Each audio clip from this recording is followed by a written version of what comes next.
dice, hear the thunder roar, knocking on fate's unsteady door. Maps unfurl and kingdoms rise in this world where legends lie.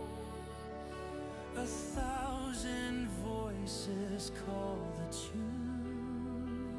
Under the stars, under the moon. TNT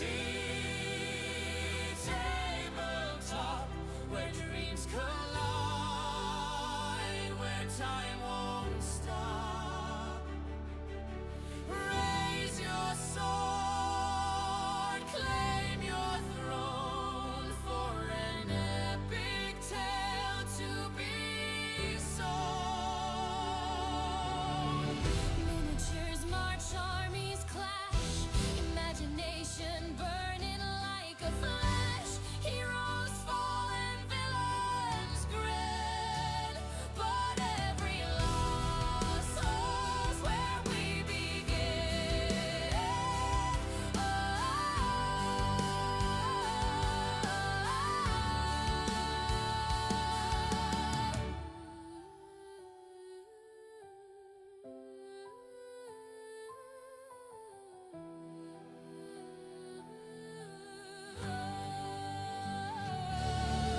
Through the fog, through the flame, we write our story, we stake our claim. TNT tabletop, Where dreams collide, where time won't stop. Raise your sword, claim your throne, for an epic tale to be sown.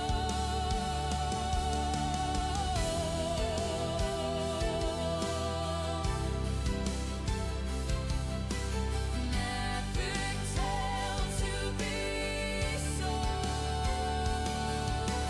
TNT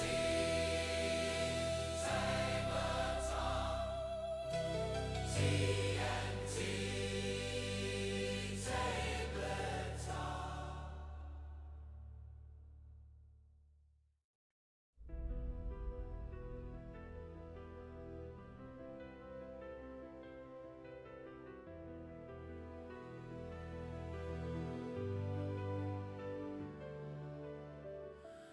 Roll the dice, hear the thunder roar, knocking on fate's unsteady door. maps unfurl and kingdoms rise in this world where legends lie. 1,000 voices call the tune. Under the stars, under the moon. TNT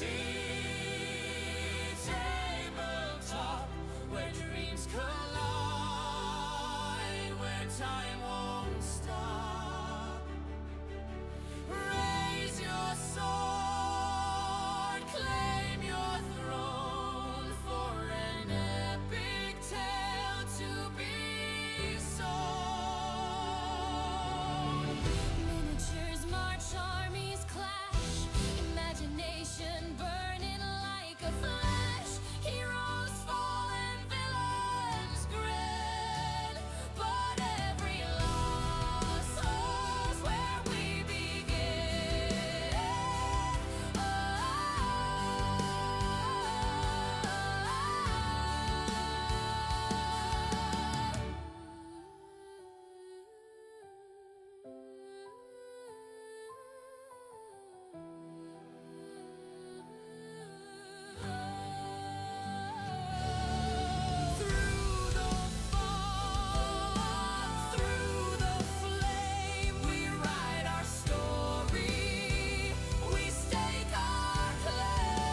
where dreams collide,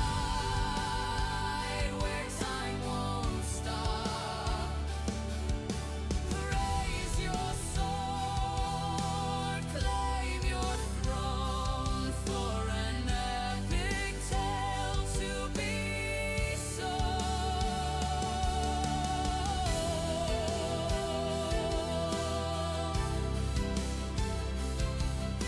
an epic tale to be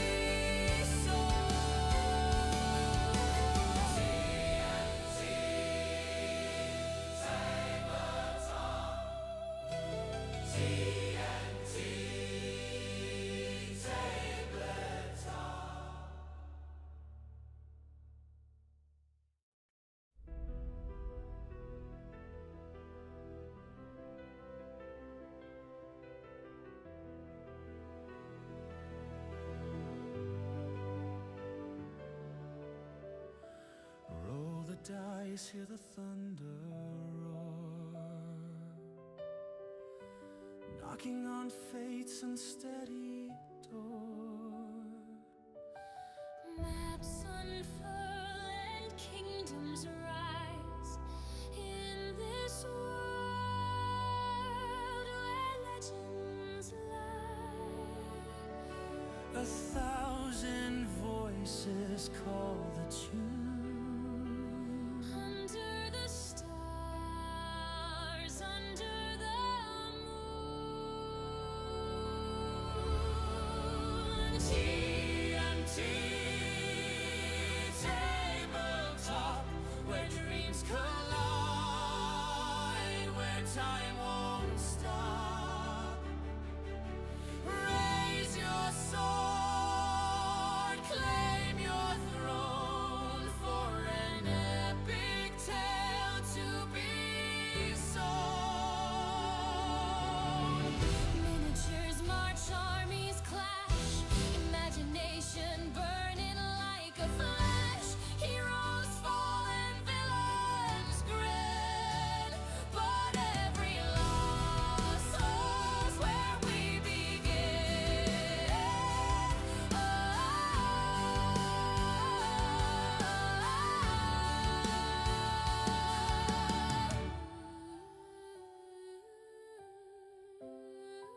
TNT tabletop, Where dreams collide,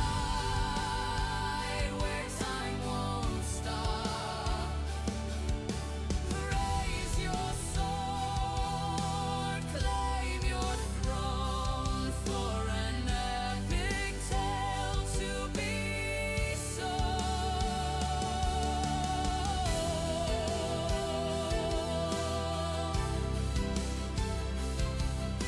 an epic tale to be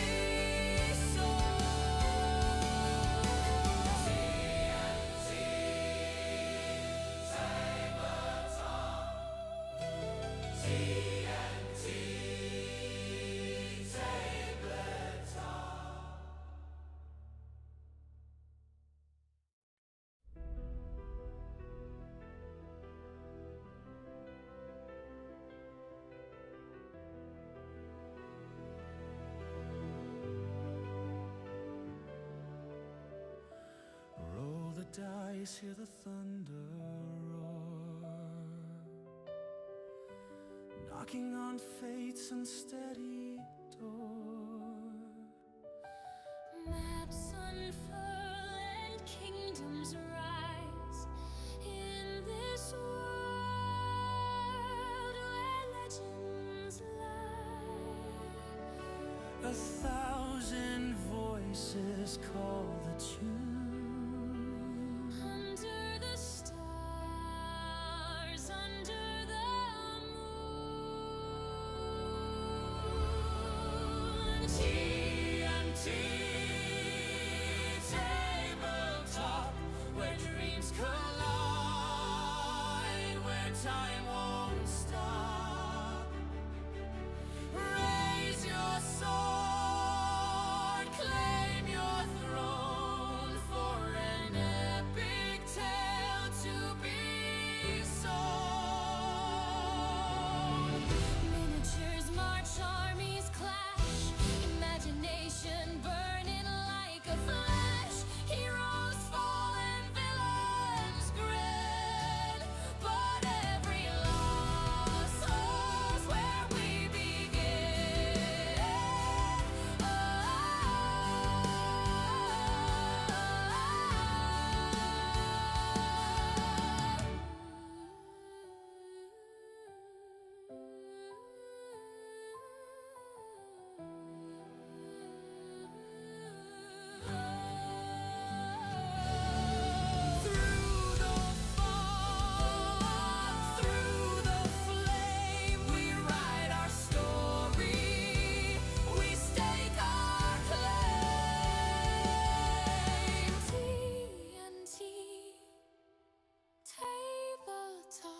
where dreams collide,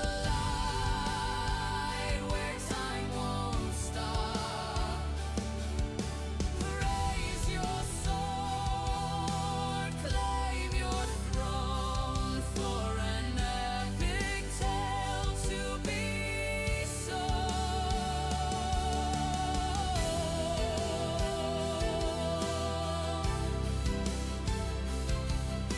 an epic tale to be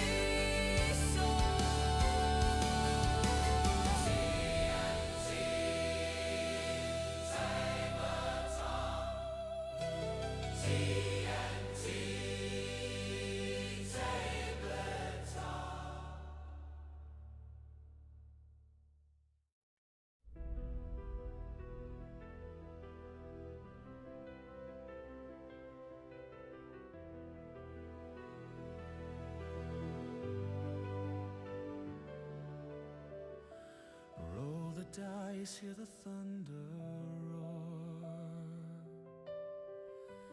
knocking on fate's unsteady door.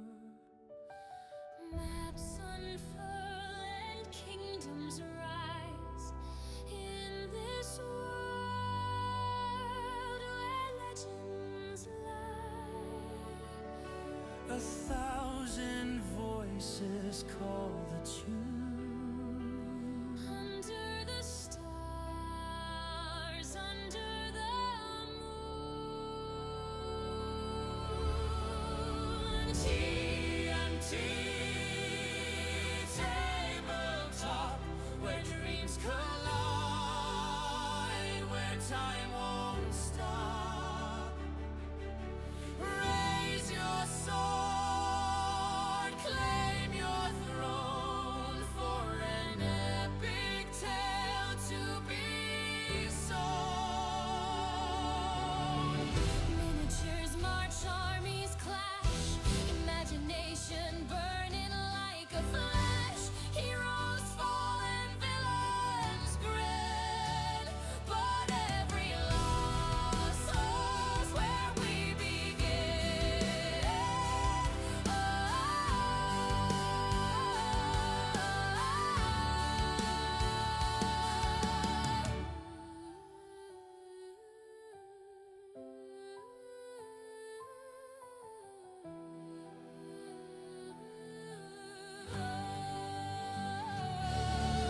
Through the fog, through the flame. Thank you for waiting.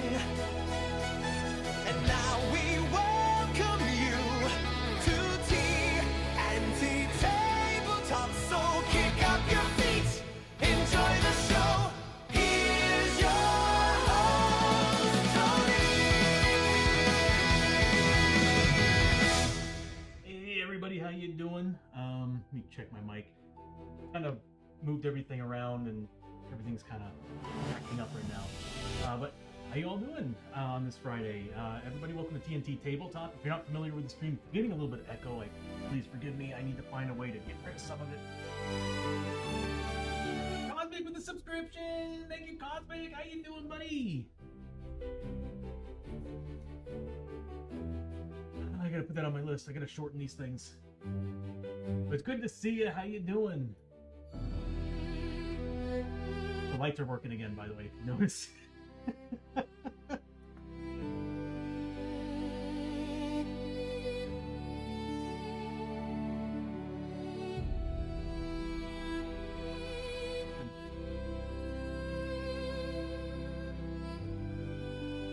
Okay, so music's not cutting off. I don't even know if any of you even heard the audio. Okay, I got some debugging to do again. Go figure, you move and not a whole mess of things open up. But again, Cosmic, thank you so much for the resub. Okay, so there's a lot happening right now. Just finally, moved in last weekend, but been kind of prepping the place and everything. And come on, please. All right.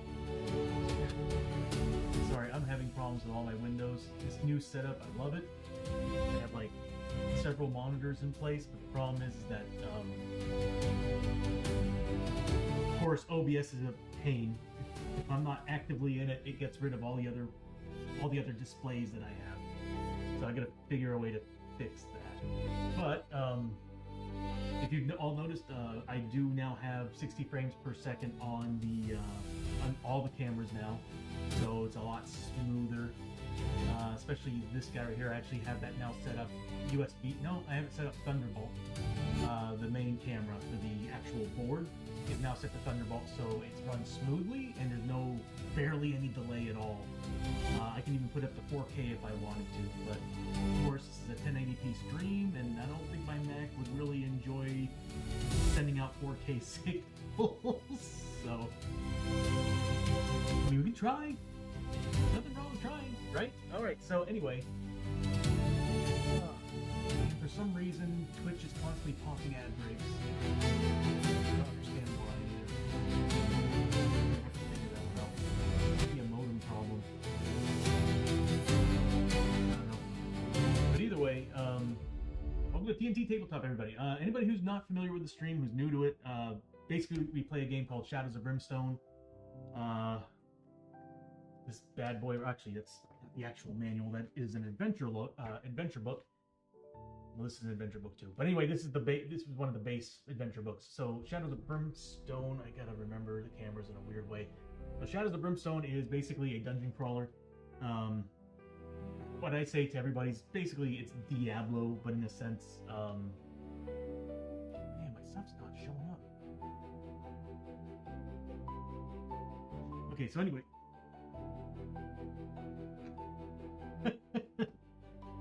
It's gonna freak me out for a while because after the last couple streams we didn't have any of that action. But anyway, the light's flickering. But anyway, Shadows of Brimstone, I tell everybody, it's pretty much Diablo, but on a board game, and it features a whole mess of different types of monsters, enemies, different types of classes. There's like what, 50 some odd classes now.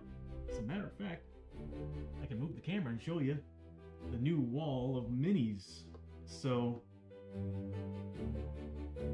yeah.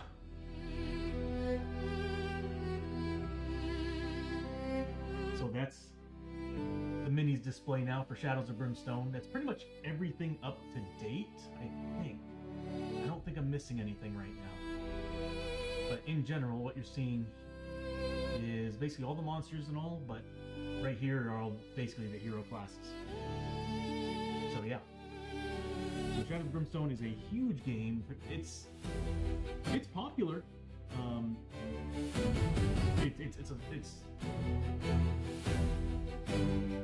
All I'm gonna say is that if you like D&D and you like Diablo, you'll love it. It's a lot of fun, and it is very unforgiving. When you're playing level 1 characters, it is horribly unforgiving because the game is fully randomized from beginning to start, whether it's advancing through the progressively built dungeons, or procedurally generated dungeons, or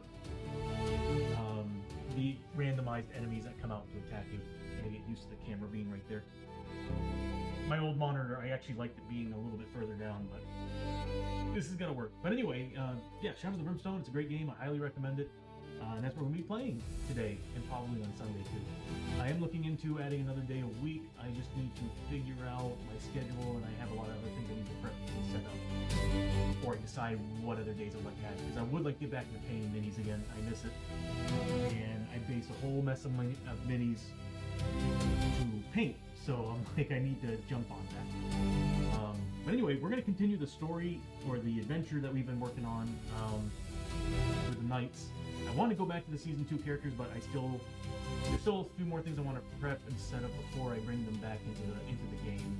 Another thing too is I needed a break from them because I was getting a little bit frustrated. As much as I enjoyed the new Journeyman style gameplay, I think it's been... So, again, for anybody who's not familiar with Shadows of Brimstone and you're new to it, Journeyman is basically like a new take this past year that they created, that Flying Frog Productions created, that is basically multi-classing. So what you do is you would choose a backstory class and an inspirational class. And the backstory class is basically you're taking all the skills from that, like your ability scores from that, and you're basically getting everything from both classes except for a starting upgrade. You have to choose between the two.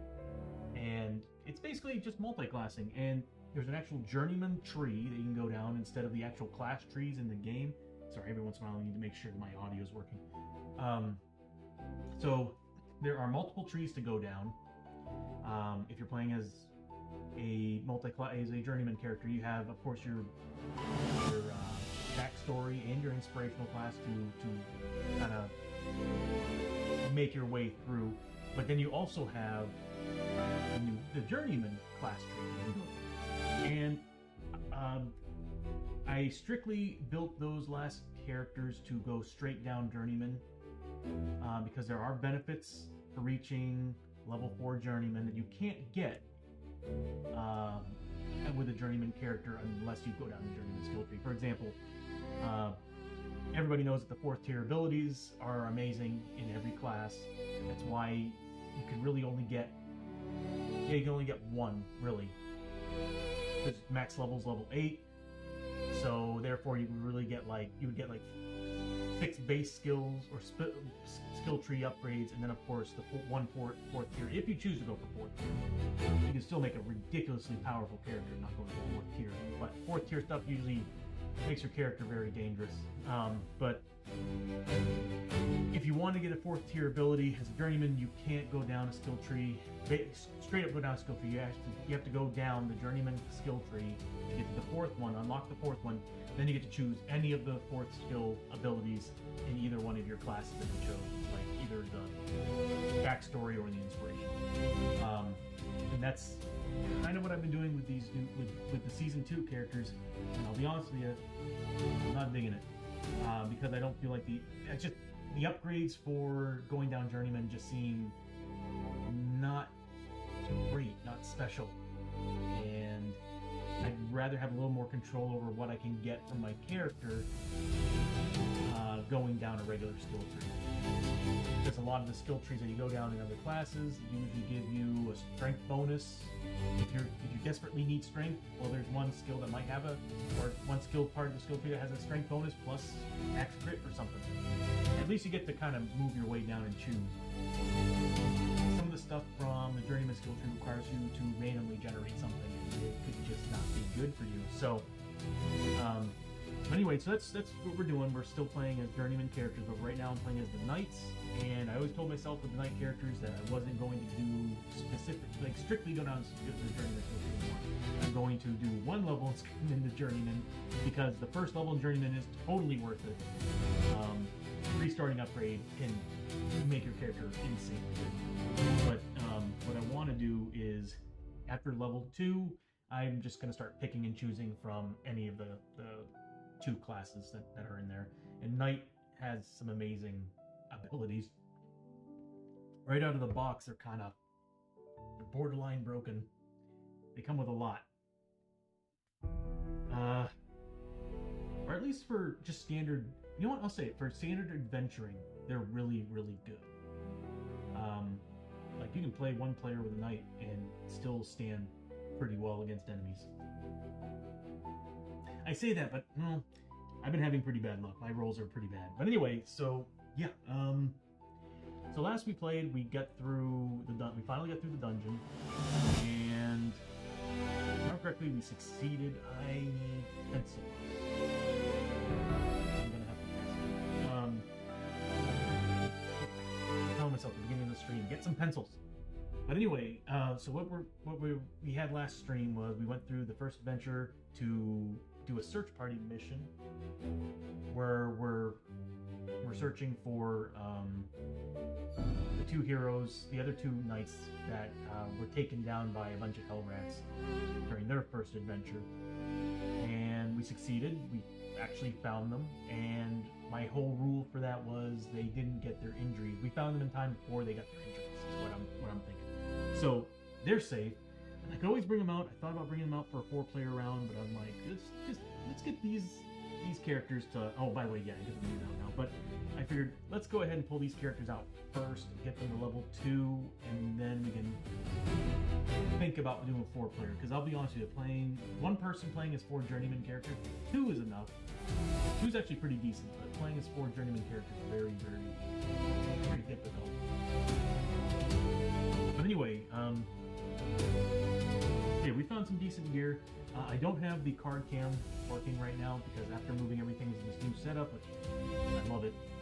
I love it. There's so much space to work with, and if I ever have a guest, like if whenever Tom comes back, we're gonna have so much space to work with.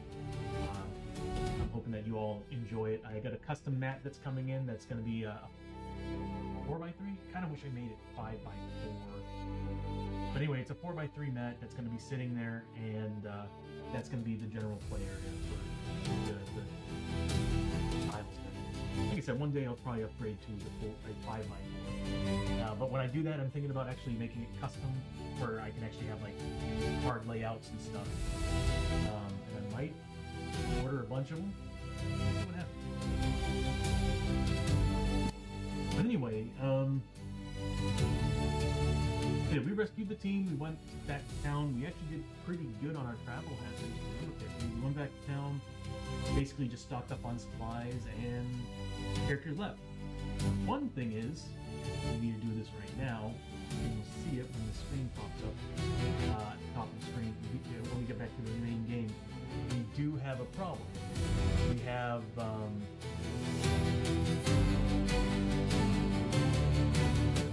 but anyway, Higa is currently having a high noon because, well, yeah, he was on. I think he's stuck behind.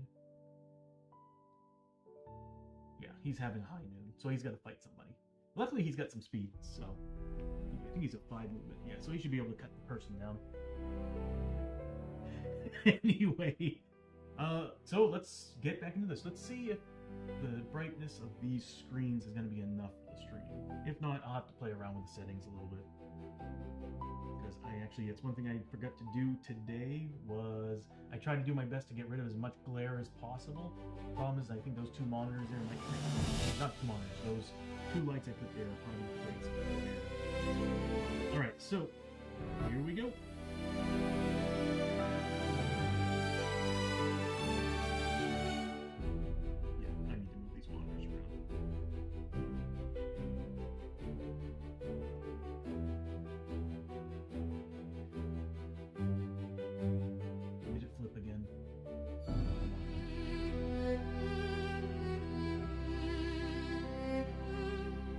Save its settings.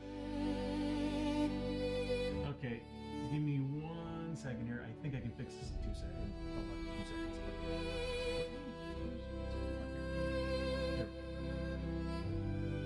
And I flip it right here.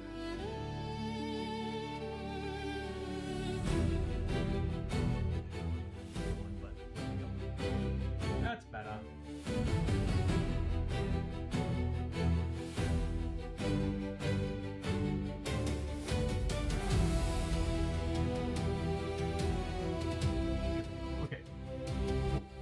Everything's back.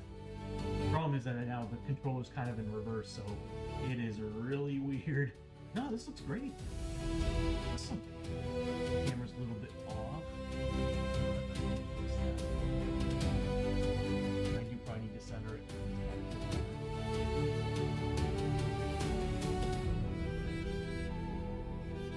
Yeah. Give me 1 second. I'm going. It bothers me enough to where I'm gonna fix it.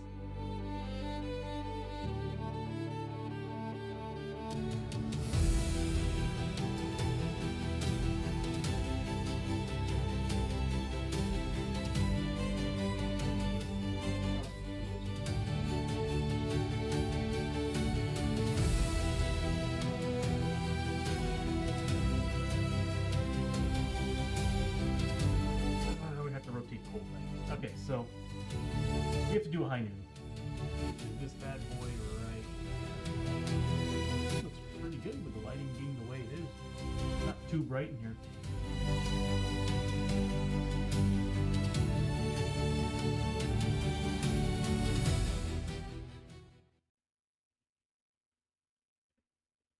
Get some music out for the town. Alright, so we have to do a high noon. Oh, there it is.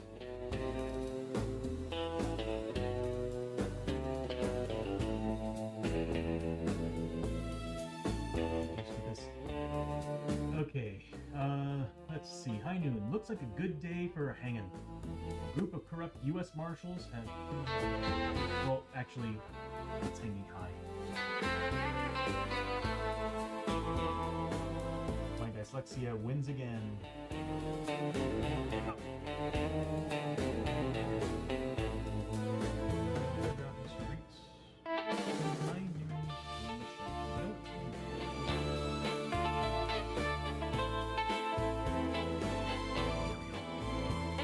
There it is.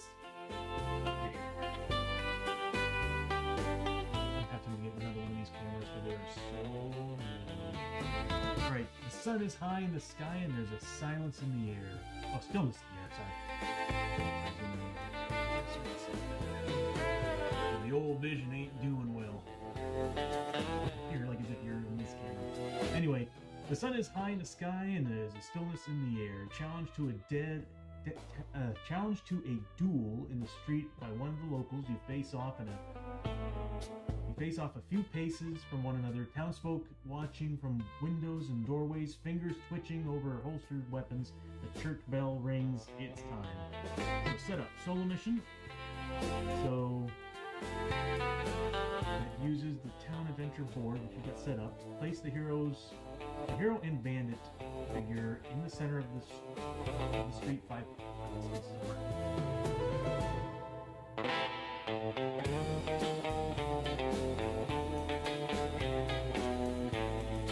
What's up? He goes first. I don't remember how this is initiative. I hope it's initiative. He goes first.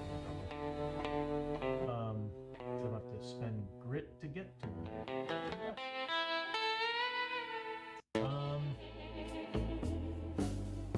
So that mean Ego would be for that 60 frames per second. Looks so nice. So here, and the other guy would be here. Oh, 5 spaces is 5 spaces. All right. Let me get the model. We just need. Let's see.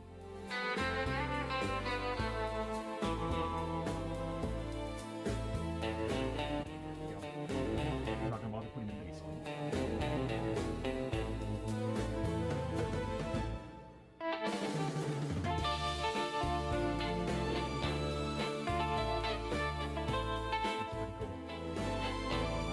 Oh my god, it's so weird controlling this thing when it's in reverse. Okay, run to the local frontier folk has challenged you to a duel in the streets at high noon. It's one-on-one, you and him. You must outshoot and outfight your opponent to survive. Special rules. Locked buildings. Models may not enter buildings during this mission. One-on-one duel. The mission is for one hero against one enemy. There is no role to hold back the darkness or fleeing. The entire mission counts as a single fight, but there is no loot card drawn. Catching your breath or corruption hits for Darkstone. Once the adventure is complete, so this is an adventure, okay. The hero is restored to full health and sanity, returned to 1 grit, they continue their town steps, so he had to do this. Or begin the next adventure depending on the cause the duel. Variable initiative. At the start of each turn, hero and enemy each roll a d6 and add it to their initiative for the turn. Draw. In the very first turn of the mission, models may not move. That's so lame. The hero may still roll for move to see if they could get a grit. This represents initial drawing, requiring the bandit model, so we have to roll. I have to remember we have to roll d6. Add it to your initiative. We are fighting, I think, a regular bandit. Dueling opponents. The bandit model represents your opponent for the duel. He uses the stats found in the enemy record sheet for the bandit, including elite abilities or brutal stats based on the hero's level, and has his health and damage for all attacks multiplied by the hero's level, so they're all ability based. The hero is only level 1, double the bandit's health and attack damage instead, so it's still double. Successfully complete the high noon duel and end the mission. The hero must defeat their opponent. Get 25 XP for it. First turn, nobody can move, which also means that Higa can't do anything. Too bad he can't throw his hatchet.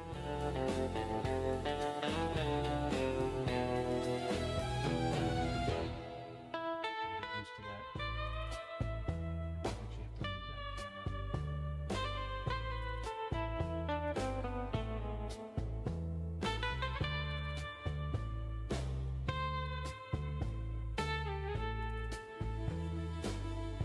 Alright, let's pull out the card for the enemy.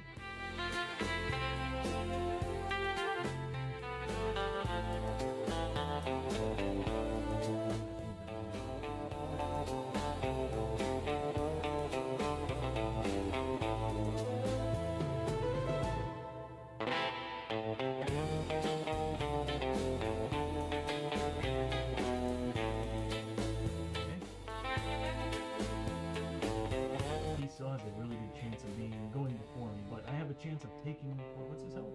6 health, 4 damage. 4 damage on the shots, too.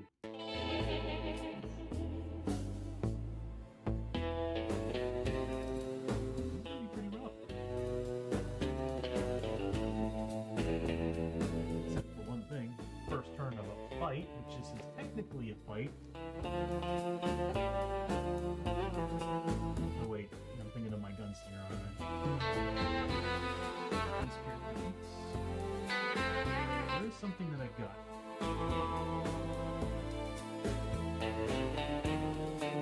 Once per adventure, use at the start of a turn to gain +3 initiative until the end of the turn. Start of the turn. So yeah, I might use that. Guarantee that I can catch up to him and do some damage before he attacks. Okay, alright. I'm using this bad boy right here. The soldier's chin strap. So once per adventure, and this is an adventure. That's what it says in the book. I can add +3 to my initiative until the end of the turn. I can also recover a grid on 4+. Alright, this will work out really well. Alright, let's do this. I am looking for frontier battles. There we go.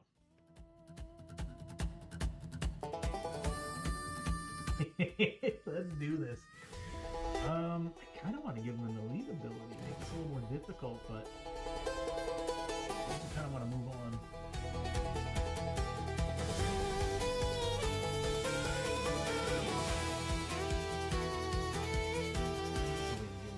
What was it? Give me 15 plus the whatever it is for the mission. The 25, I think. So I'll get a total of 40 XP. Okay. Let's do this. So we both have to roll a d6. So from here on out, what I'm going to do, I have to start using the digital dice again. I seem to have been rolling better with those before I started using physical dice.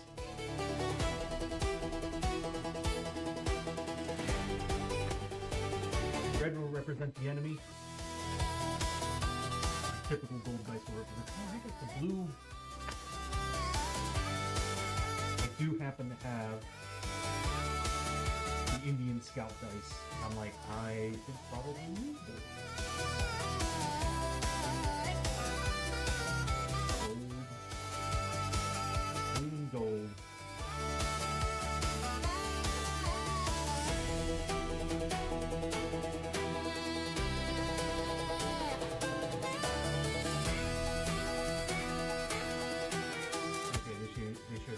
Same color as the samurai sword.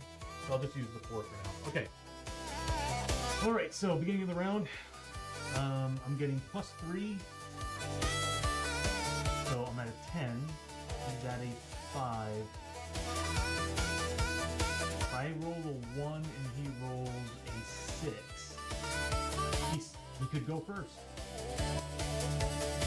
Because, yeah, I'll put him to an 11.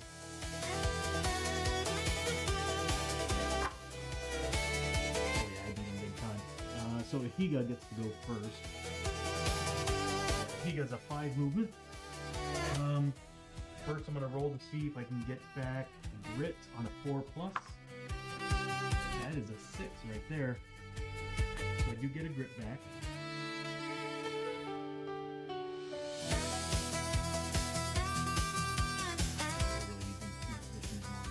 I think they'll be better above the television, probably like a little bit in, but that'll work out really well. Yeah, that'll look good. Okay, so we got a grit back for a there we go. So we got a grit back for a Higa.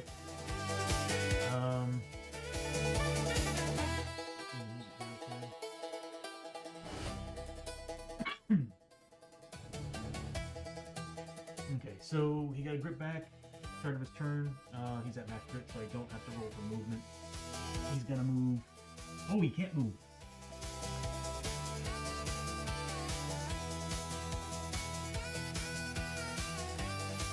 Okay, I'm gonna take that whole back. He doesn't have his grit back.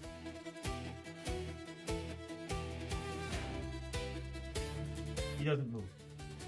Either way, 7, got 5, so that's a 12 right there. The other guy's a 6. Higa goes first. Can't really do anything other than I already rolled for... No, I did not roll for grit. Nothing.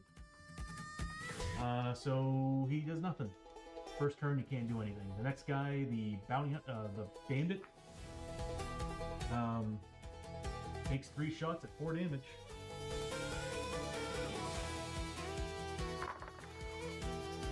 He needs a 4+, and he didn't make any of them. That's a 3-2-1. Dang. Okay, so missed all 3 shots.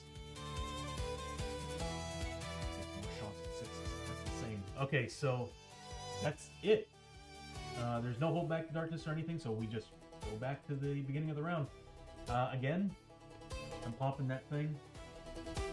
Let's see what I get. I need a 4+. I do not get the grit back. That sucks. He's going to rolling off for initiative. Again, if he rolls a 6 and I roll a 1, he gets to go first again. He did roll pretty high. He got a he's an 11. I'm a 10 plus 4, so 14. I beat him, so I get to go first. Higa is gonna roll for grit. Needs a 6+. Doesn't get it. Lost that roll. Anyway, he's gonna move up 1, 2, 3, 4, 5, and he's gonna start swinging. Fortunately, for this guy, we have honor. We're gonna cut through him pretty well, unless I roll poorly. All right, so we got the Indian Hatchet. It's going to give me +1 damage. We got the Valiant Sword. So I'm getting... Alright. I need 4 pluses to hit. 1 hit.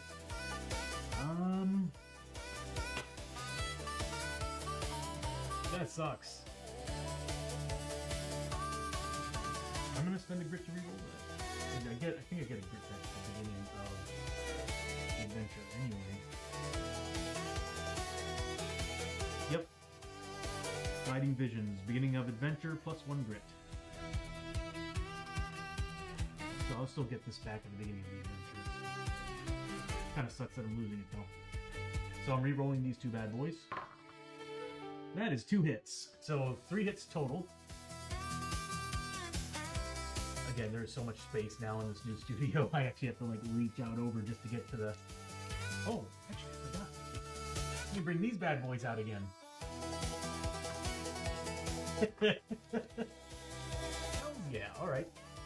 And I actually happen to have the right color for every character, so I can be like yellow for Higa. There we go. Color code everything. Anyway. Yeah, I forgot that I can actually now like move models with this. So cool. Oh my god. Okay, it doesn't really work too well. Yeah. Anyway. So he got moves in on him. And he got 3 regular hits. I'm going to spend honor to add damage to them. So I'm getting +1 damage for the base of the hatchet. I'm getting +1 damage for the Valiant Sword ability that I'm getting +1 damage to my combat hits. So right now we're looking at -1 on any of these rolls, and I still have 1 honor to re-roll if I need to. So here's the first one. That's a 4, so we're already looking at 3 points of damage. And then the second one, oh god, yeah, no, that insta-give them. So he's got a total of 6 health because he's double the health, double the damage. And he's got 6 health, so he's dead. He got his 3 shots.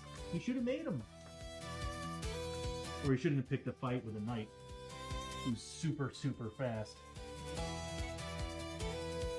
Sometimes I wonder if I should have taken the shotgun. Did he come with a gun? I could have sworn the Indian stuff came with a gun. Anyway, so yeah, he's dead.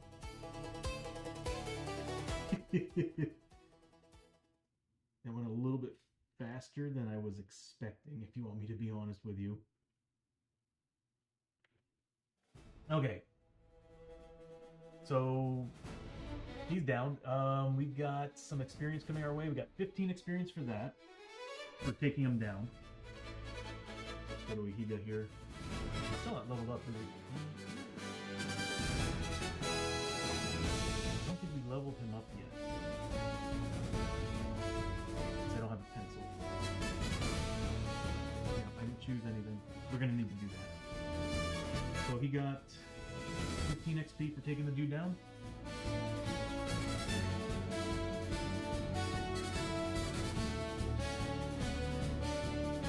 And I think the mission gives 25. Yeah. Times hero level, but he's only about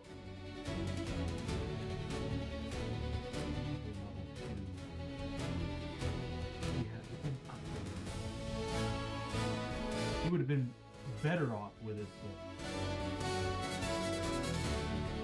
we'll just stay at 20.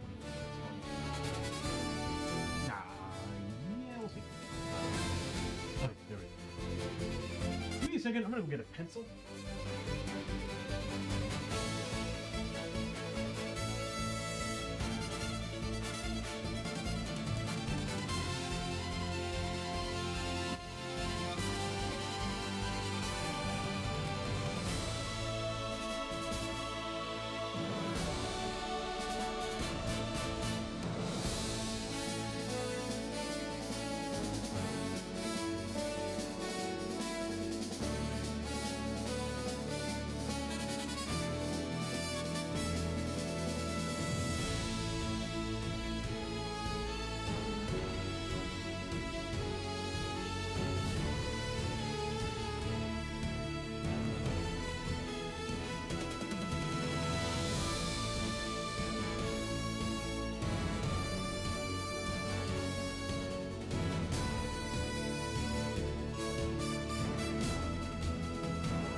Finally, I start marking things on the character sheets. Alright, so...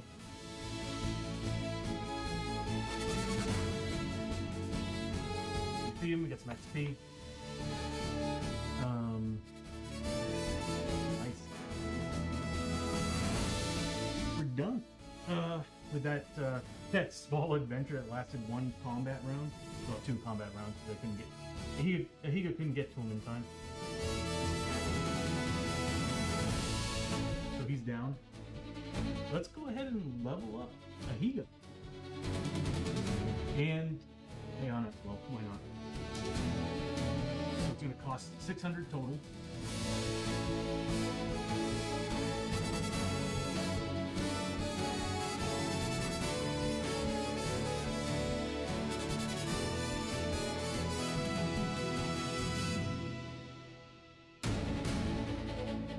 Congratulations, you dinged. Roll for upgrade and choose a skill. Champion, you champion.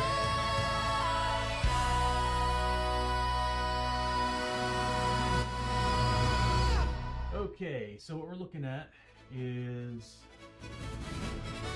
we need to upgrade the questing knight first. Okay.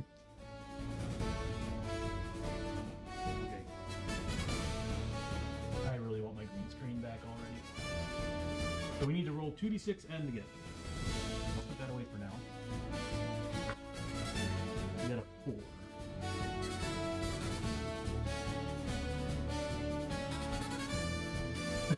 +1. Okay. So level 2. Rolled a 4. +1 movement. That's hilarious. He's now a 6. Not only is his initiative really high, but he's really fast. Actually, this is panning out perfectly. I guess it would have been nice to get some more health or sanity. Alright, so what we can do is we can go down, of course, even though I don't want to go down Journeyman, Best of Both Worlds is really, really, really good. So gain a starting upgrade from your other class, backstory, or inspired, whichever you did not choose initially. I think I chose the... Yeah, I think I chose the... I think I chose the Knight. Yeah, the Grail Knight. So, let's take her over, sorry. I chose... I want to make sure I do this right. Guiding Visions. I chose Guiding Visions. That's why he's a... So, we got Guiding Visions.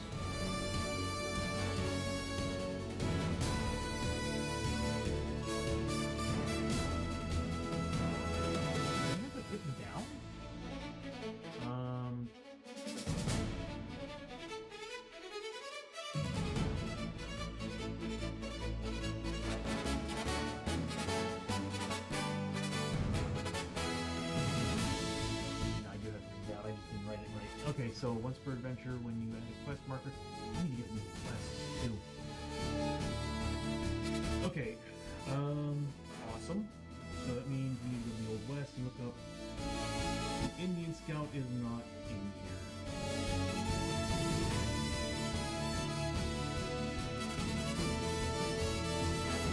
Make a note of that. Give me 1 second. I need to make a change here. Now I'm remembering last time we were streaming this and I was trying to pull up that card and nothing came up. I'm like, oh, great. Okay, so cards.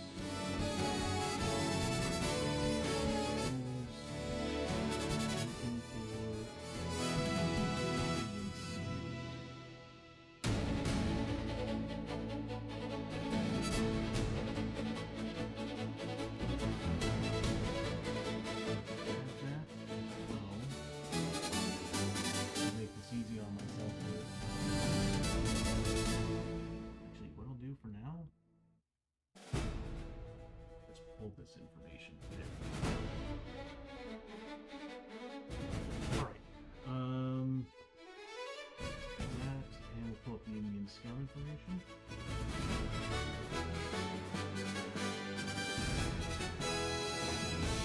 Not Indian Scout.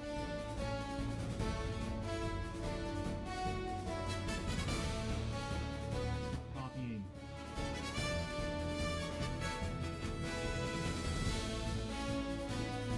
Oh, for real, why is it not copying? What is this?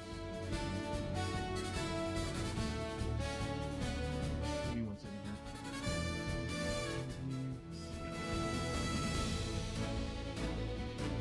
There we go. Alright. I gotta fix the buttons already. It's just missing Indian Scout. Anyway, so we get the Indian Scout. We have 3 upgrades we can choose from, or we can just go into the class ability score, which we need to add those as well. So we get Cavalry Scout. You may roll 2 dice per move each turn and choose which.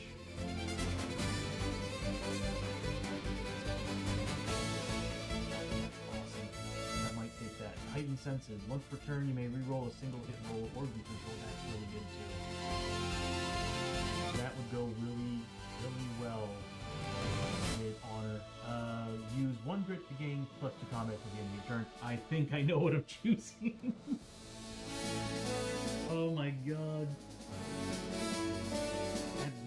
Use 1 grit to add +2 combat to the end of the turn. So good. That will make him a 5 combat.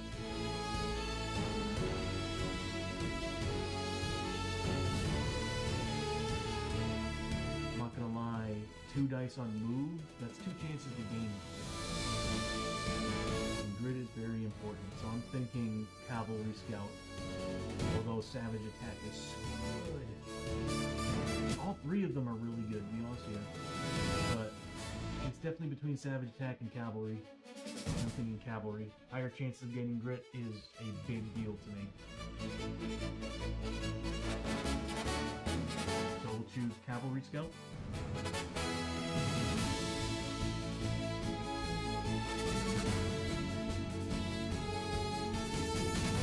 +1 die. Move. So now we're rolling 2 dice for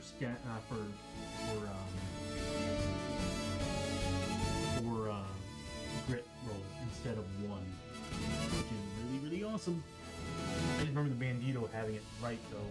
Did you use that or the Outlaw? One of the two, where you actually get to roll 2 dice and it's a +1 on the roll. I don't remember if it was Bandito or if it was Outlaw. It might be Bandito.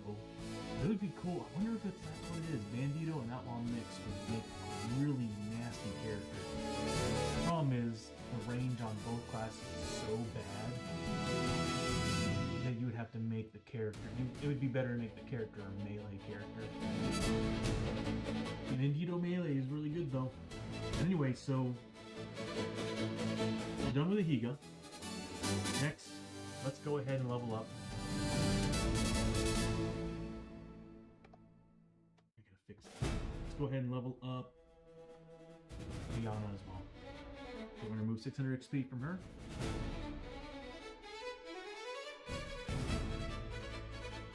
She's now level 2. Congratulations, So we're doing you pretty good on XP. didn't roll for upgrade and choose a skill. You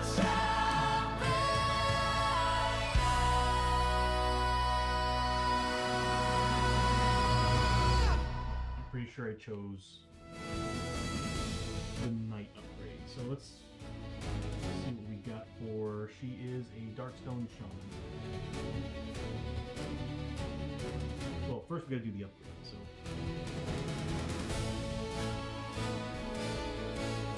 roll 2d6, add them together. 8. +1 luck or agility.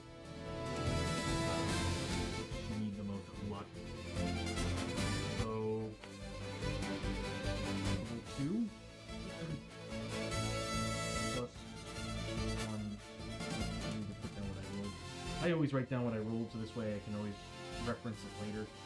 Roll of 8. +1 luck. Change that stat as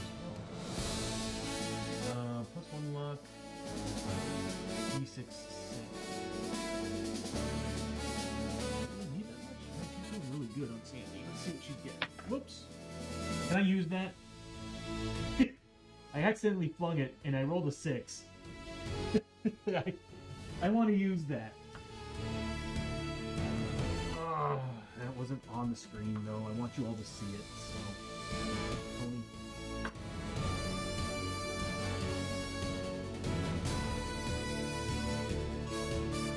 Can we make the difference and say it's a 3?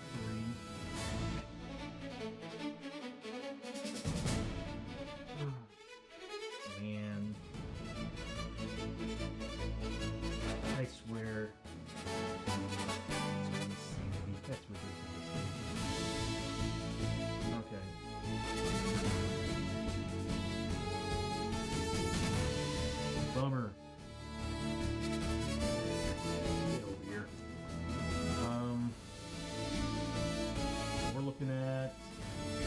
we went up 15. That's still not good. It's really good, actually. So we have max sanity. Now 15.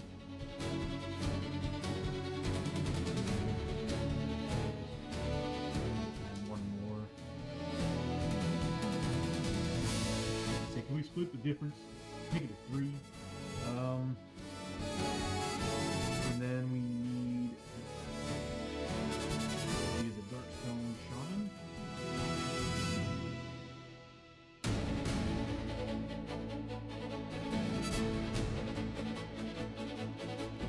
What am I doing? I'm looking for. Okay, so an initiative bump would be really nice, but bumps battle. It bumps battle spells. I'm using protection. And plus 1 to strength, which would make it. Oh, that would make her really good for holding stuff. That'd be good. When casting spirit magic protection spells, you may reroll 1 of the casting items. Hold on a minute here.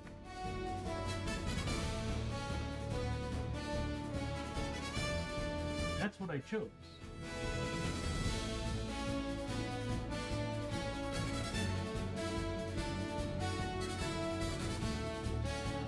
That's why I've got Ancestral Shield. Okay, so no, it's Knight. I didn't choose it from Knight yet, which means she's now about to be really powerful. Because the Knight bonuses are insane. Come on. Oh, I can give her +2 initiative. Guiding Vision would be so good. Oh, I want Guiding Vision so bad. Dragon Slayer would be nice too. Oh, +1 max crit, +1 cunning, immune to fear. And I would get the Dragon Sword. And the Dragon Sword is +1 combat. One-handed weapon. That means I can use Valiant Sword and the Dragon Sword.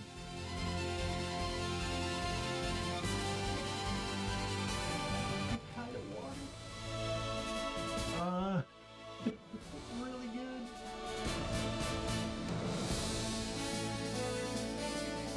+1 honor. That would be sick. Whenever you roll a natural 8 on a D8 for a skill test, scavenge roll, armor, cover, defense to hit roll, it counts as 2 successful rolls with the same value.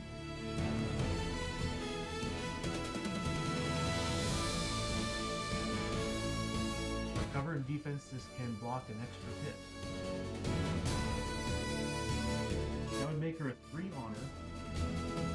If I ever roll 8s, so that means I can upgrade attack rolls with honor, and on any 8s, it's 2 8s, basically 2 crits.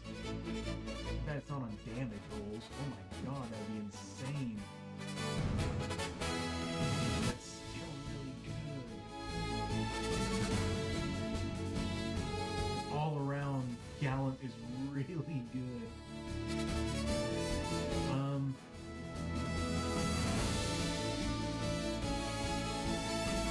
I love Guiding Visions. Starting an adventure with 1 extra crit is always nice.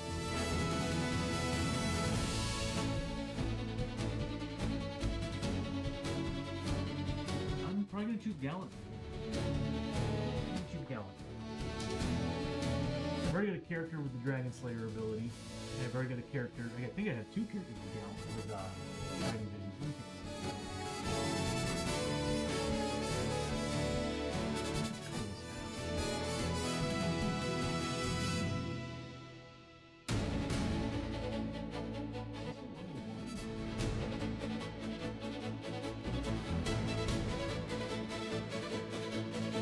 I didn't level them up.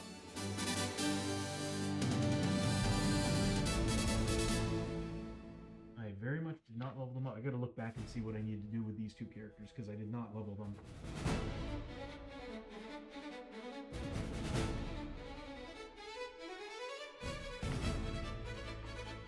I'm not seeing any. I think I just chose the Blood Priest thing, and I chose.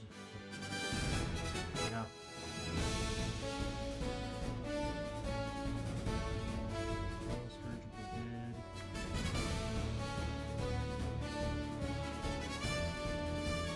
No, she took Dragon Slayer.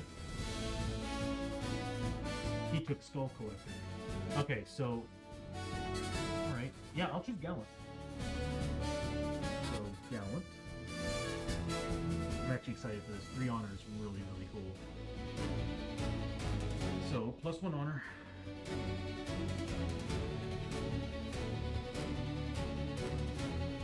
And whenever you roll a natural 8,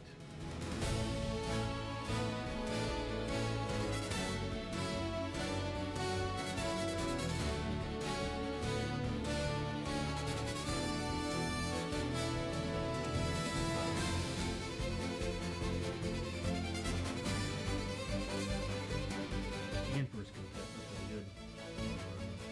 Skill, hit,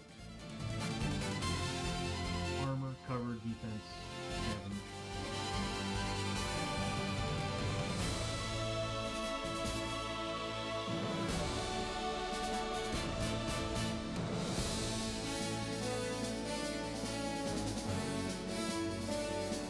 Counts as 2 successful rolls.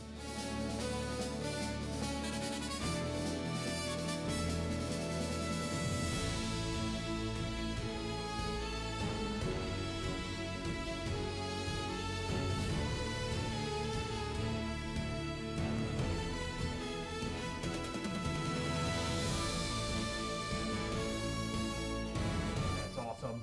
Okay, I'm very excited about this now. So every turn, she's now got 3 honor. Oh, she's about to beat. So we did everything. We're good. We're good to go. All right, awesome. Okay, so with that being done, goodbye to this dude. We can put this away now.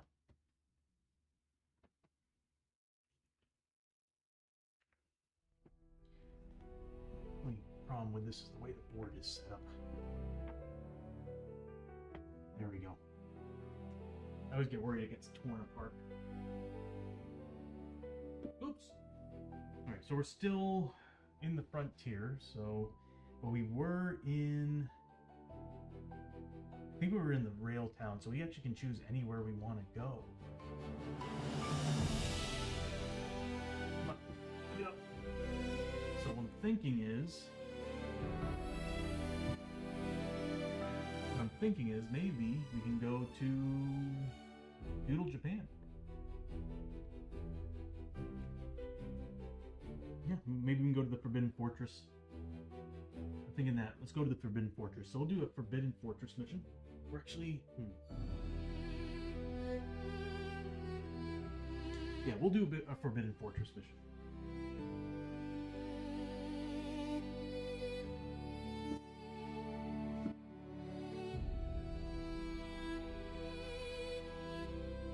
A bunch of missions too I could be playing, but we are playing base level characters. Well, they're level 2 now.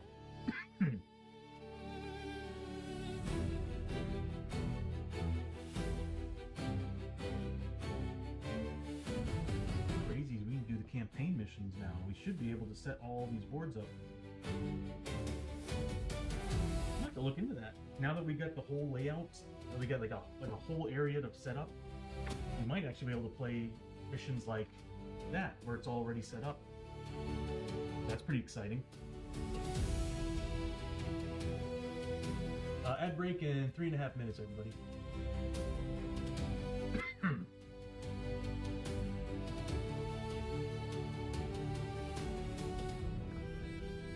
Okay, so for now though, with these characters, we'll start something simple, and then we'll see about doing stuff like that. Ooh, Castle's dead. Why not? Let's start the campaign mode for Forbidden Fortress. So this way we can do that mission next if we would like to.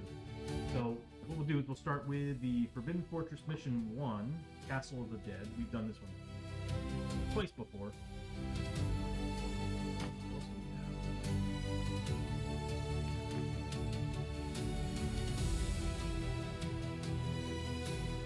Navigate all is alright. Exploration is pretty good too. want something that's going to reward us pretty well.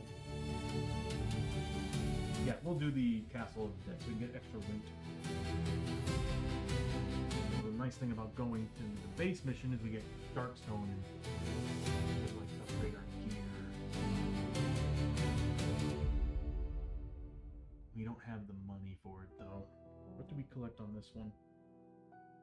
Nothing. Yeah, what I'm thinking is we really need money because we've got $15 and 220. I'm thinking we'll do a base mission right now. So we'll do Hunt for Darkstone.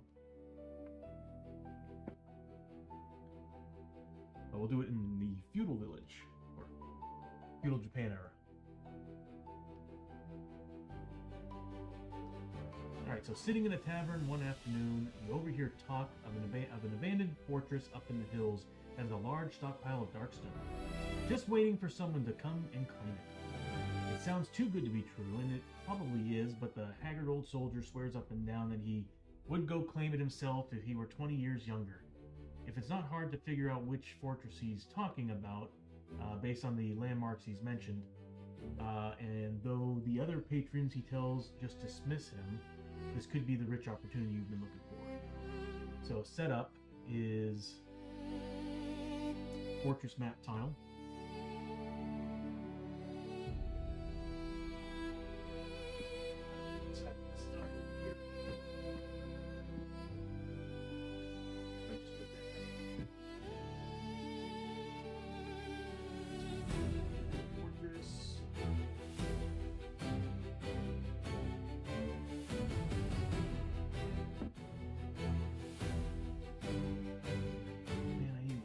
Things randomized and all.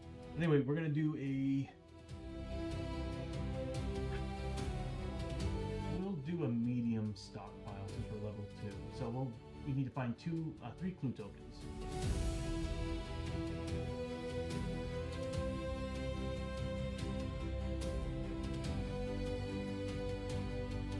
Yeah, very basic mission.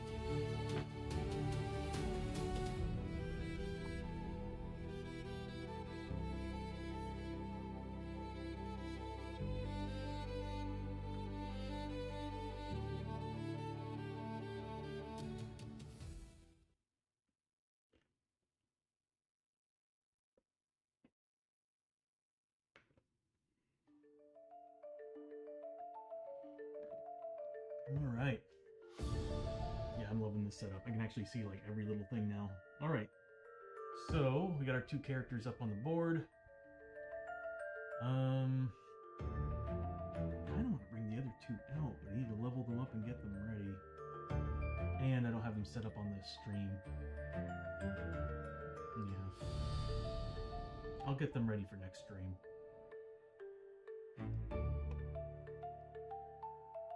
Oh, wrong ad break. Okay, so let's see. Do we need to reset anything? Everything seems to be good. We all do get. Ahiga does get a grip back for his ability.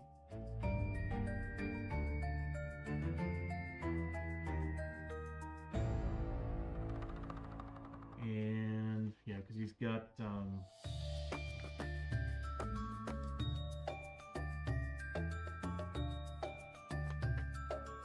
The guiding visions, so he's getting +1 grit at the start of an adventure. God, you spend 100 grit to replace a card.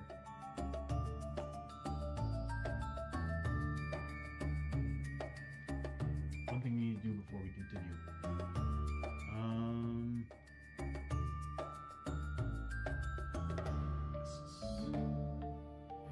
All right, this is very important. We didn't do this last time, but let's go ahead and roll for both these characters and see what they get for a quest. So first is Ahiga. It's a 5. We're gonna go by, from top to bottom. So Crusades 1, Holy Quest is 2, 3 is questing. I might just create some markers on there so make it easier for us. So he's getting number 5, which is Quest of Valor. Whenever you kill an enemy, place a sanity here, or 2 sanity if large size or bigger. At the end of each adventure, gain 1 quest marker for every 5 sanity here. Then remove all sanity here. So the reward is permanent health. He could have used that. So his current quest, get the cards. I'll just put down Quest of Valor. Let's see.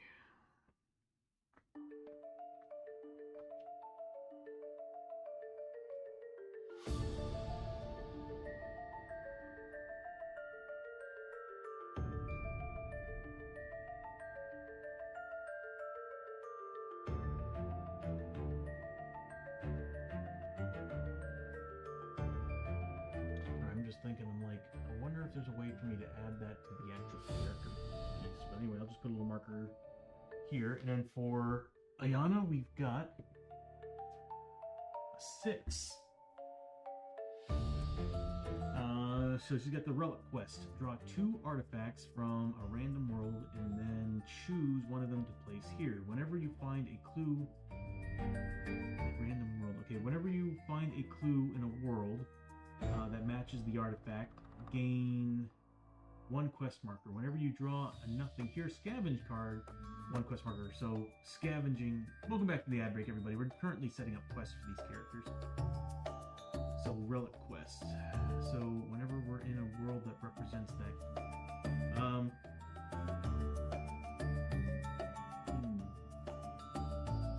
got an idea on how to find the randomness. Let me put that away.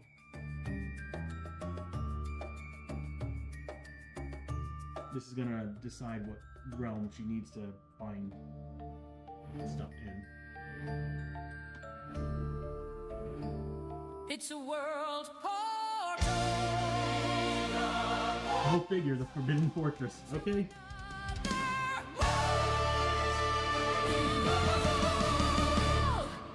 That's hilarious because that's where we're at. Okay, so character sheet. So she's got the Relic Quest.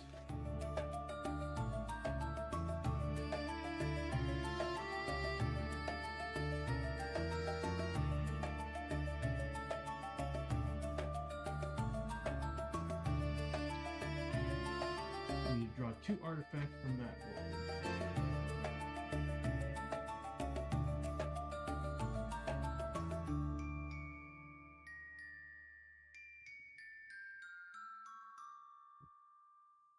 Okay, so anytime we do scavenge, so she needs to be doing scavenge. Let me go ahead and grab, give me a second, I need to prepare all the cards. I need all the Forbidden Fortress stuff. God, I'm tripping on everything. Yeah, this is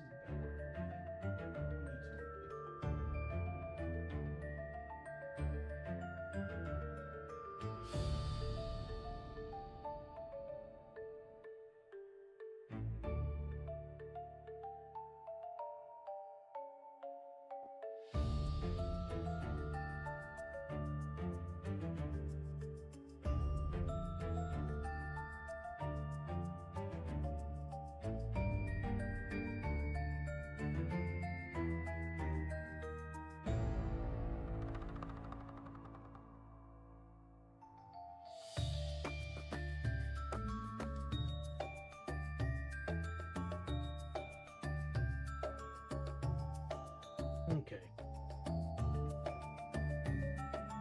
Alrighty.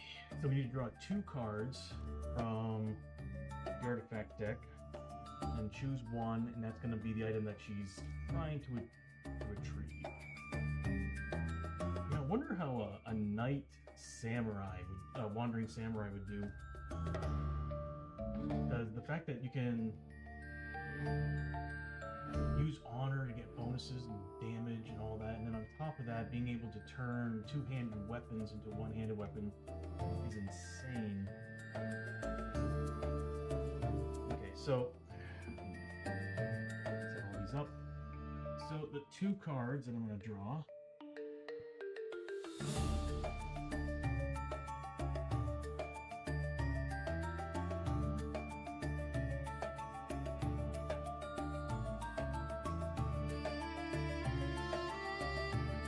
Scroll of Thunder. Discard to unleash thunder and lightning. Choose initial model within range 8 in line of sight. That model has one hit. It does 2d6 damage.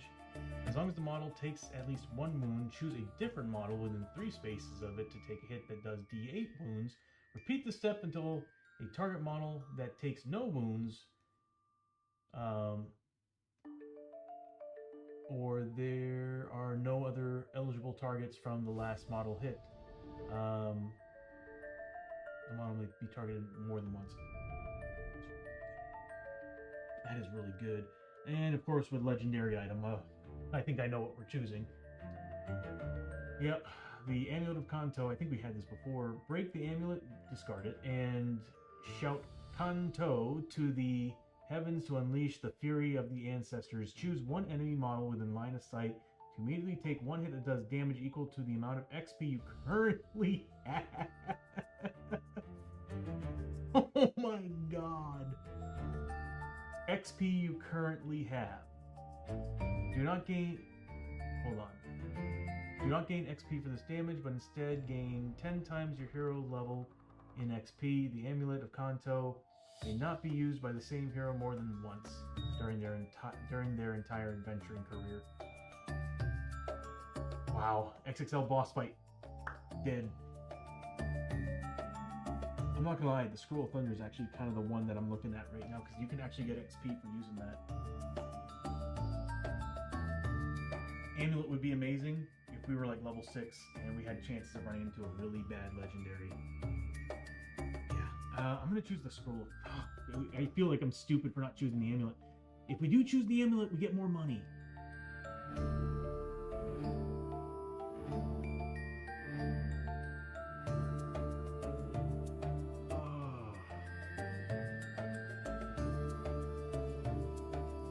If we choose the Amulet, we get more cash.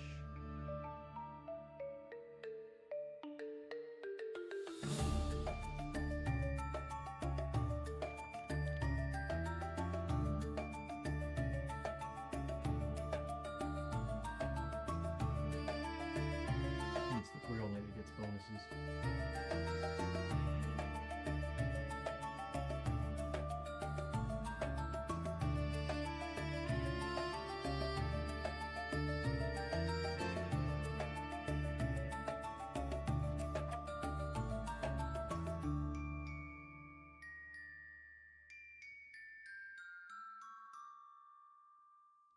Okay. It would make sense for us to take, I mean, either one's really good. If we want to use something for combat specifically that'll work for us, the Scroll of Thunder would be the better choice, because we can use that against mass groups of enemies. That's like dynamite on crack. The Amulet will give us 400 bucks straight up. The money is nice. I'm going to say the Scroll of Thunder. We could actually use that. I hate picking it, but I'm gonna do it. All right, so we're going for the Scroll of Thunder. To self-randomize this deck. Okay, so you need to write some information in now that I got a pencil. So if I remember correctly, Rihanna now has a pickaxe.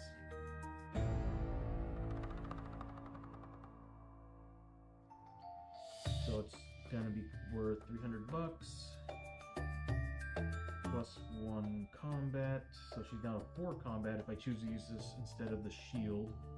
And then once per turn, when collecting Darkstone, you may collect an extra.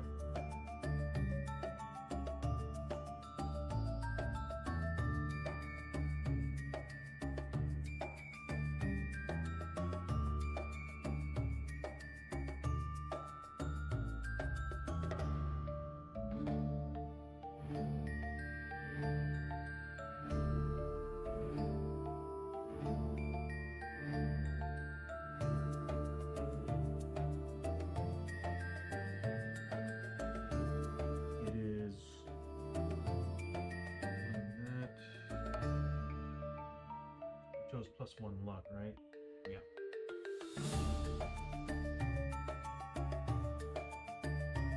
I need to make that change to the system as well.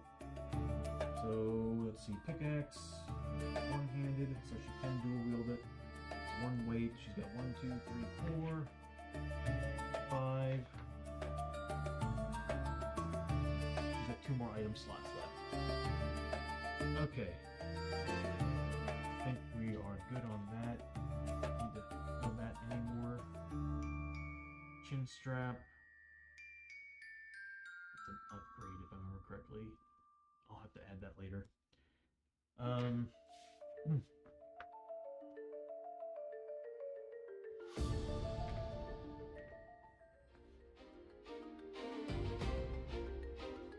Let me make that change on the stream as well.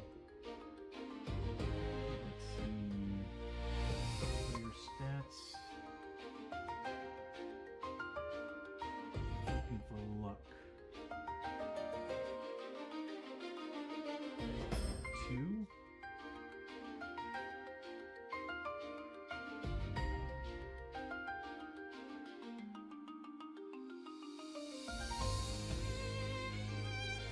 There we go.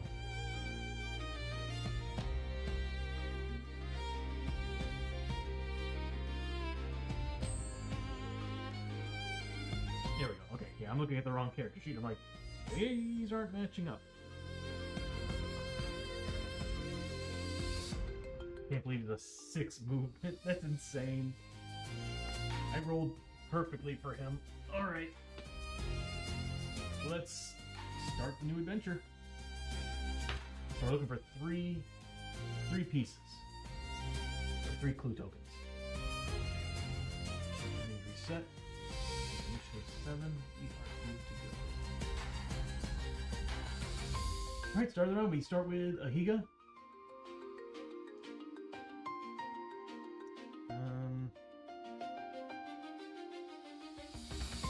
I think Ahiga's got the 2 dice, right? Yep, plus 1 die from move. So he gets 2 dice. He does not get a 6, but he's gonna move up 1, 2, 3, 4, 5. He's gonna scout that room.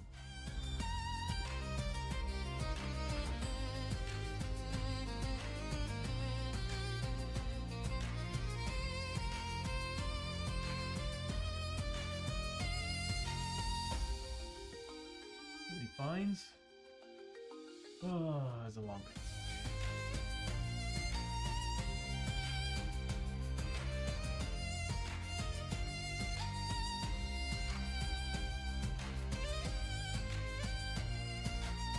It begins finding nothing but passages.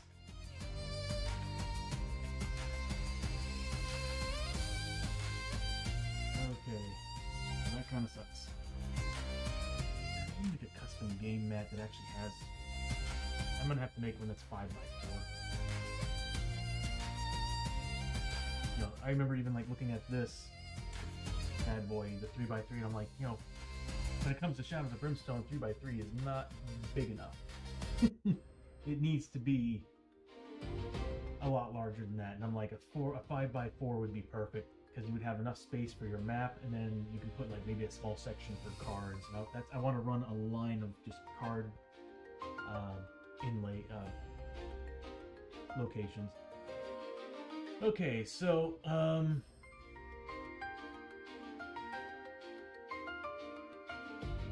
she should be going down. What happened? Oh, interesting. Okay, so he moved up. Looked through that doorway, found a hallway. Got 5 XP for that. And that's his turn. What's his quest again? Killing enemies, isn't it? I really need to bring those cards out. Give me 1 second. I'm going to grab the cards for them because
I think if I remember correctly, it's based on attacking enemies. Let's see if I can find a better way to display questing information. I might have some ideas. I might actually have a way to do that. Okay, so kind of like what we did down here at the bottom of the screen. I'm thinking of these world effects that I put together. I'm thinking I could probably do the same thing, but for specific character classes and what they have for bonuses. So I might just kind of create a whole thing for that. Which makes me think that I should probably just get that new Stream Deck that they just released, because I'm gonna need all the buttons I can get my hands on. All right, so that's it for him.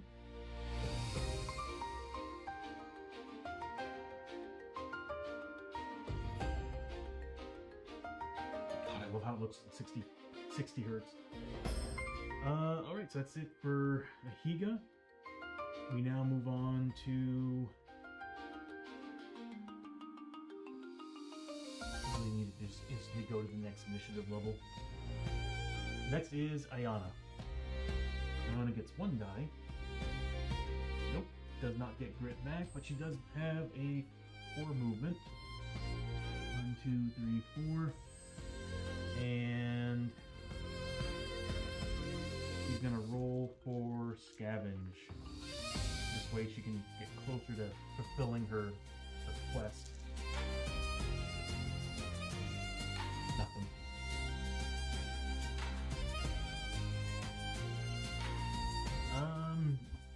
With that being her turn,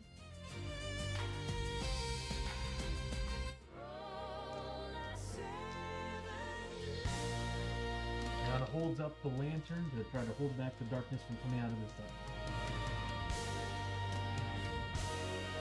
Where does that seem like it's... Okay, there we go. Ugh. Well, that's a fail. Sad thing is you can't use honor on that. Oh, I should have used honor on her dice rolls for the scavenge. I rolled 8s, that'd be dangerous, because she's got gallant, right? Yeah, she's got gallant. Okay. And remember, she's got 3 honor now. Holy crap. I gotta remember that.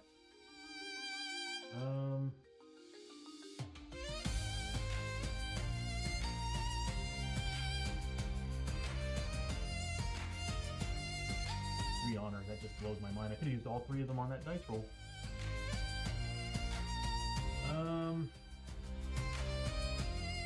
Alright, let's start with Ahiga. He gets 2 dice on his grit roll.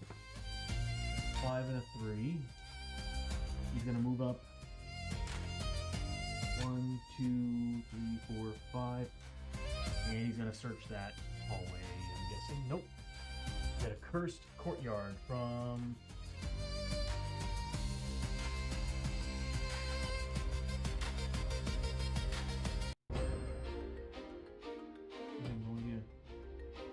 yes, but it's a cursed courtyard.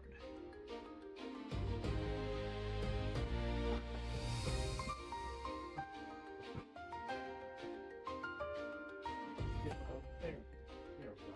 Now, let's see.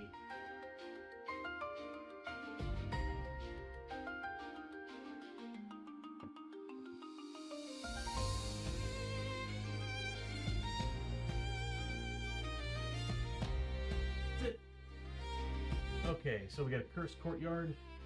Let's go in this direction. So we do get to pull out an exploration token, or an exploration token for this.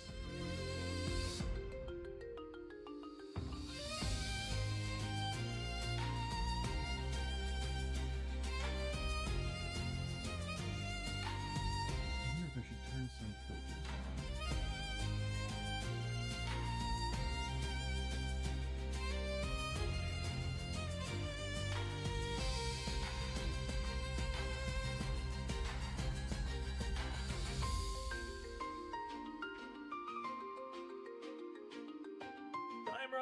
So I rated Dutch Yoda because he's doing a 2-hour charity stream. Oh, time roller, no problem, bro. Good to know that Dutch Yoda's doing a charity stream too. Give you both a shout out. But how you doing, buddy? Let me give you a shouty. We'll do that for Dutch Yoda as well. Yeah, everybody, I highly recommend checking out Time Roller. He's got a really good variety stream for board games, and if you really enjoy basically all the board games, go watch Time Roller. He's got quite a bit. And he's got the cutest cats.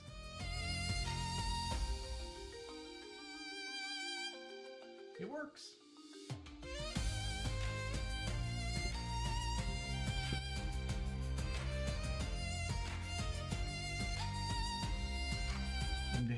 Dang cats won both the games today. Okay, so it looks like my shout-out system is not working.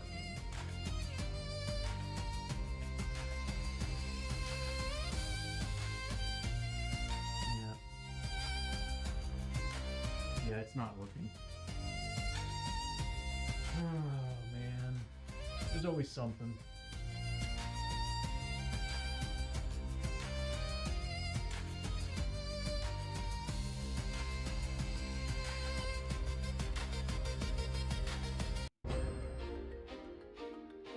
Bug I gotta look into. Okay. Dang. Let me check on something. Well, obviously it's working if it's interacting with OBS. Or is it? Give me 1 second to take a look at my... Yeah. Interesting.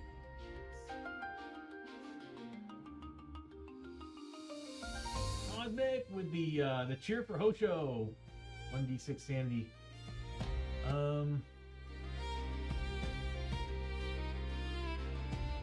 they did. Oh, I mean, I know that OBS updated recently, and that might be why my stream elements isn't working.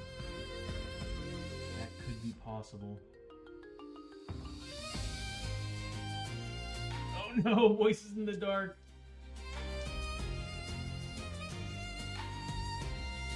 Oh no. Okay, so Ahiga needs to take 1d6 sanity hits. That's like seriously, that's like the 5% chance of something bad happening. And voices in the dark for Ayana as well. Oh, that's not good. Thank you for the cheers though, Cosmic. Let's see what we have to take. So here's gonna be for this is gonna be for Ahiga first. He's taking all 6 hits, and then Ayana's taking 1. Rocky Hill, yeah. All right, so Ahiga needs to take 6 hits. He's got a 4+. Look at all those 6s. My God, I'm wasting them. Okay, so we got 4 saves here, 2 misses, so he does take 2 points of sanity. Don't feel bad about it, Cosmic. I put it in there. It's a 5% chance. You just know how my luck is. Blame me for that.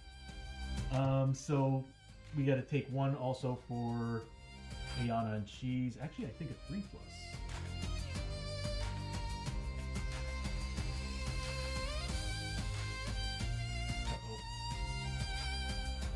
There we go. Ever since I moved, things have been acting funky. So yeah, she's a 3+ willpower. She gets it. So she takes nothing. Ahiga does take 2. Did do Hosho. So how I'm doing it with characters that aren't on the screen at the time that we're playing. If you use like Hoshos while we're using these characters, you're using these characters while we're doing Hosho, or Hosho's team, you all get to choose which character that bonus goes to afterwards. So it was a 1d6 sanity health back. Cosmic, I'm guessing you want to put it on Ahiga to heal back up those 2 points? While you decide, I'm going to go ahead and move and get Ahiga moving here. So Ahiga... Seems around, isn't it? That was Ahiga's turn. That's right. Cool. So he gets back. Gets all his health back.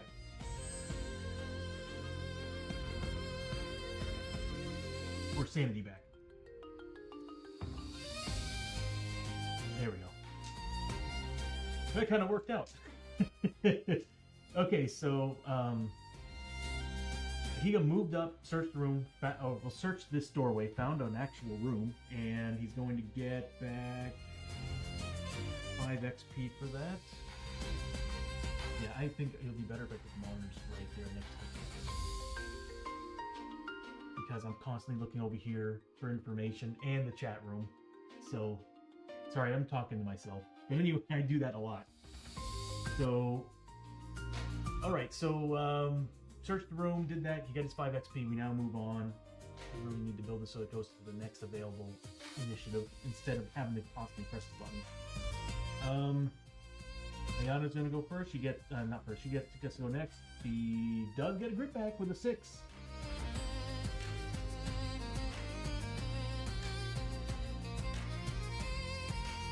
I just find it hilarious that twice in a row, Cosmic, you got the 5% chance of voices in the dark. I think there's one for corruption. It's 2. No, there isn't. It's just voices in the dark. That's hilarious. It's like last stream we were getting non-stop grit back. Like, it was awesome. What's this?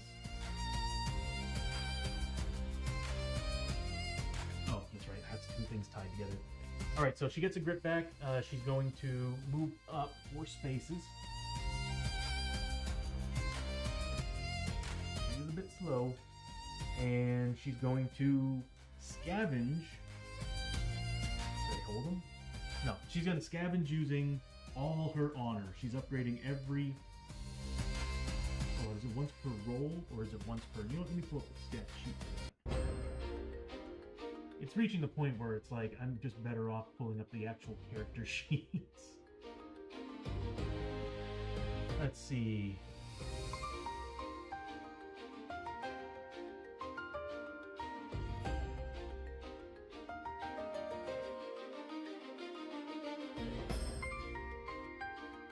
Okay, so yeah, I can use it as many times as I want. Alright. It just has to be used on dice that can only be used by grit. Okay, so it's 3 dice. I'm changing every single one of them out. Because she's an honor 3 instead of 2 now. So they're all going to be D8s. And the 8s rolled because of Gallant are doubled at that level. So we still need 6 pluses for crit. On D8s, we didn't get a single one. That's okay. She's honor 3. This is cool. Alright, so that's the end of her turn. She didn't find any scavenge. She didn't do any. Didn't pass scavenge, so we're just gonna move on. The echo in this room is really getting to me. Basically the end of everybody's turn, so we now move on to exploration. Our journey continues. That's so freaking cool. That couldn't have gone any better. I'm loving this stream already. Okay, so not only do we get a portal, we have an encounter, and we already found the first clue token. And we happen to be in a world where she needs a clue token. Yeah, I need a better way to pull up the cards for the questing.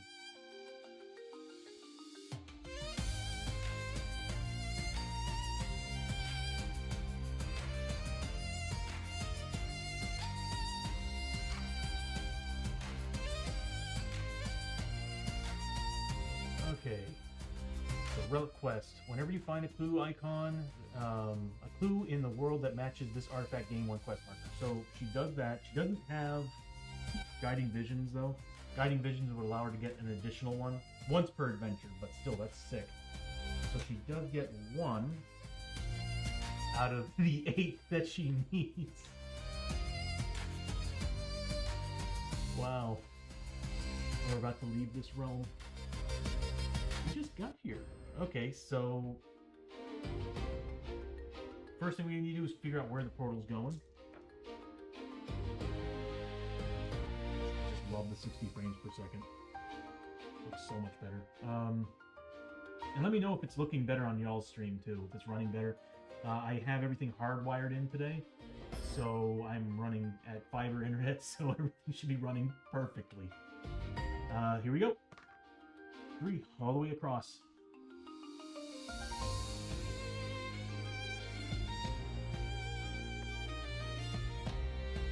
Nope.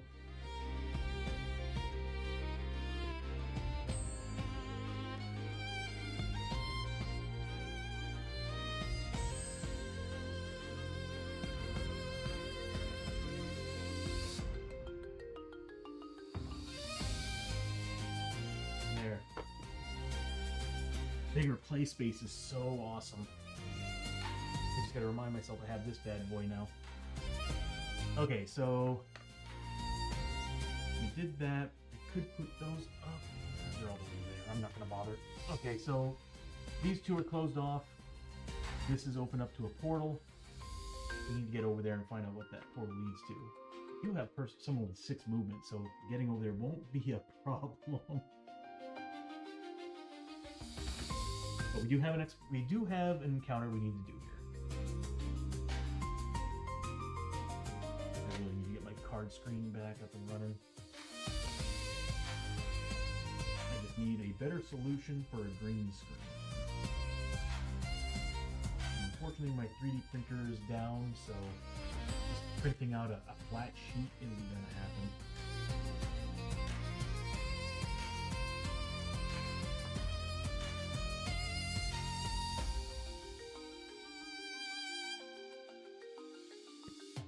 Alright, here we go.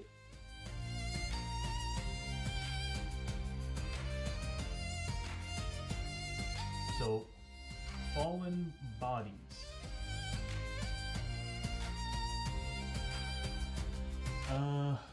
I can need to zoom in just a bit more.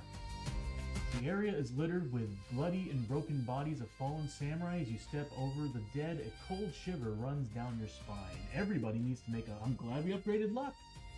Everybody needs to make a luck 5+ test, and I spent all of her honor. I even told myself, should I spend it all? I did, and now we could have used it. Anyway, luck 5+ tests everybody needs to do, and everybody's a 2. If successful, you find something of value amongst the bodies, draw a loot card. Ooh. And if failed, place a corpse token in any space adjacent to you. Then, at the end of the turn, roll for corpse token rising up as though it were a... Oh, why did I spend that honor? Why did I spend that honor? So first we'll start with Ahiga. He hasn't spent any honor yet. So he still has his 2, so he's got 2 dice. Actually, let me pull up their stats here. Have a button for that. There we go. Alright, so what we're looking at is, he's not a 3. He is a 3. Well, it makes sense. He's an Indian scout. Okay, so he's a 3. No, he's a 2. They're both 2s. I'm looking at spirit. Anyway, so we need 2s. So I'm going to use 2 d8s. I'm going to spend the honor to upgrade these completely. Oh. Hold on, good idea. Be successful. If she was adjacent, I could totally use a token on her. God, I am making mistake after mistake. Okay, so first thing that's going to happen is we do have a tonic. I can make her reroll and spend that tonic. It's hard to get the free tonic from earlier. Okay, so what we're going to do is I'm going to use both dice. I'm going to upgrade both dice using Ahiga's honor. So he needs a 5+. He gets it. Too bad we don't get double successes. Successful, you find something of value amongst the bodies. Draw a loot card. So he gets a loot card. It failed. Place a corpse token. So he's passed. Now it's Ayana's turn. She needs a 5+. Come on, come on, come on. Oh, wow, nice. She got it. So she got the 5 right there. They both passed. They both get a loot card. Big win on that. Better than dealing with corpses.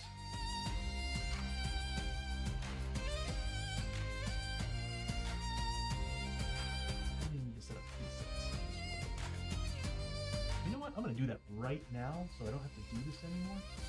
So it'll be like zoomed out to the point where I need to move that, where it's the entire area.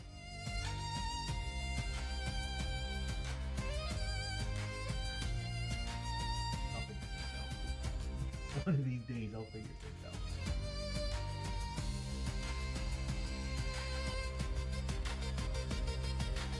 I'm gonna set a preset for zooming out,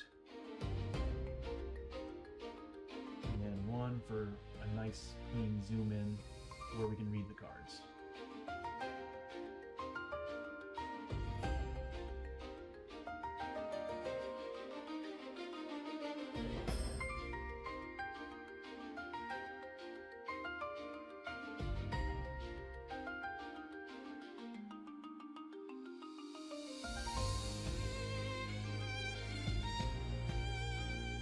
Increase the switching speed.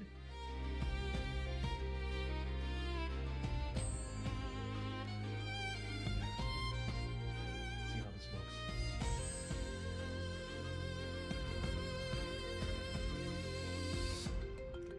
Not quite as fast as I would like for it to be, but it works. Okay, so we passed this. We put that in discard. And we now get 2 loot. 1 each. I'll add sound effects to that. Okay, so this is the Higa. He gets 30 XP and 25 gold.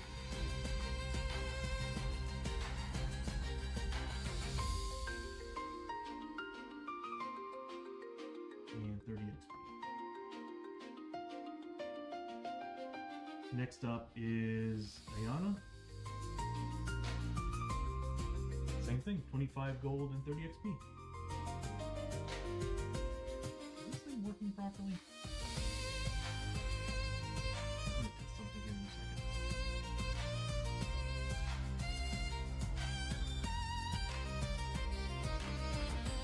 second. It's working. I'm just somehow randomly generating the same number over and over again. That's what it's using. It's using a random number generator. And it's choosing cards by random based on their number in the system. So anyway, that's it. We got a portal, clue token, encounter. We got 1 quest token marker for Ahiga because he's on. No, not Ahiga. Ayana because she's looking for the scroll of thunder. I keep this over here to remind us that she's after it. And yeah. 1.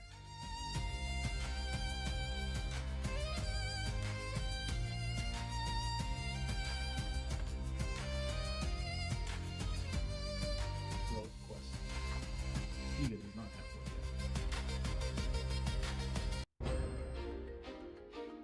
yet. Alright, so that's the end of the round.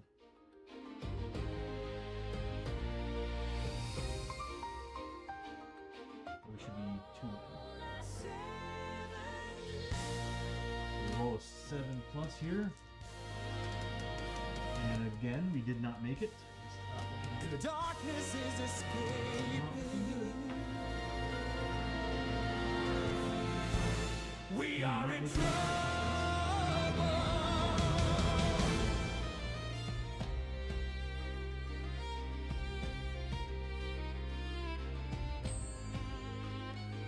Draw darkness Hunted through the void, leaping out from another dimension to attack. A vicious pack of void hounds savagely stared at you before phasing back out of reality. Every hero takes 3 horror hits. One random hero also takes 6 hits that do 2 damage each. And once per turn, we can use cover. So, alright. How are we gonna do this first? 3 horror hits? Okay, so Ahiga first takes 4 hits. He needs 4 pluses. Passes 2, fails 1, so he does take 1 point of sanity damage.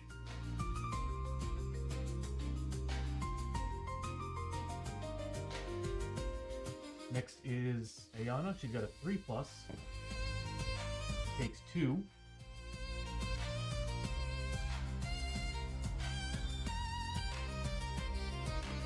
then a random character takes 6 hits. So luckily we can use our shield to cover. We haven't used it yet. I kind of suspected they'd be walking around with their shields right now because as long as if they're in combat. So what we're looking at, 1, 2, or 3 is going to be Higa, 4, 5, or 6 is Ayana. Higa's going to be taking the hits. So he's going to be taking 6 hits, so he's getting cover saves with his shield. He needed 5 pluses, so he got 2 of them. The others get through. He gets a defense roll of 4 plus. That's 2 more whittled down.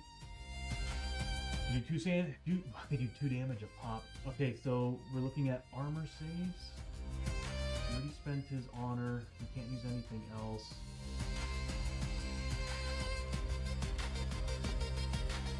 Okay, armor saves. 4 armor saves. I do have a helmet, so I can add +1 to one of them if I want to, which I'm going to. So this one is going to turn into a 5. So that's a save. That's 3 hits to get through. So that's 3 points of damage for a Higa. Ow. Frickin' promo cards, man. I swear they are the worst. Okay, so there's that. This is looking like the last adventure when we were like, yeah, at least we found the first clue token, but we could still have some bad luck. Beginning of the round, we have a Higa.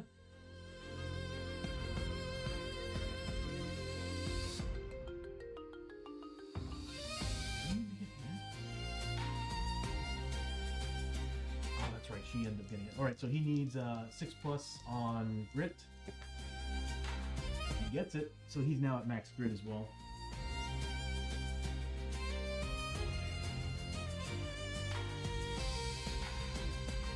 And he's going to move up 6 spaces. You can barely see it. 1, 2, 3, 4, 5, 6. Not quite there. He could scavenge. I'm going to leave the scavenge to her though. She needs the scavenging. Yeah, she needs it.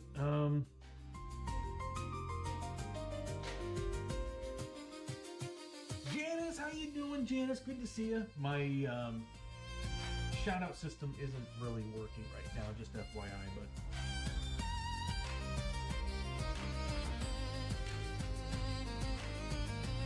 but well as expected. now it is.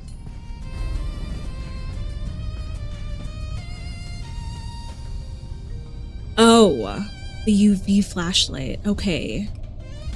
Thank you.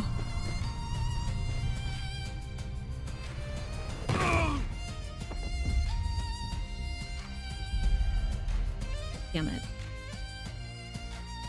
Oh, that's right. I forgot.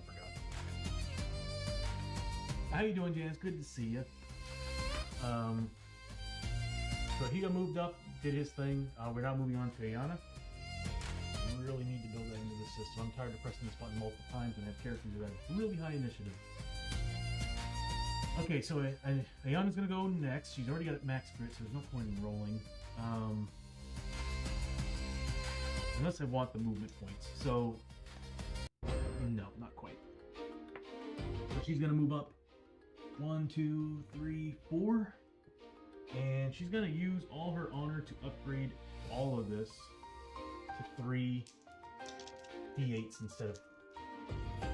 Hosho's not back yet, Janice. I'm still trying to work the system and get everything set up for my seasonal 2 characters to come back out. I think I'll bring them back out on Sunday. But you can still use his shout out. It's just if you use a shout out, I tell this to everybody, like if we're playing as characters that that are not on the screen or not in the shouties, you all get to choose. After you do it, choose the character you really want that bonus to go to. So you can use Hosho Rio and be like, I'm giving this to Ahiga or Ayana. Oh, okay. So here's the special rules for Gallant. Oh, that's a scavenge. That's a scavenge. Any rolls of 8 are counted as double the successes at that number. That's 4 scavenge cards that we just got. This could suck. It could be good too, because if we get the right scavenge cards, which is nothing here, then that means that we get points towards finding the scroll. So here's the first 3. I hate scavenging, but it's kind of worth it now. So we did get 1. So that is 1 marker.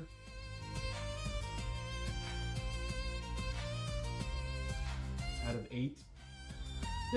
Like I said, I think what I'm going to do is I'm actually going to build it in the stream specifically for knights and special characters having like special abilities and stuff. Might make it a little bit easier to show that on the screen than actually write it all down now.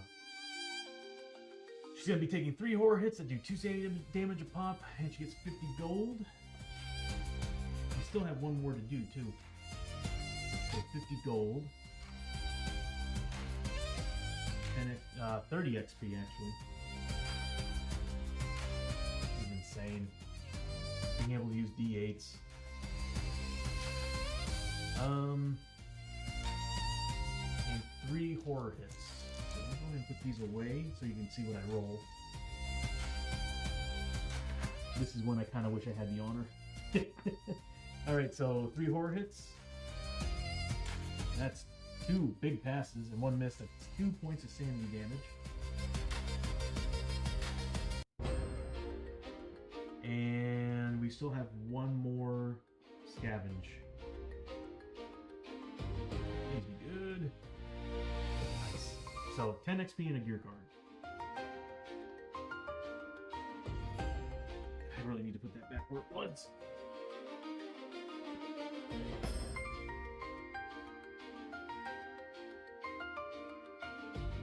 I'm just going to grab a section of gear cards and bring it out. We've been using it. So, yep, pulling it from a gnarled hand of a dead body, you find something of value in the forsaken place. Find a gear card. What we find is, I kind of want to do a poll.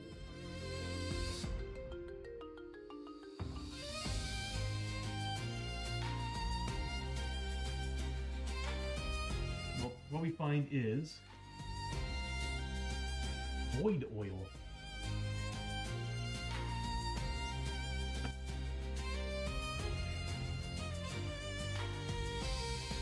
So attached to any light source, whenever hold back the darkness roll is failed by only 1, for example, on an 8+ you need for example, an 8+ is needed and you roll a 7, roll a d6, no grit. On a roll of 5+, the darkness does not move forward.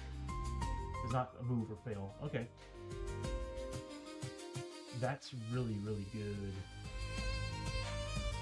I might have tempted to wear that right now. Why not? Let's spend $600. We could sell that. But it can also save our asses. And I'm really good at rolling 1 below what we need, so I think I'm gonna do it. I'm gonna say void oil. We're gonna spend it right now. So boom, we've got it. Why not? We'll spend it right now, so this way if we ever roll 1 underneath with the requirement, we roll a die to see if it fixes that. We need a 5+. No grit either, is it? So I can't spend honor on it.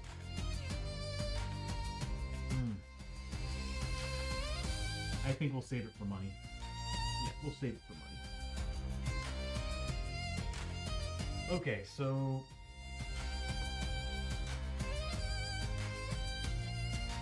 there's that.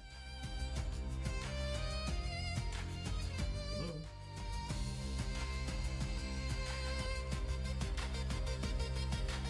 Okay, there we go. All right, so that's the end of the round. As far as she can move up, she is slow.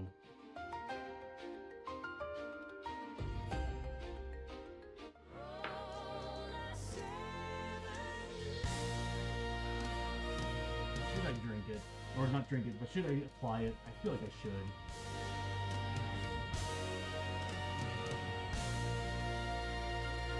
Hold on a minute. Attached to any light source. This is permanent. This is a permanent upgrade. Attached to light source whenever. Okay, so limit one light source upgrade. Does it say discard?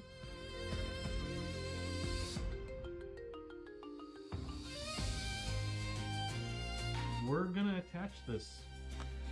Problem is that it does turn it into darkness, but that is okay. I thought it was like once per adventure, but that's straight up permanent. So void oil.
That is pretty sweet. Cool. Yeah. We're definitely equipping that.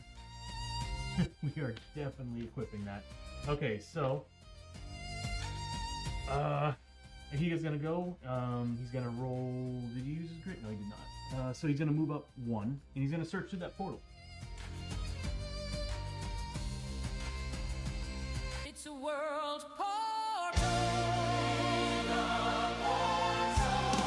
To another world. I mean, I kind of want to go to a different world, but Haunted Castle's pretty cool. And also on top of that, at least we'll still be getting our clue bonuses for finishing quests. Because we're still in the Forbidden Fortress technically, so yeah. Part of me wanted to re-roll it, but I'm also like, this is good. So spectral apparitions. All encounter cards that are keyword active gain the keyword ghost. Whenever a ghost encounter card is drawn, all heroes take 2 horror hits. Braving the Night. Whenever the hero party marker moves onto a blood splatter space on the depth track, every hero may recover grit on D6 roll 4+. Yes, please. We will totally stick with the Haunted Castle. Why not? We'll pull out from the Forbidden Fortress map deck, and we find Corrupted Courtyard Path.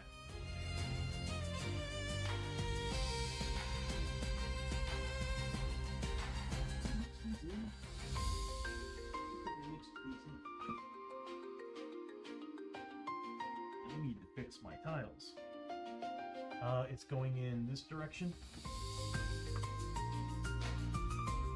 Alright, starting to go off the board here. It's going this direction. Hold on. I know why it's not working. Okay, so I do need a piece.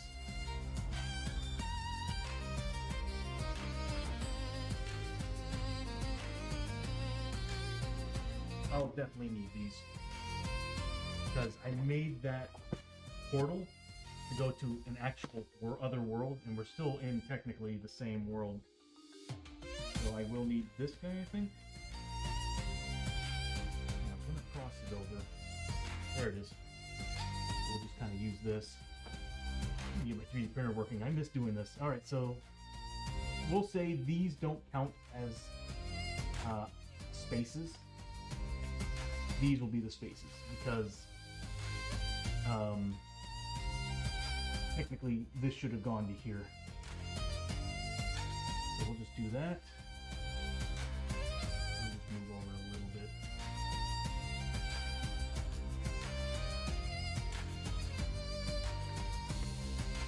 There we go.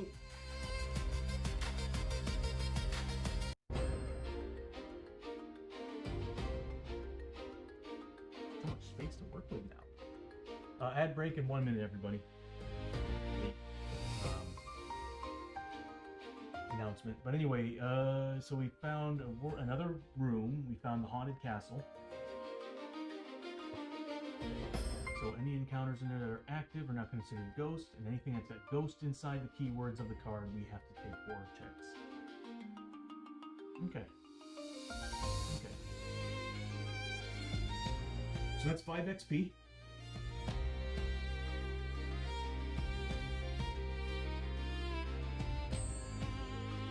And that's his turn. We got Ayana's next. Ayana is going to. She's already at max grit. Strength, max grit. She's got 3 honor. I can save that for stuff. This room has been already checked or scavenged, so she's gonna move up 1, 2, 3, 4. That's really all she can do. Yeah, that's all she can do. Neither one of them has used their honor, so we can spend it on skill checks if we're going to be doing anything. So, alright. That's the end of the round for that, and we now get a exploration token. Our journey continues. Draw exploration. Piss. Okay, so we roll 2 dice. 2 and 5. So that means that this is a doorway and the other way is a doorway as well. So this is cut off.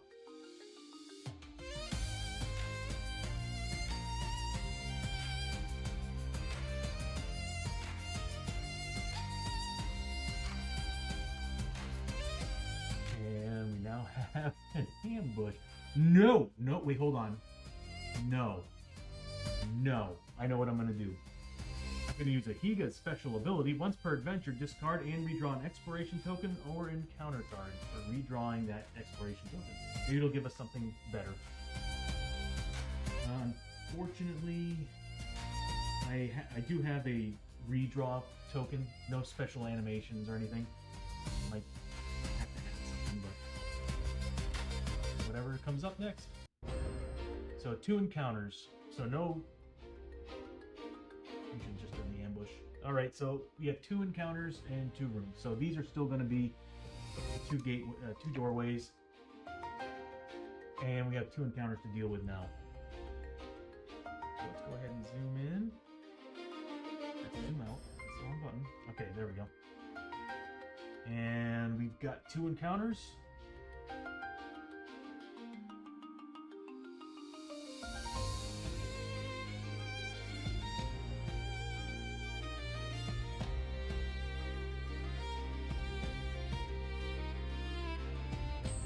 Alright, let's see what we get. First encounter. Dark ambition. A dark voice whispers in your ear. You are the chosen one. These others are holding you back. You shake your head to clear your mind, but it's still there. Now is the time. Take what you deserve. Okay, so a random character needs to make a spirit test. That's a Higa. He actually has the best spirit on the team, and he has honor left over. I'm gonna spend, because I have the hunch we're gonna make a skill test on that one too. So I'm gonna take 1 honor and upgrade 1 die to a D8. And this is what I'm gonna be rolling. I need a 5+.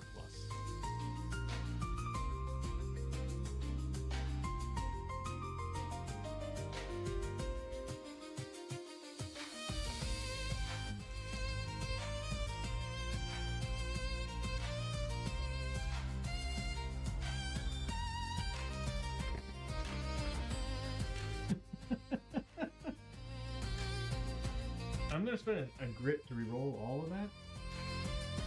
Okay, so he has a good chance of getting grit back, so I'm not really too worried about rerolling it. There. Okay, I'm rerolling.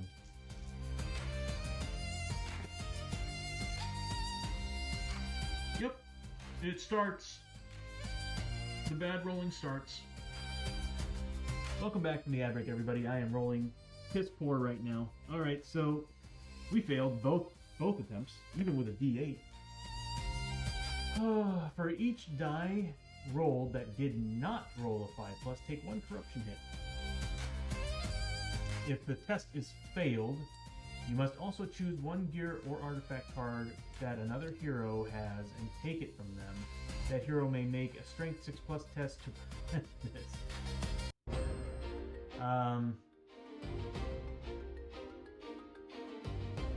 That sucks. Screw this card. So I need to make, first off, some corruption hits, so I need 4 pluses. 2 saves and a miss. So that's 1 corruption damage.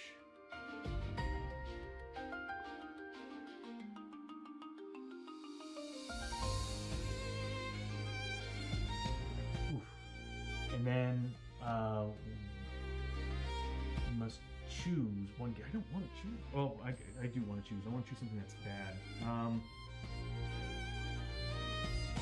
Oh, at the beginning of every adventure, I forgot. Beginning of the adventure, I should have gotten some Darkstone. 2 pieces of Darkstone. Because of the Darkstone satchel that Ayana's holding. Since she's a Darkstone shaman, she just finds Darkstone at the beginning of the adventure when walking into the location. He's gonna steal from her.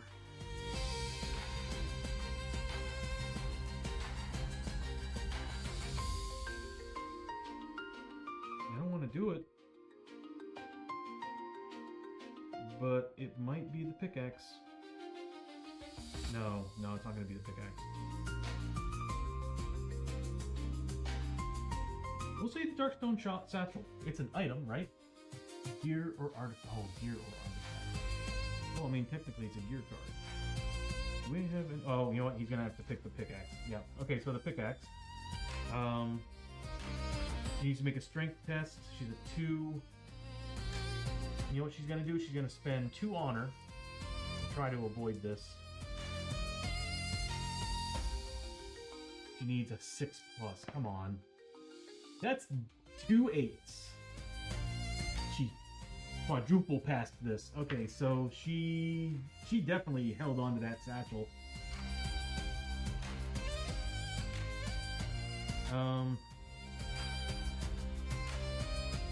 That's funny. I just realized I forgot there was actually one little thing about these 2 characters. Actually, they're supposed to be brother and sister. That's kind of funny. But anyway, so Ayana held on to the Darkstone satchel as Ahiga just kind of lost it and started trying to steal it from her. Until he came back to his senses.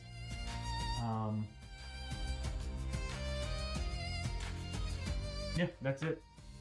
He does not have the item.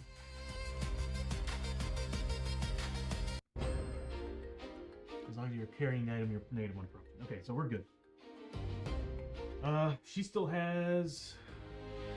I think she still has 1 left of her honor. Cherry blossoms. Blossoming cherry trees line the path here, their pink petals fluttering through the air like snowfall. As the breeze comes... Oh, what does it say? I can't read.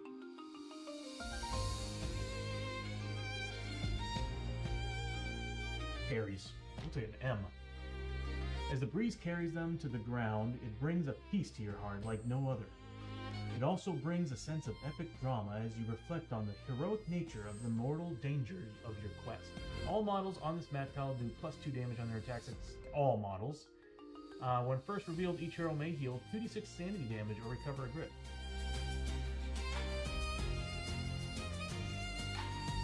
I'm gonna say sanity damage. 2d6. So here's for Higa. He's only 1. He'll get the grit back. Yeah. Get the grit back. There's only one off.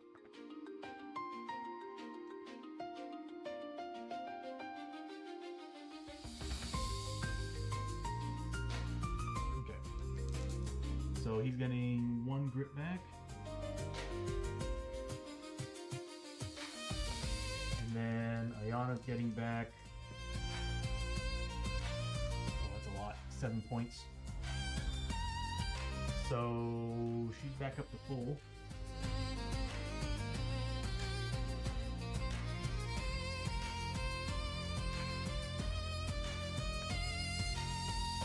Problem is, oh, hold on a minute. Dark Ambition's active.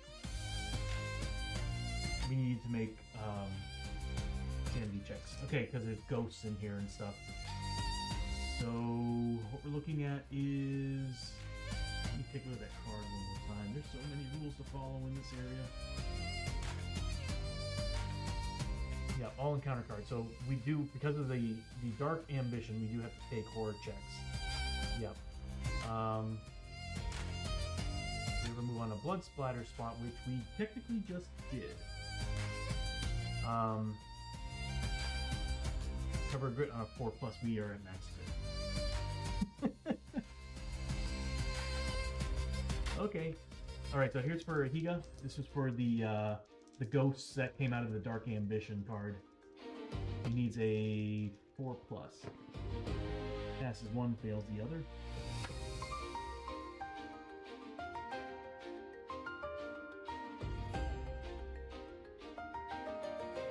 Next is Ayana. She needs a 3+. He passes both, so she's good. Either way, she got 7 points of health, sanity back. She would have just... shouldn't even really have had to have fallen. She had a lot of excess. Alright, so this remains in place. So enemies, all models on the map tile over here are now...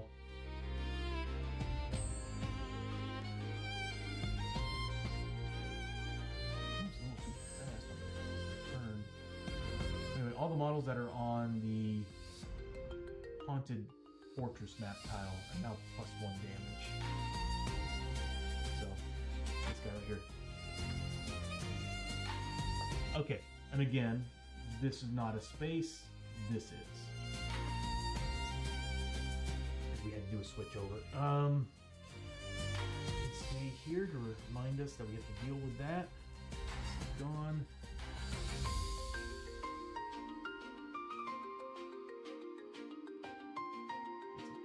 Trying to gun for. Is there anything else? We were in the Forbidden Fortress. We didn't find a clue token.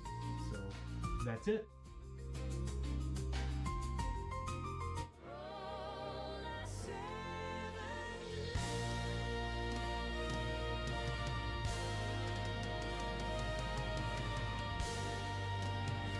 We're not making any of these.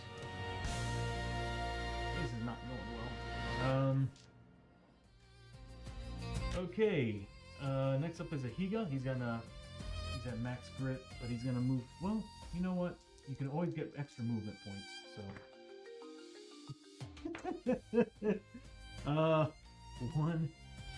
1, 2, 3, 4, 5, 6.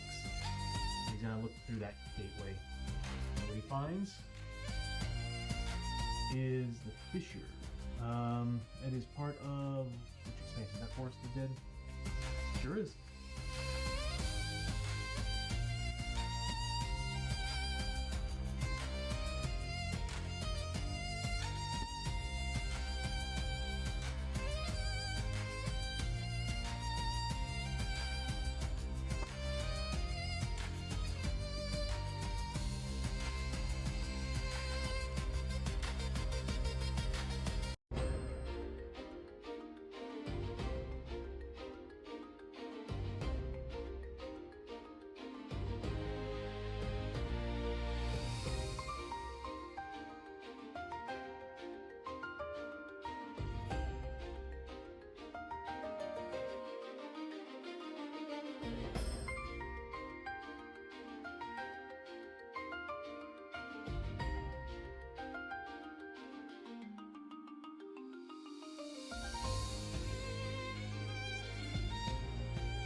long as there's no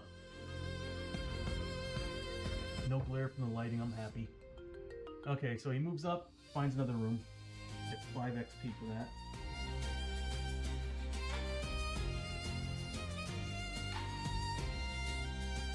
And that's his turn. Next up is Ayana. She's at max grit, but again, could get extra movement points, so nope. She's gonna move up 1, 2, 3, 4. She's spent points to catch up with them. I'll do it next turn. Because, yeah, I'll do it next turn. It'd be smart for me to move up to get. Those are. Yeah. The new room, it could be the ambush could come back and get us again. I'm gonna have her spend a grit and move up right next to him. She does have a tonic, so we can always spend that. So she's gonna move up 1, 2, 3 additional spaces. Close the gap. And she's going to scavenge. Nervous about scavenging, but she's gonna scavenge. And I'm gonna upgrade one of the dice to a D8. Just one, because I have a hunch I might need them. So here we go. Nothing.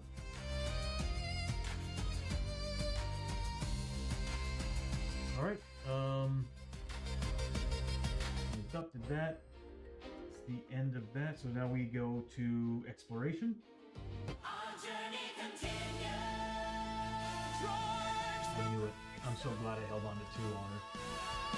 So we do get a clue token. Clue token in a world that she is trying to get the item from, so she does get an additional marker.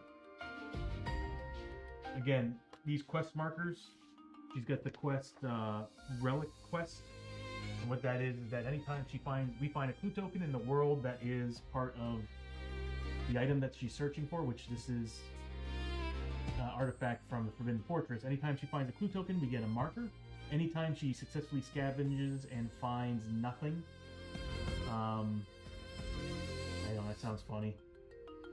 Successfully scavenge but find nothing. But anyway, if we get the nothing is here card, that's another marker. So she got another marker. She's 3 out of 8 right now. We did find a clue token. We get 1 doorway.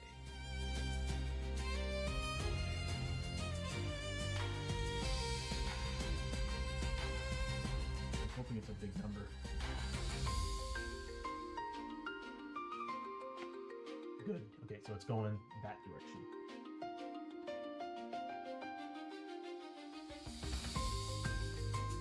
So that's closed off. And so is that.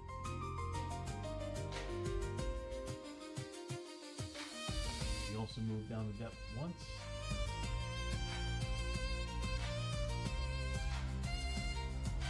This remains in play, but it's on that map tile. Technically, we're +2 damage for still being on that map tile. Okay. So there's a lot of rules I have to go over, because also the Haunted Castle rules I have to keep reminding myself there's all these other things that happen. So we do get 2 encounter cards.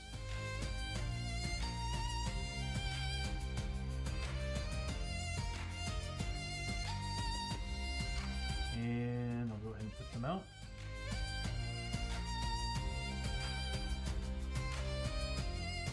And let's see what we have to do.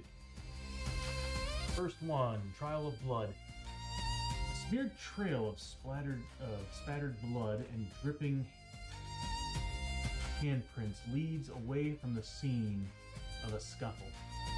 Following the trail, you are unsure. You want to know who or what you may find at the end. Touching it, is that why? Yeah, that's why. Okay, so Random character needs to make a luck 5+ test. That is gonna be... I'm glad we upgraded her with the luck. So Ayana's gonna be making the test. She's now a 2 luck instead of a 1. I think I'm gonna go ahead and upgrade both those dice. Or just 1. I'm just gonna upgrade 1. Okay, so that's gonna spend 1 out of the 2 that she has left over for honor. I need to lurk for the next 30 minutes. Okay, Janice, thank you so much for hanging out and lurking.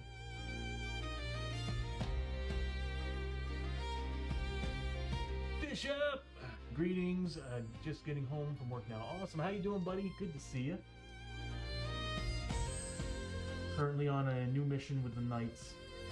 So, make a luck 5+ test. If successful, gain 25 XP as you discover the body of a court advisor with several shuriken embedded in his back. Clutched in his hand is a torn scrap of fabric with a house crest, a ninja shadow clan. If failed, you turn the corner to find an assassin standing over the body of a guard caught in the yak. He makes note of your face before disappearing in the shadows. You now get the death. Nope. I am upgrading both those dice. I do not want the death mask. I do not want the death mask. That's actually an icon I'm planning on adding to the stream as well. Yeah, I don't think I want the death mask. Let's take a look and see what it does. Death mask. Here we go. Card rules. Death mask.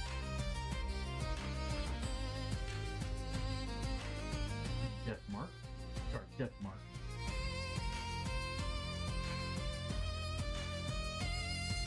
All enemies do +2 damage on their attacks against this hero. Discard this token at the end of the adventure. Yeah, we don't want that. We need a 5+. I mean, I got grit on her. Oh, she's only got 1 grit.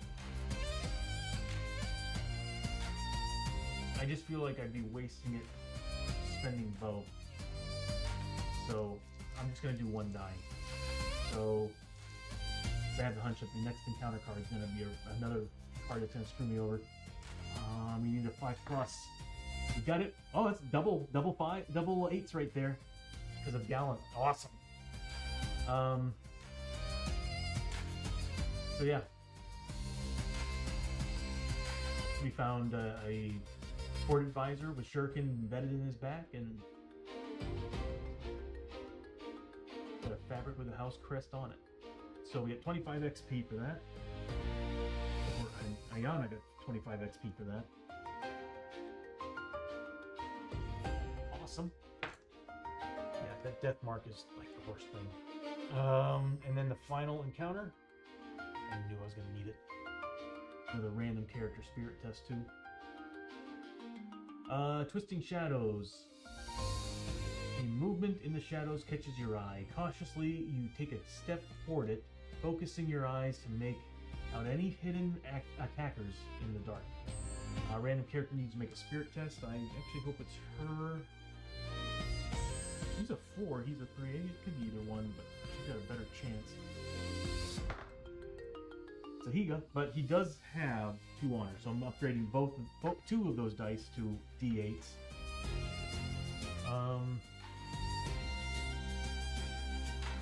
Needs a 6+. If successful, gain 15 XP and you may recover a grit as you face down the unknown. If failed, you are pulled into the shadows by writhing tendrils of darkness. Take D6 hits, and D6 horror hits before breaking free and scrambling out back out into the light. Okay, so I am upgrading these.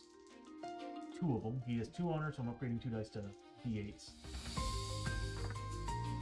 That is a 6. 2 6s actually. So he got 15 XP and he got a grit, but he's at max. We'll gladly take the XP. That's it. So we're 1 clue token away from completing the mission already.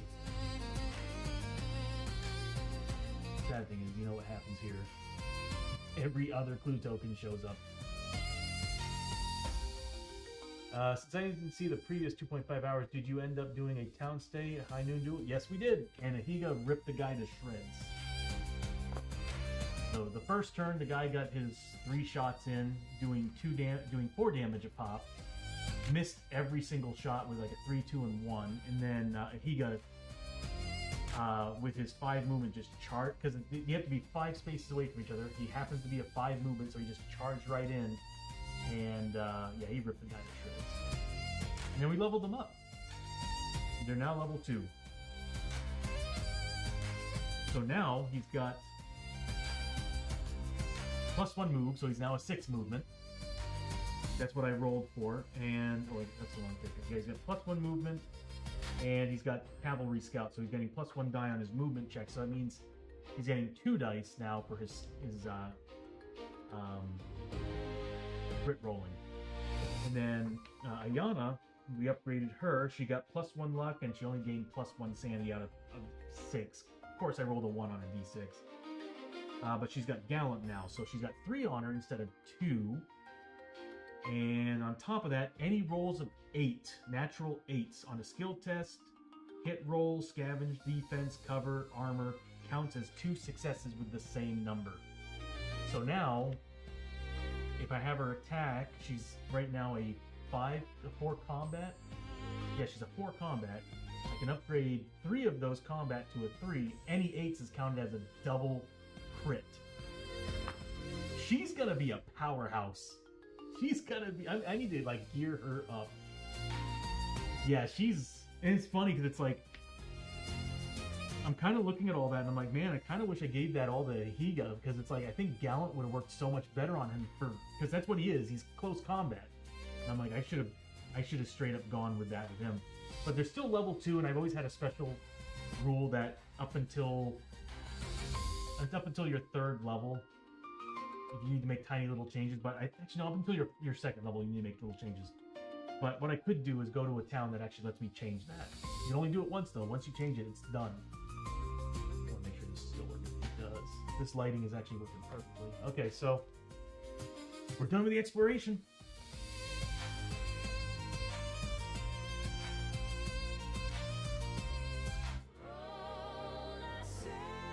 We are not making these, by the way. It has not been working. Meta! With the 50 biddies, thank you, buddy. How you doing? It is working. Okay, I'm just making sure the ducking is working, because the mics are a little bit further away than normal. Okay, so also we need to do shotties. The lighting is back. Yeah, it is.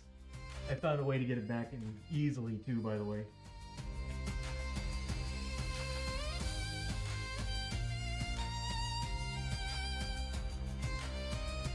Now it's working. I get him? Fucking A, look at me go. Oh, that's a shot. I don't want the shot. I gotta find a way to get that working again. Because when I first set that whole thing up, I could actually hear the audio from the clip. Now I can't. It is meta. It's a disgusting textured wall. Yeah, well, yeah, it is. Kinda. It's an old apartment, so they've been layering and layering and layering like paint over it for years. Yeah, I'm not a fan of it either. Originally, I had this stuff set up. Some nano leaf? I had like a whole thing of nano leaf over here. Sorry, I just freaked myself out for a second there. But anyway, I had a whole bunch of these here lined up on this wall and changing colors and stuff. And of course, the tack of the strip that it comes with is trash. It fell right off the wall. So now I'm like, it's either I have to drill it in, or I'm thinking about just getting a printout of the logo and just kind of having it sitting here or in that wall. Because like when Tom's over, I'll be setting the camera up like this. So Tom will be here, I'll be over there. And then I was thinking about having like something over here for like logos and whatnot. Get the boom out of out of the shot. Get the boom out of the shot. There we go. Yeah, neon sign, but to be honest with you, this was actually looking really, when I was test running it, this was looking pretty awesome. I just need to, yeah. What I was thinking would be cool is having this and having like a white cloth with my logo on it, and these just changing colors and stuff, so it was just bleeding through the fabric. That would look really slick. So that's what I was thinking. Like, I was thinking about having like a logo on a sheet printed out and probably like in that corner. Which at that point, I might just find a way to actually just string those up behind it and do what I was saying earlier. We'll see. We've got a lot to think about. Where were we? We were about to make the test, right? Okay, so 2d6.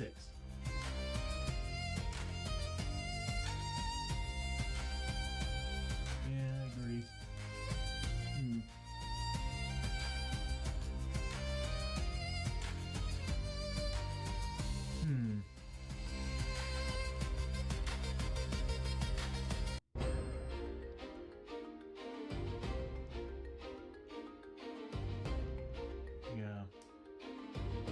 Might not be a bad plan. So I was thinking about trying to find something. Originally, I was thinking about trying to set it up on my new stand over here, putting it behind all the models. I was like, that would look sick.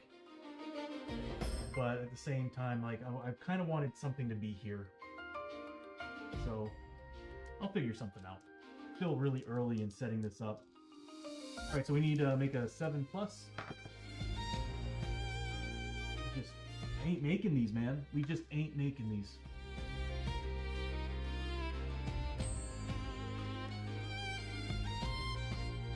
The darkness is escaping. The darkness We are in trouble. Yeah, and I got stripped lighting. I've actually got a whole. Well, I'm using these now for background pieces, but I got like Philips Hue lights that I have like LED strips and stuff, but right now I'm using them for something else. Right? Like, that's what's crazy, Bishop, but at the beginning of the stream, like, things were going pretty well, and of course, as soon as I said that... Oh! Meta, thank you, buddy.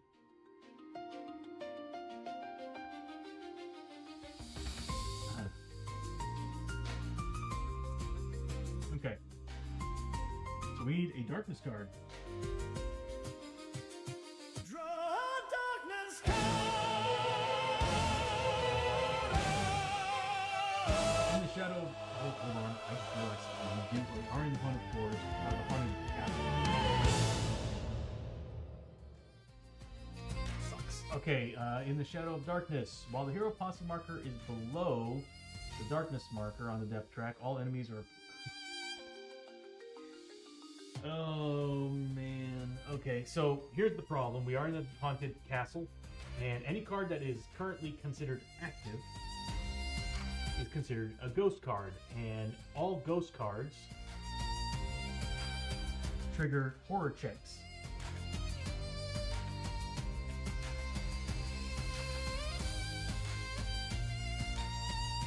Yep, 2 horror hits. Alright, so that's 4 horror hits total. Alright, so here's for Ahiga. So that's 2 points of sandy damage.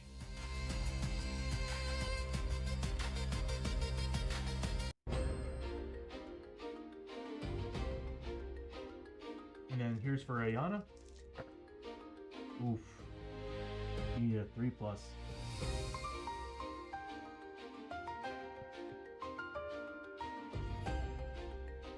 She has 1 honor, right? I could have used 1. I'm gonna spend a tonic? It's 3 points. She can take it. Okay, so 3 points of sandy damage. So the ghosts in this place are freaking this team out. They don't seem to like ghosts. Alright, there's that. We're now at the beginning of the round. All right, so this is the direction we need to be heading. So, of course, it's taking more effort than it really should be. Okay, so I'm just gonna make what's his grit? He's at max grit, so he's just gonna move up 1, 2, 3, 4, 5. God, he's a 6 movement. That is 6 movement with 7 initiative. That is insane. All right, so he's gonna move up, and I really am probably going to change out his special ability, his pre-upgrade to Gallant, because I think Gallant on him would make him stupid good.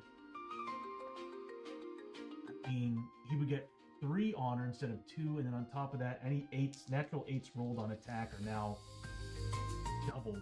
Oh, that's so good. Alright, so he's moving up, searching that room, finds an inner garden. It's part of...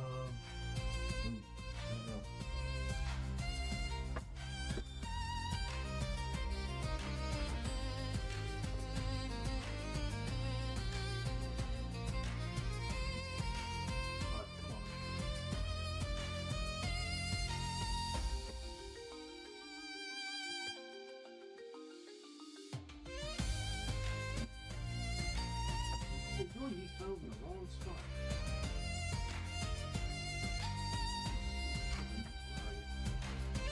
There it is. By the way, the latency today is crazy low. Yeah, I'm running on... I have everything hooked up hardwired. So I have a Cat 6 going out to the router. Should be running smoothly. On top of that, if you've noticed, I don't know if it's on your screen showing it the same. I'm running 60 hertz on my television, but I have all my cameras now set up to 60 frames per second instead of 30, so everything should be a lot smoother now. And also I have everything set up as Thunderbolt instead of USB-A, so that guy in particular should be running super incredibly smooth. Oh, okay, cool. Yeah, but everything should be running so much better now. So when I start setting up other board games, things should look pretty slick. Because I'm planning on building something for Death May Die, because I know Death May Die is a game I'm probably gonna open up to the community, where y'all can play.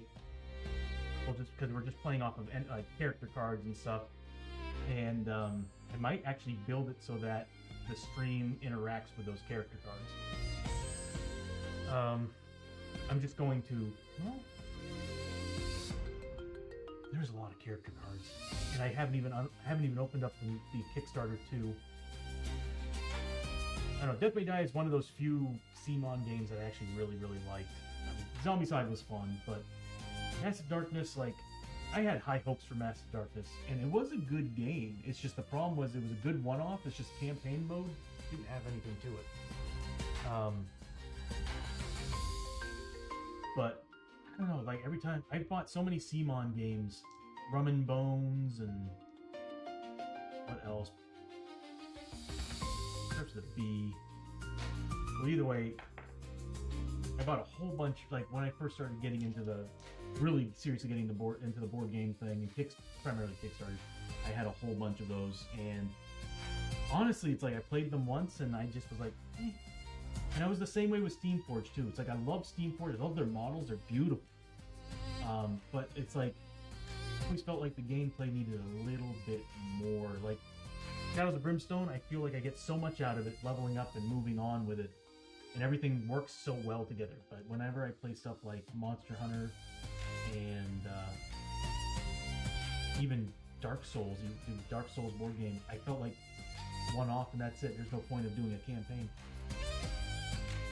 Primarily because it's like, the thing with Shadows of Brimstone is you can upgrade your gear with the upgrade slots. You can always find something better, is what I feel.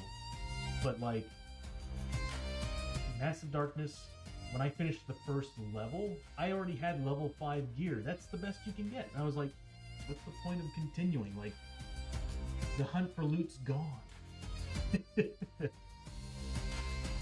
That's why I think Shadows just works best for me. But anyway, so he moves up, he finds a room, he gets 5 XP.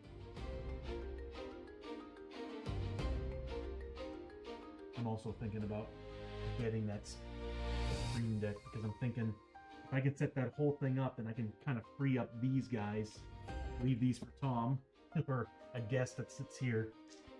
All right, so he moves up, gets 5 XP, finds that room. Next up is Ayana, and she's gonna move up 4 spaces. 1, 2. Yeah, she moved there. 1, 2, 3, 4. Why did I move them up? That's why. 1, 2, 3, 4. I could have just done 4. Anyway, she's gonna move up and she's gonna scavenge. Can I do it? It gets her closer to finding the item and completing the quest. So I'm going to upgrade. I'm going to take a chance here. I'm going to upgrade all these to D8s using all her honor. We did it before and it was insane. Nah, you know what? I'm just going to do one, just like I did last time. We'll just upgrade one of them to a D8. Oh, that's so good though. I'm just thinking about now, like a prospector knight would be Gallant would be the most disgusting thing in this game for scavenging, because all your natural 8 rolls on scavenge are now double. So you could get potentially 6 scavenge with double what you find. It's disgusting. Alright, so here we go. Does find 1. Hopefully it's nothing. This is when they actually made you find nothing card actually worth getting. Please. It is war hits, of course. 3 horror hits that do 2 sanity damage a pop. She's a 3, so she needs 3 pluses. Passes all of them. That's a 4, a 5, and a 5.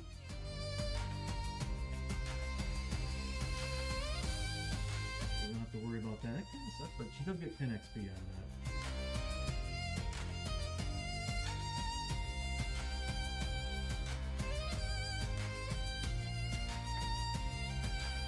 And all right, we now move on to exploration. This is another room, so we can go down 1, right? 1, 2, 3, 4, 5. Yes. Our journey continues. Draw exploration. Welcome back, Janice. Welcome back, Bishop. So we found the final clue token already. I like that. All right, so all those exits are closed off. That's kind of cool. So basically, what happened was, I gotta get used to this. Okay, so what happened was that we started over there on the left, moved our way down till we got to a portal, got through the portal and entering a haunted castle, which brought us pretty much almost instantly to the final boss room.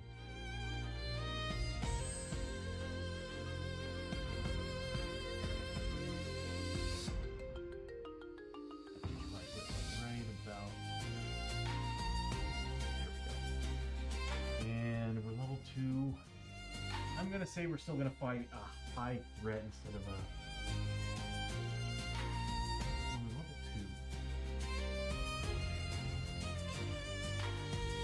2. Screw it. We're gonna take on epic threat. Why not?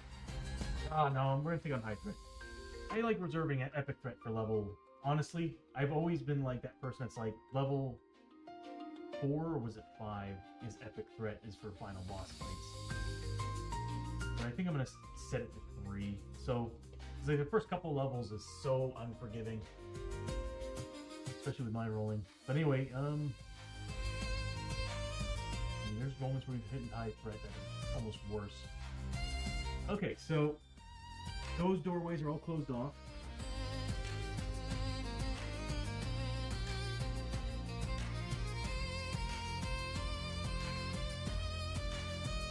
You know what? I have an idea for difficulty level that you can always change the final boss fight, because final boss fights are typically supposed to be epic. And I'm thinking to myself, I'm like, maybe could do something with the rewards if you choose to make it a high threat instead of an epic threat. So this way you have a higher chance of success, but you get less rewards. So maybe it's like half the rewards, or possibly the final boss fight only you lose 1 loot. So if you're to him, but you, no matter what, you always get 1 loot. But it's like if there's 3 loot and you're fighting like you're 3 enemy groups and you're fighting 3 enemy groups and you succeed, it would be like -1 loot total because you took on a high threat instead of an epic threat. I like that. For every threat level that you drop down, you should remove a loot on the final boss. What do you think about that, Bishop? This way you have a chance of actually succeeding the mission.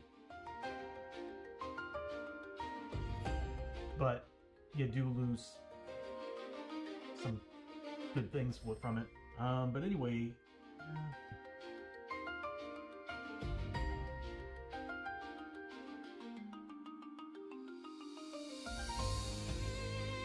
What about if you only fight 1 boss?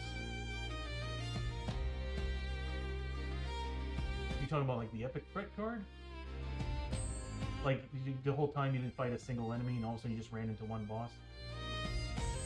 Yeah, see, that's the hard part about this whole thing, is that there's some cards that are promo cards or swarm cards where it's like epic boss plus 2 medium enemies, and then you get a medium card out. And what does that medium card do? 2 low enemies.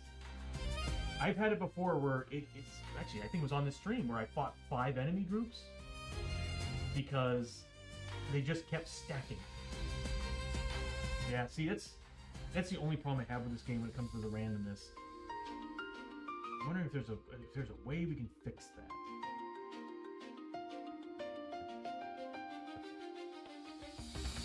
Well, either way, I guess we'll take on an epic threat. That's supposed to be the rules, so we'll take on an epic threat. I mean, the rules are a little bit balanced out considering it's only 2 characters. I'm just hoping it's nothing horrible. So let's see what we got.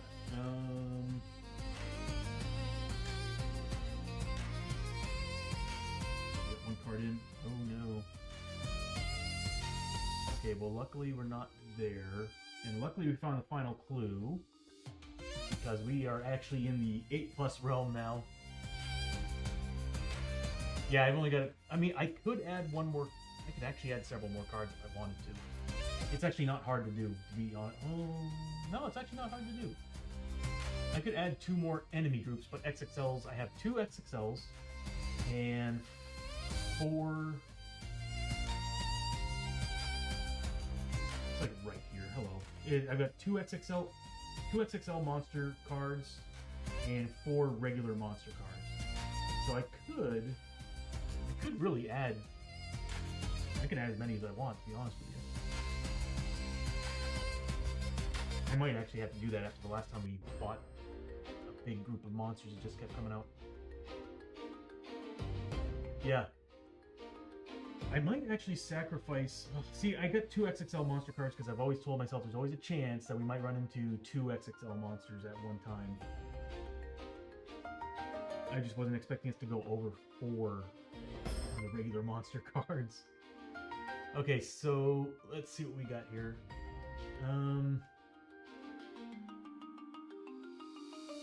What monster are we gonna fight? I already used Ahiga's ability too. He doesn't do anything with threat cards though, so I guess we're... Whatever this is, we're doomed.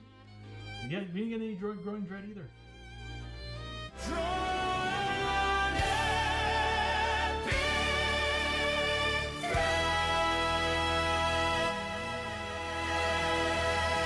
Open promo card.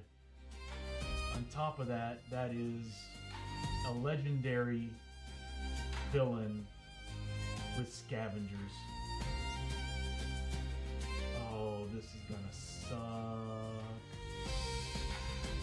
I mean, luckily we got cover saves, and oh, there's just gonna be so many enemies on the board. That's gonna be the problem. We're gonna have to figure out where we want our cover saves. Okay, so we're taking on. Oh, come on. Good. I rolled low. 3. Okay, so we're taking on 3 Wasteland Scavengers, 2 Scavenger Heavies, and Solarius Dragoff. Should be interesting. So that's gonna be 3 different monster groups. Open up his information here. I'm actually really curious to see how he works. I didn't know he was a warlord.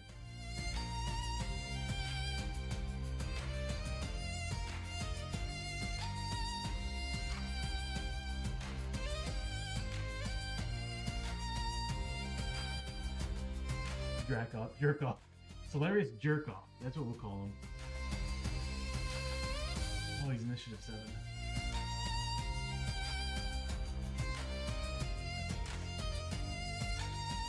He's got a lot of stuff.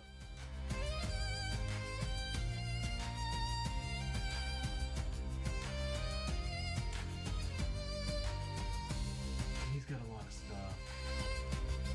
He's got 24 health. Gives us a ton of XP.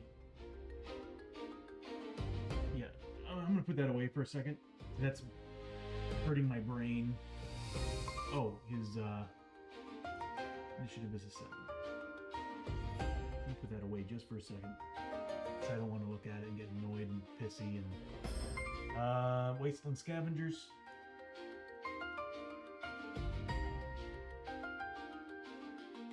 These fun guys. Oh, their initiative. Oh, at the beginning of every round, they roll Peril Die for their initiative, don't they?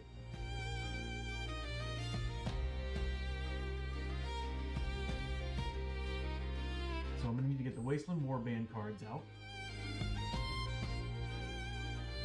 Oh, at least there's only 3 of them. Their initiative. They change every turn.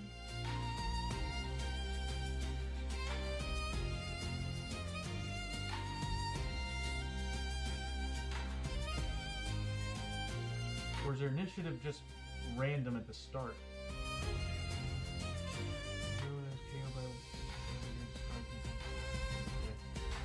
I'm gonna say their initiative is what I roll right now. It's a 4. With a shake of the stream. Okay, so there's that. And then the heavies. I have never fought the heavies yet. So, Scavenger Heavies.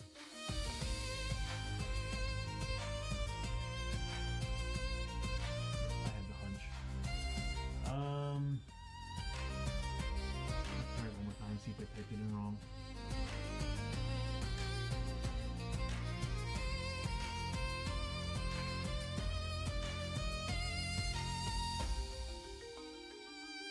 Nope. Okay. Let me see if it's even in the system. I mean, I know it's in the system, it's just the question is, did I type it in right?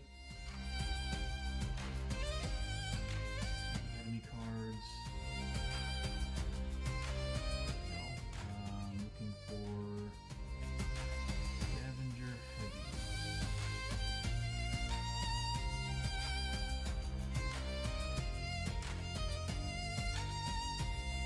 They're not in here. Serpentmen.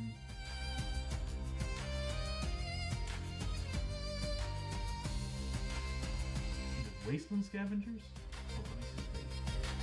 Wasteland Warlord, Terralisk.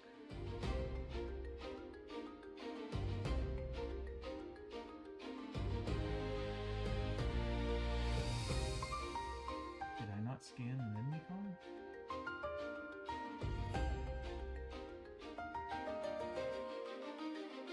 This might actually be an enemy card I have yet to scan.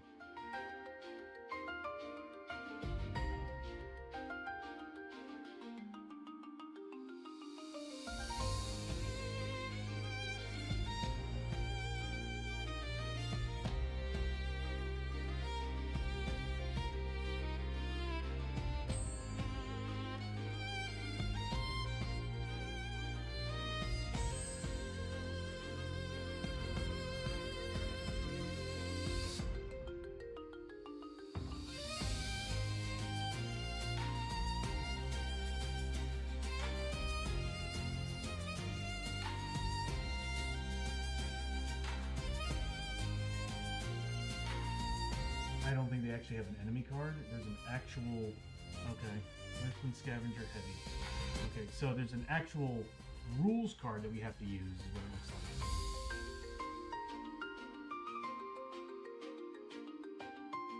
Okay. So, they're technically still a different enemy group.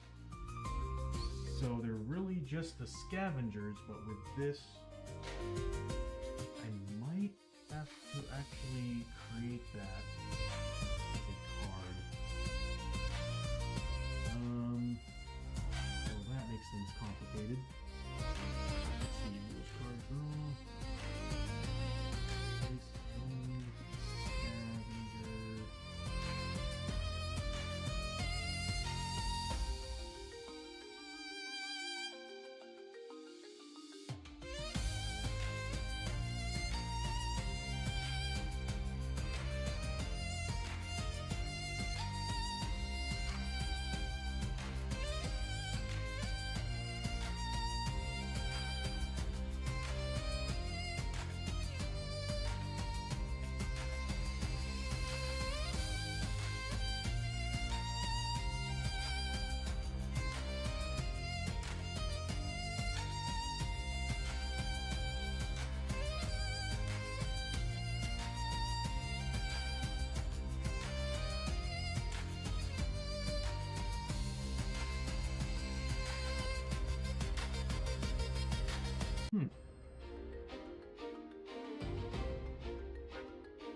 Copy that.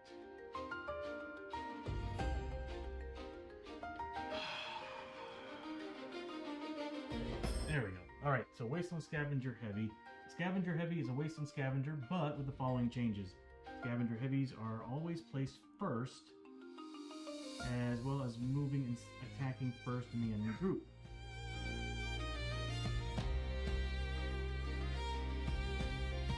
The Wasteland Scrap Rifle is replaced with a scrap fire cannon. So I think what I'm going to do is I'm going to create a version of this that I'll just kind of replace some of the information.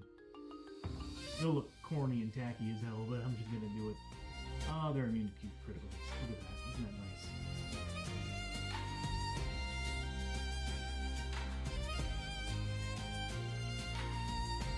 How did you get through?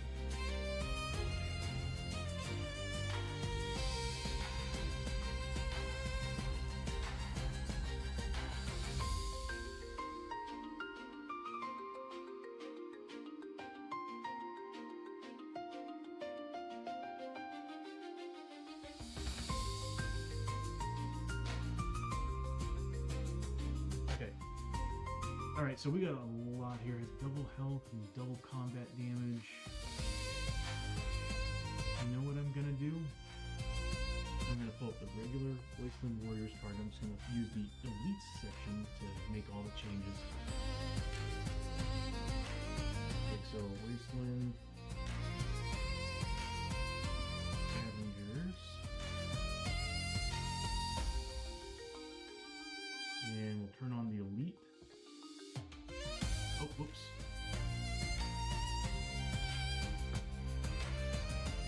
You're initiative 4, right?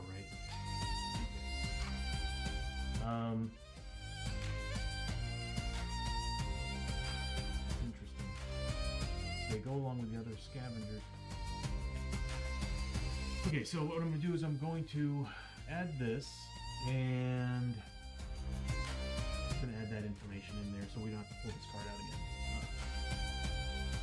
Replace Scrap Rifle with Scrap Fire Cannon. So range 14.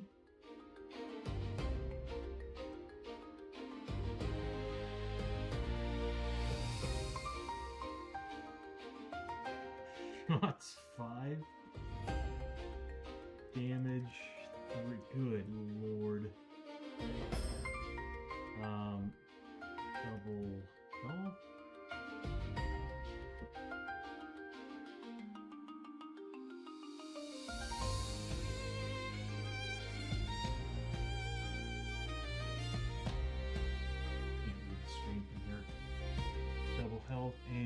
combat damage. Huh. Immune to crits. And then finally, XP 10 plus 5 each. Wow, that's actually kind of hold on a second. Yeah, okay. Cool, that works. Please excuse some of the misspelling. I'm not in the mood to retype all that. Nah, I'm gonna do it. Okay, so oh come, can't read it.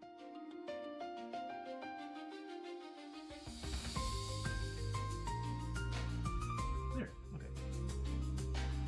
Double health in combat. Do 6 damage in combat. 14 health total. We got a lot of health on this board.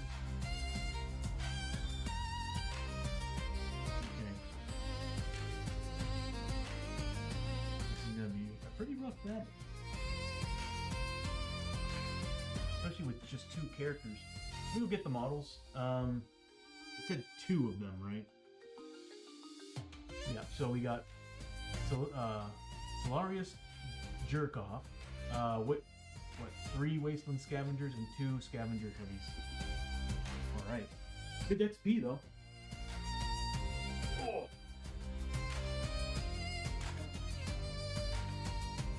We on ad break? You know what? This is a good time for me. While we're on ad break, I'm going to take a break. I need you to go to the bathroom and we'll set everything up and then we'll get everything going. All right? I'll see you all here in a few minutes.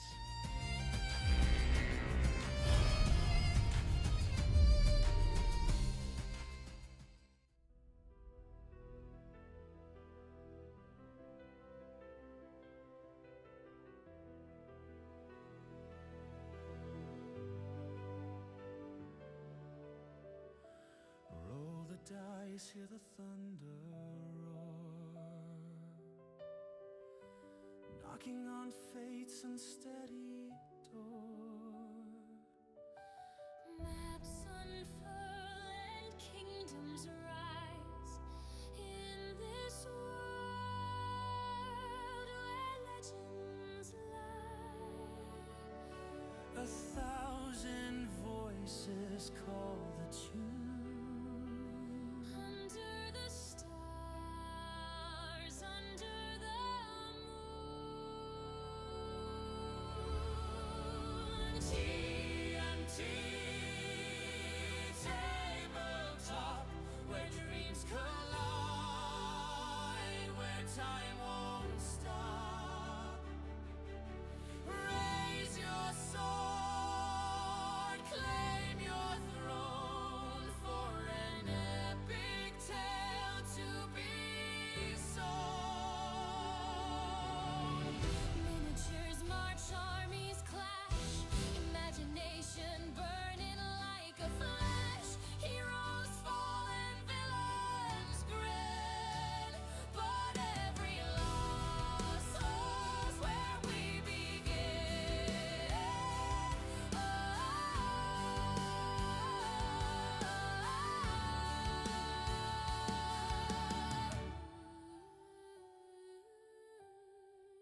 eyes hear the thunder roar,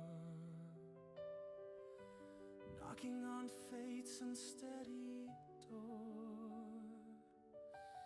Maps unfurl and kingdoms rise in this world where legends lie.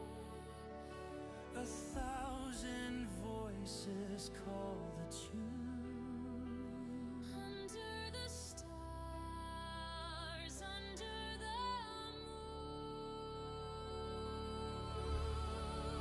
moon. TNT tabletop, where dreams collide, where time won't stop.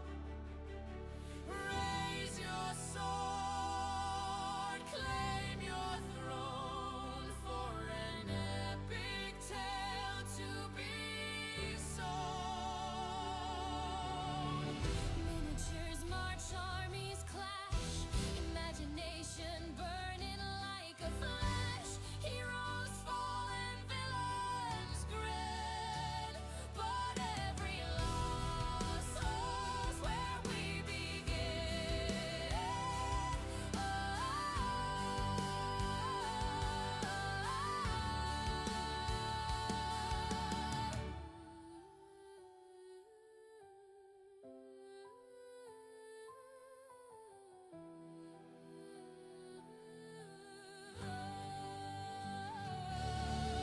Through the fog, through the flame, we write our story.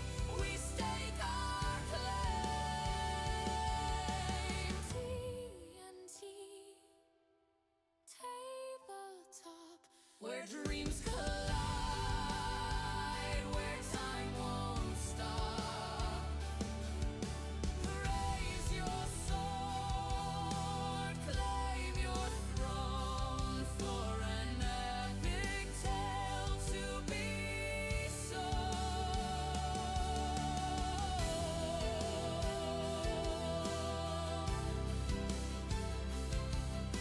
An epic tale to be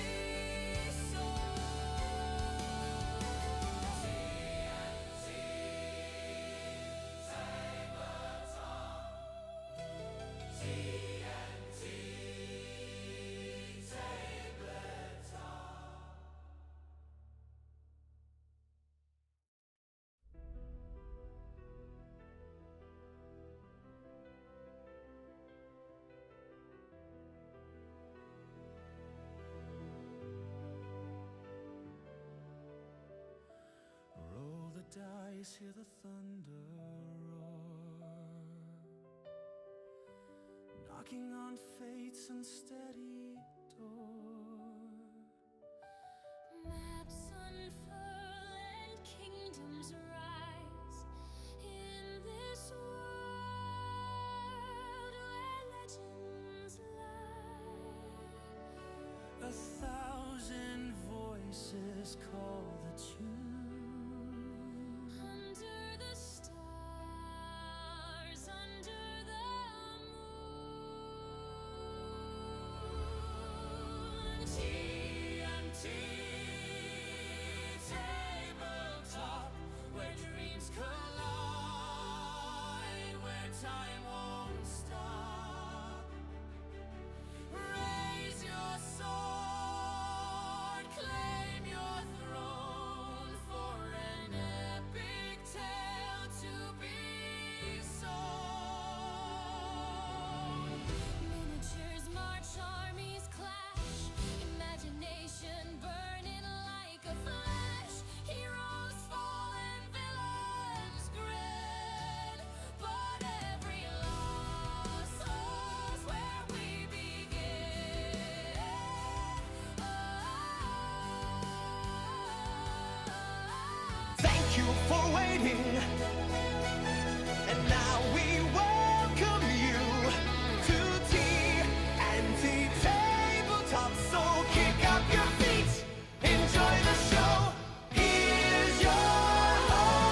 buddy. Say hi to Coco. Oh. Can't get the camera working. Okay, so... Oh, yeah, it's right here.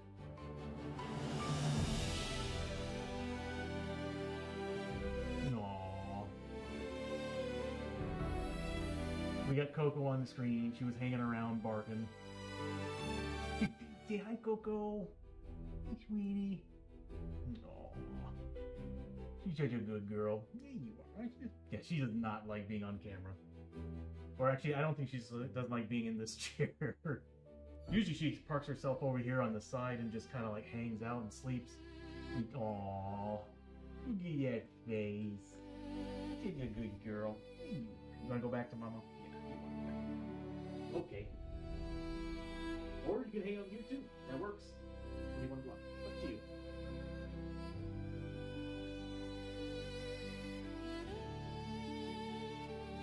You want to stay here and hang out? I just gotta close the door, sweetie. What do you want? What do you want? Right? She looks like a little teddy bear. Yeah, she's 2 years old. Okay, you do one. Alright, come on. Go on. He's so scared of the rugs. Yeah, she looks like a little brown teddy bear. But yeah, she's a fox-nosed Pomeranian. Wrong buttons. There we go. But yeah, she's hilarious.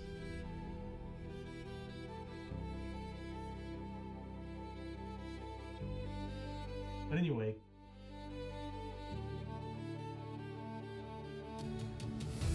Okay, Janice, have fun walking Snoop.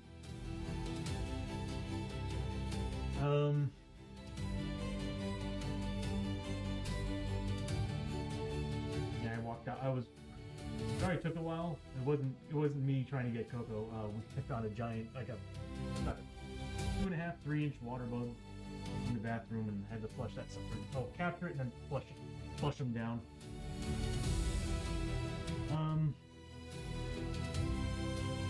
Anyway, first I thought it was a damn roach. Anyway, oh, that's right. I didn't get the models, did I? Nope. Sorry, I had to go to the bathroom and everything. So I'm gonna get this model right here, and we need 3 of these guys and 2 of these guys.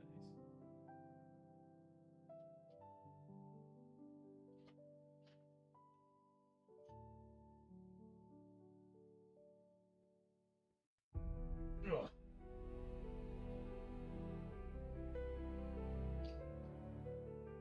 Okay, let me see if I can display them. So I think that's him. What's his name? Jerkoff? So we got him. Do I have them on me? I do.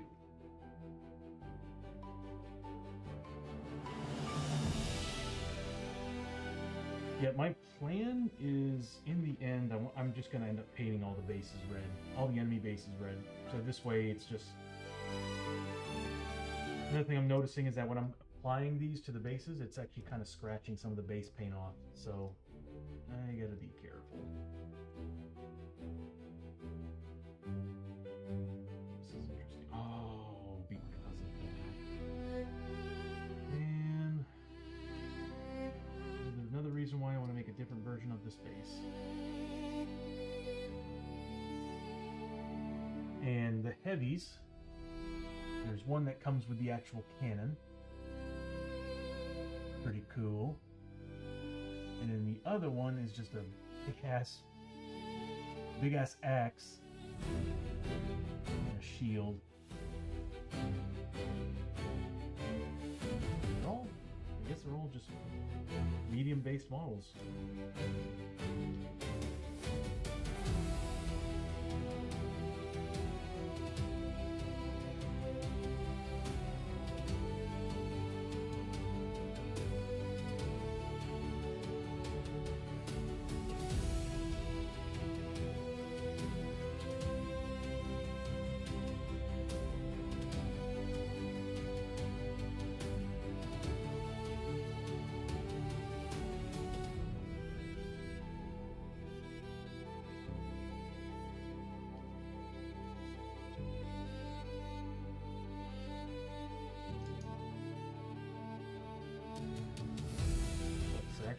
how these work. All right.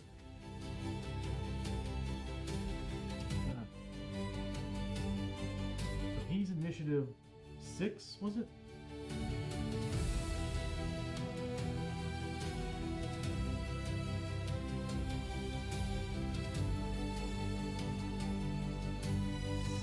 So he matches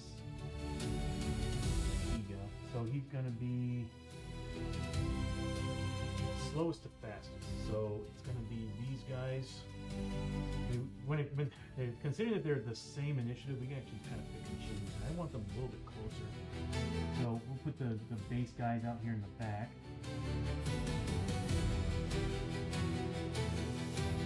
And it's not a half spell. Oh, it is a half spell. Okay, so yeah, he can go there. We'll put him here and then the leader right there. He's got 24 health with 3 defense. He's got tough, so he ignores crits. But we can turn attacks into D8s. That's what's nice about this. Yeah, when I get the chance, I think I'm going to give Ahiga Gallant, because Gallant is so good. So let's take a look at what he's got. All right. Sons of Dracoth. So I need the Sons of Dracoth cards. Yeah, I mean, I think I should put the cards back over here. Now I have to go digging through it all the way in this section. Ugh.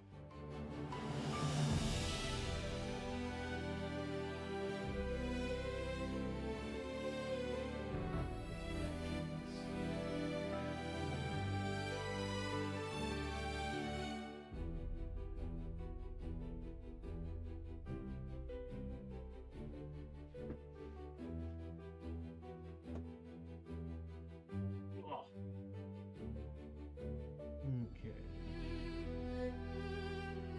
Wasteland Warbands. Wasteland Warbands. We're looking for Sons of Dracoth.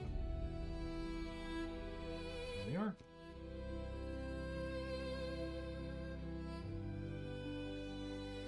So, Sons of Dracoth.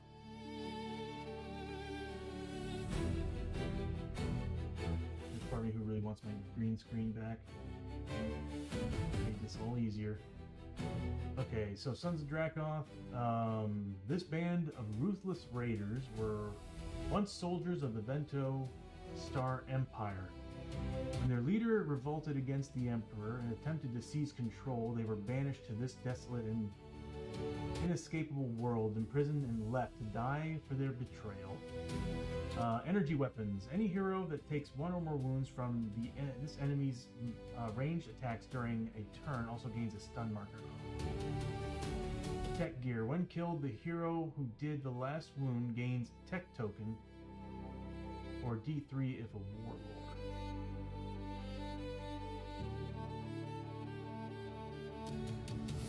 Alien Outlaw Vento Blasted Waste. He doesn't have warlord on his thing. Isn't he a warlord?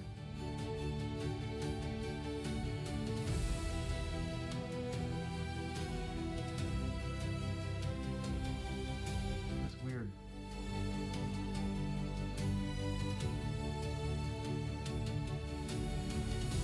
So we have to do stun markers too. Yeah, okay. That's gonna make things a bit difficult. I think the big guys, the heavies, also have energy weapons. Okay, so there's that. Tech gear, when killed, any hero gets... Yeah, we already seen that part. Oh, hello, I didn't need the card because that's part of the Sons of Dark. Okay, so yeah, they already have it on the card. Leadership. All other alien enemies gain +3 health.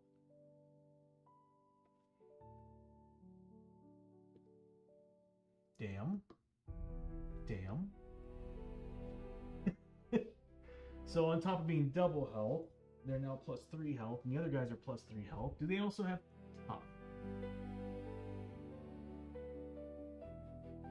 Okay. We might have to pick off all the little guys before we go after the big guy, because they are going to hurt us. Especially these. So they're going to be 14, 17 health total. The two big guys. That's a lot of XP though.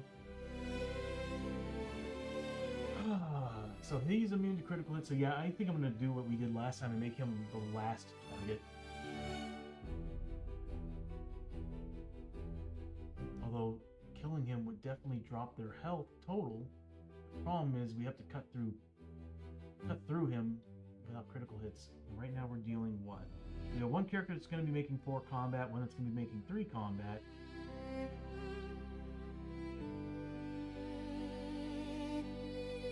did I put her stuff? Here it is. So 4 and then 3. We're getting +1 damage here. He's got a 3 defense. Yeah, it was going to take us a while to whittle down 24 health. So we're better off taking out the little guys before they take us out. Oh, of course he uses Snapfire. D6 damage on 3 shots. So I think Snapfire is hit and run, basically. Shoots, then runs away. I think he moves in, shoots, does melee, then tries to run away.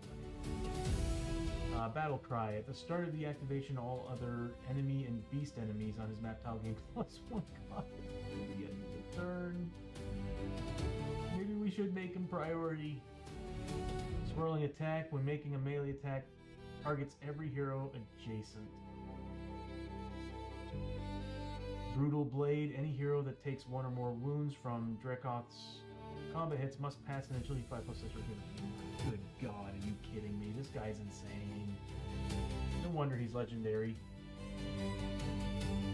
Oh my God, this is gonna be a nuts battle. But I'm still thinking it's better that we just take out the little guys first. That's just too many attacks on us. Oh, I wish we had this already. I need, not this. I wish we had this, the Scroll of Thunder. If we had this right now, we could take them out. Yeah, we're in trouble on this fight. But we do have our shields.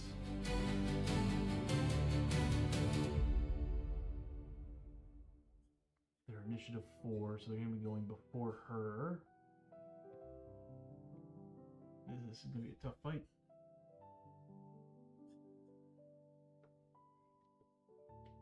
Rolling A plus. Just some blank plus.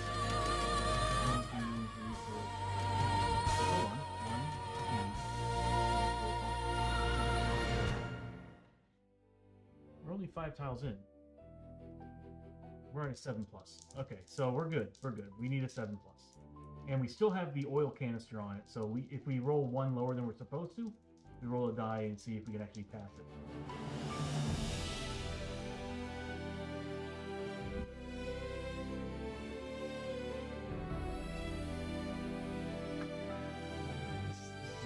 This ain't gonna go well.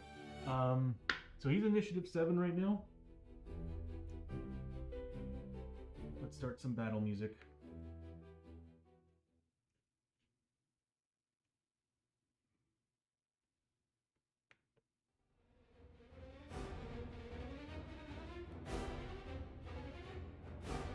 Okay. Alright, so I'm gonna pop the once per adventure feat, the soldier's chin strap, or Higa. So... Hexa! How you doing, buddy? Oh my God! Good to see you, bud. Shadows of Brimstone!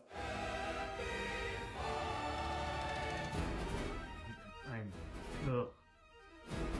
You know, I like the lighting in here. I'm having a hard time with this. There we go. I found a room. Oh, we're screwed. Why did it just got static? EMF 5. Yeah, there's a ghost in there. There's a ghost in there. We There is found a it. ghost in There, motherfucker. Oh, The stream it is was so right good. behind I you. made Somewhere there's a some ghost in there, they say, but I major don't know updates where. to it over the past 2 months. Changed the framework, added a whole bunch of extra stuff.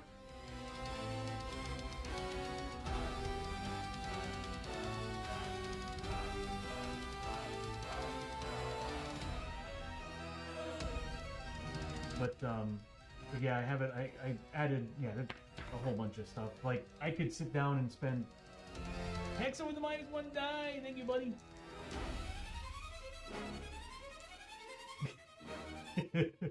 But yeah, I could sit here for like almost an hour and a half, 2 hours, going over everything I've added and changed since January.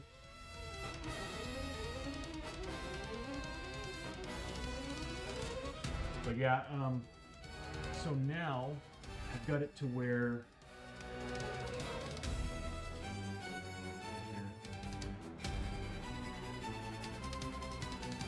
whoops, what did I just do? I made a mistake. So now I made it so that you can actually, like, on initiative, the player cards come up and different things happen. And we also see burning markers, bleeding markers, all that built in on this. At any time we can bring up certain information like gear card. I didn't change it yet on these characters because it's a lot of work, but we can cycle through different things. So there's a lot. Also, I added vampire, being bitten by vampires, wolves, lantern. So if I want somebody else to wear the lantern, I can just click a button and it gives them the lantern instead. If I want if the person got bitten, press this little button here. Comes up with the bitten information. Put it away. If they turn into a vampire, now their whole framework changes, and it comes up with that information again. And until you get, and if you notice, it also shows like a little bitten. It still shows the bitten marker on there, and then you can go back to normal. So I added a lot has changed.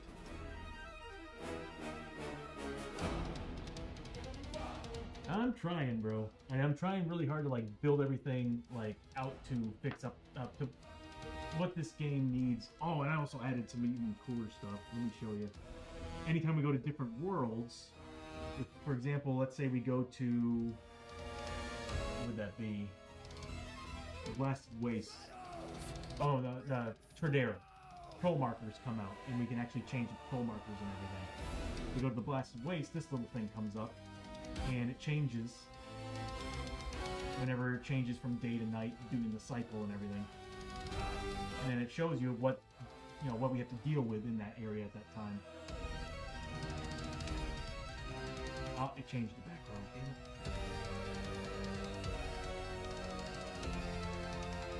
There you go. And then of course archives for everything else. So there's a lot. I made this thing feel more, how do I put it, branded. I need to bring that card back up. Give me 1 second. I need to go to, there we go. I'll just change it back to Forbidden Fortress. I made a boo-boo. Okay, so there's that. And of course, also if you ever change the game mode, like if we ever play the team-based characters, at the top screen will show you a different format, and that basically tells you that we're now playing as the Conquistadors, we're playing as the Vikings, we're playing as the Traderans, back to normal game mode. So there's a lot. There's a lot. Okay, so he's initiative.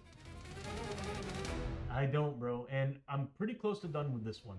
I think I'm going to be fixing a few more things because there's bugs.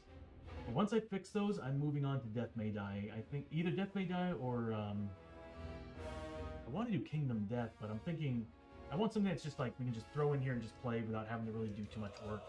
And I'm thinking Death May Die or Arkham Horror, one of the two. I'm still trying to figure it out because the poll was a tie, so I'm like, all right, at this point, I'll just choose something. But I'm thinking Death May Die would be a lot of fun to play. Shadows of Yeah, I think it's either Death May Die. So I'm still trying to read the rules on Elden Ring. There's a lot of rules in Elden Ring. Okay, so he's initiative 7. I'm pumping the feet. well, not feat, but the soldier's chin strap that we've got. So I'm getting +3 initiative on a Higa, and he gets to recover a grit. He's at max grit, so there's no point in doing that. Matt Art with the subscription. How you doing, Matt Art? Good to see you, buddy. I'll give you a shouty. Shadows of Brimstone!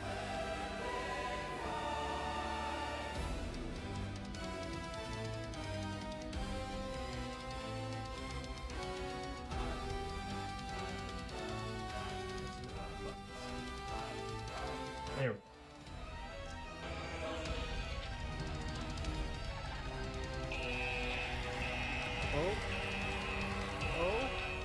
go. Oh, fuck. Get off this is me. it. Okay. Fucking sea devil. I don't matter. Hex is here. You fucker.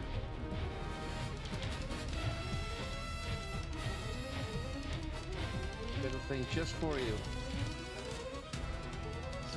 So yeah, what we're looking at is he's a 7. I'm now a 10 with the Higa. So Higa gets to actually go first. The question is, who do I want to attack? Because he's giving these guys a lot of bonuses.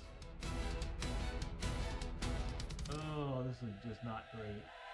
I feel like no matter what, we're at a real problem here. And I'm thinking I'm gonna make a Higa probably move up here. You know what? I got this. Might have him move here, and I might zoom out a little bit. There we go. Okay, Hector, thank you so much for hanging out and lurking. It's good to see you again, bro. I hope everything's going well. And maybe one of these days we'll get back to some Shadows of Brimstone again with our characters. So a Higa, I think I'm going to move him here to lock this guy down from Snapfire. And yeah, that would be the smart move. So, oh, he's going to take it though. This is going to hurt. So he's moving on up. And he's at max grit. I think I'm going to spend all of his honor upgrading the damage of these attacks. Oh, okay, so... Alright, so he's got 3 combat.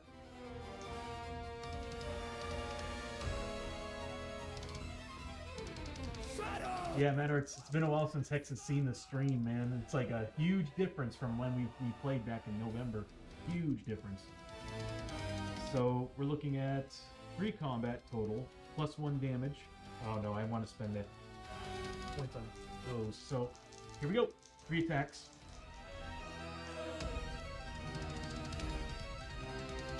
Are you kidding me? So 1 hit. I'm going to spend a grit to re-roll these 2.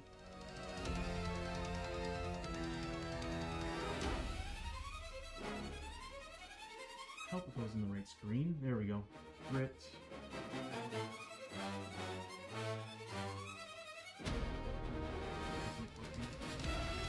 I'm in the wrong screen, that's why. Okay, so there we go. Grit. -1. Yeah, I really need to fix where everything's set up. I think I like the idea of putting everything right above the television. This way I'm looking at you all instead of looking over here and looking over here. He's looking up this way. And I think it'd be easier for me to read. Okay, so, I'm re-rolling these 2 baddies. On crits. Oh, we get 2 hits. That means I can turn 1 into D8 damage, and the other one, I can re-roll the damage, is what I'm thinking about. Once per turn, I can re-roll the damage with a D8 using honor. So, that's 2 hits. So the first one,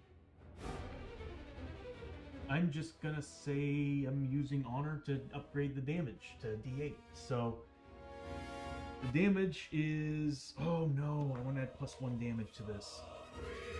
I'm not attacking him either. Although, hold on a minute. ignores crits, but I can turn this. I can make it -1 to my rolls. Shadows of Brimstone! Might be able to do some decent damage. No, I need to whittle these guys to take them down.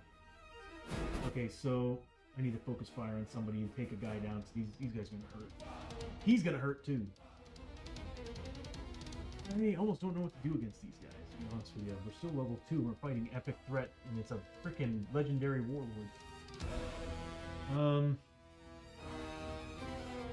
Should I do the dice, or should I do the +1 damage? I feel like I should just spend the honor on upgrading the dice. Of Brimstone! I'm gonna do that. That could be potentially +2 damage instead of +1. Yeah. I'm gonna go for it. So I'm gonna be spending the honor on the damage, on the dice rolls, not the damage rolls. Because I do have a grit left over I can spend also to re-roll that if I need to. And we do have a tonic left over. So here's the first hit. It's gonna be going on... Let's see, we're next to one of these guys who's got 10 health. This guy who's got 17. Yeah, I won't be able to kill him. I didn't get any crits. I think I'm just gonna try to take down the other guy. He does have Snapfire, but he does double the damage in melee. This is insane. Okay, yeah, I'm gonna try to take down the scavengers first, because they have the least amount of health. The less guys we have in the field, the better right now. So 10 health. I need to do 10 damage. So, I'm doing +1 damage, -2 to these rolls. No, I'm spending honor to add +1 damage. -1 to these rolls. So here's the first one. I'm turning it into a honor. I'm using honor to upgrade it to a D8. I really want to put on this guy. The ones that really hurt is either him or these guys.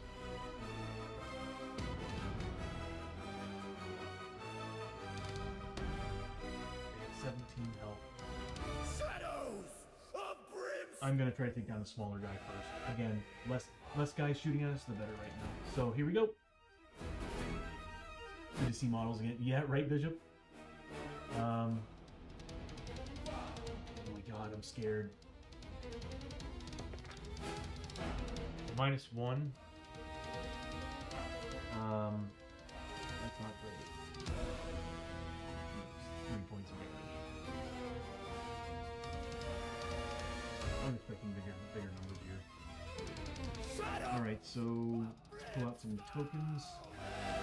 I've got 3 wounds on him. Drop that down by 6. I don't think this battle's gonna go well. It is! Welcome back! I just missed Hexa. Hexa was here. Where is he? This guy right here. And the next attack, again, -1. Oh, I'm an idiot. Yep, I'm an idiot. I forgot that he's the one that I actually should be using the reroll D8 on. Oh, okay, it's a good roll. So, 4 points of damage.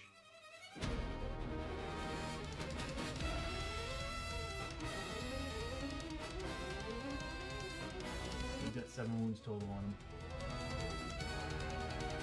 Not quite. If he didn't have the +3 health from the leader, he'd be dead. Is there anything else that I can do?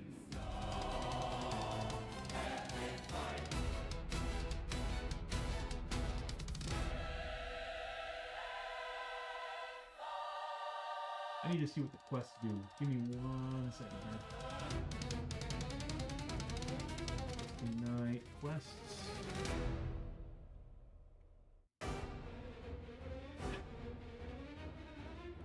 Quest of Valor.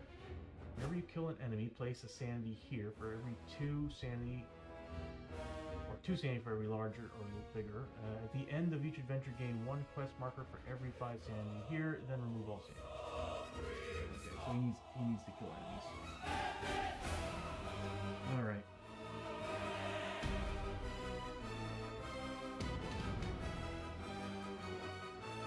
Well, that's his turn. Next up is Cerelius Jerkoff, right? Is that what we named him? Oh man. So he's got Snapfire? Does he have Snapfire? Yeah, if I remember correctly, again, I think Snapfire is hit and run.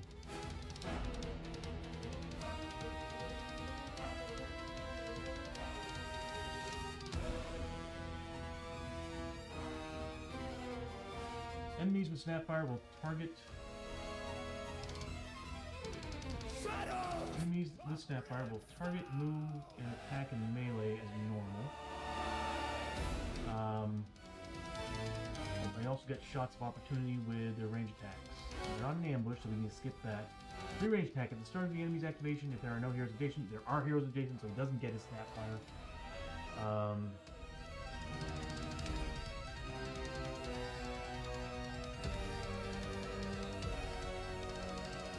Okay, so they don't hit and run, they just shoot and charge.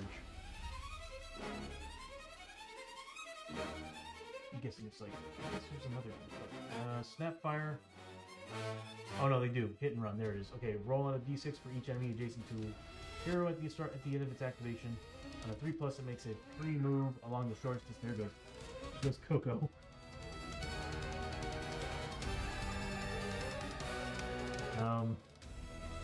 Okay, so he doesn't get his free shots, but he's going to be making his combats. There's other enemies around him, or other heroes around him. God, bleeding markers are so bad. Maybe we should kill him. Bleeding markers are terrible. That could actually end us. I think that's -3 health. Yeah, oh my god.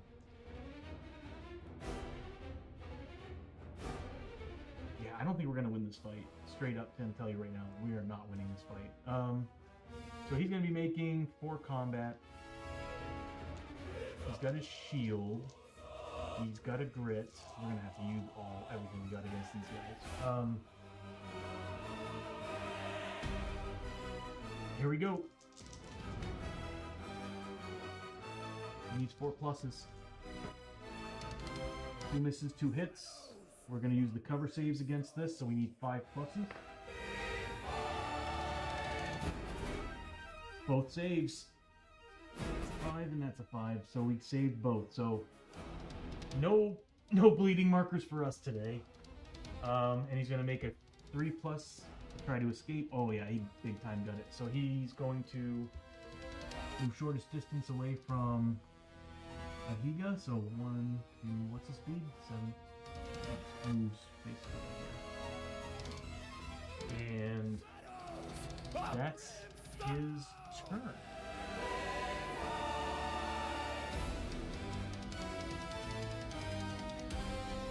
Next up, it's those guys. The first ones that get to go first are the heavies. We don't get to choose. Alright, so they got... Let's see. They got Snapfire, so they do shoot, move in, and attack. Oh my god! They get so many attacks! No, Mad Arts. These guys get too many attacks. This is seriously like a battle made for, in my opinion, 4-player group. We're not gonna win this. They got too many attacks, and they do too much damage, because these guys, first off, they're going to get their shots. So they're getting 5 shots. Oh, actually, the one next to me is not going to get it. But the one that is... Well, they need to decide who they're going after. So... Yeah. Well, this guy is going to be going, obviously, after Higa. So the other one's putting markers on her. Snapfire on her. So he's got... Actually, no, he would roll randomly. Yeah. it's her. So he's putting it on Ayana, and he's also going to be. She's going to be the target of his melee as well. It's a speed, of course. It's 7. Okay, so we'll start with the shots first. He's getting.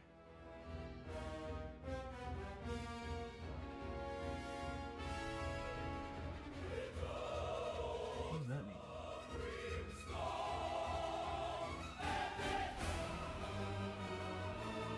Hold on, I gotta get rules.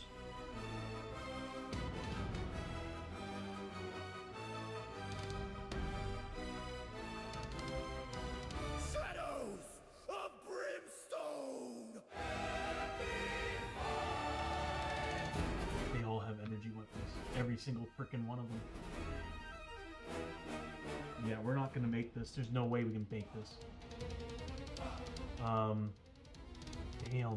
Okay, so he's getting. I'm trying to figure out what that asterisk is next to combat.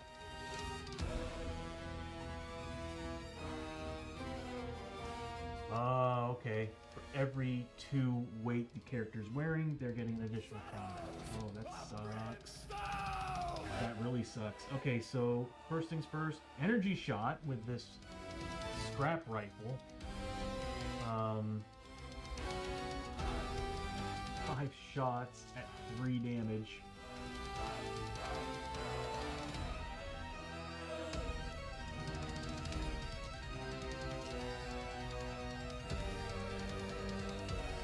We need 5 pluses. So 3 misses, 2 hits. I don't know if I want to waste my cover saves on this just yet. Yeah, they do a lot of damage. 3 damage. Problem is, yeah, I'm just gonna take. Getting 2 shots, but they're still gonna get snap fire.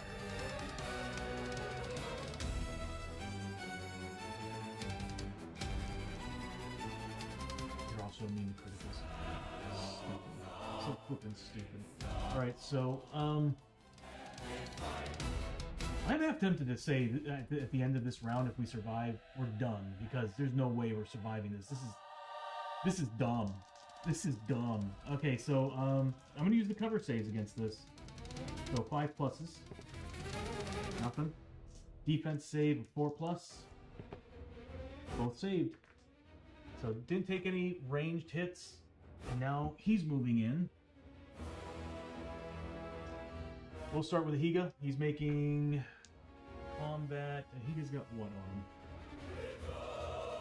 him? 1, 2, 3, 4. So he's getting 2 additional combat. So a grand total of 4 combat at 6 damage. Again, if we survive this round, I'm just gonna say we're fleeing. But the rules for fleeing suck. No, we need to take this. Okay, so here we go.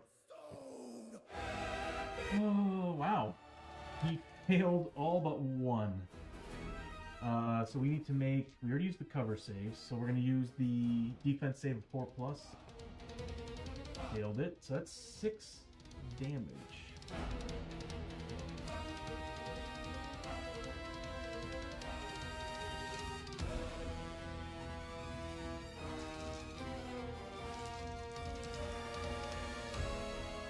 We did 5 plus. Oh, we actually did pretty good. We did really good. Holy crap.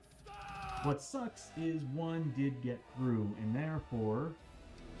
Well, that's for the energy. Wait, hold on. Ranged attacks. So we're not worried about that.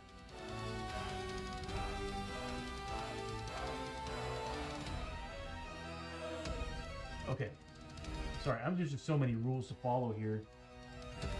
So that guy creates the bleeding stuff. Jerkoff over here creates all the bleeding markers. These guys also create stun markers, as well as him, because he's getting energy weapons as well. Anyway, he dealt 1 damage to Higa. That's it. I was a little worried about taking bleeding markers.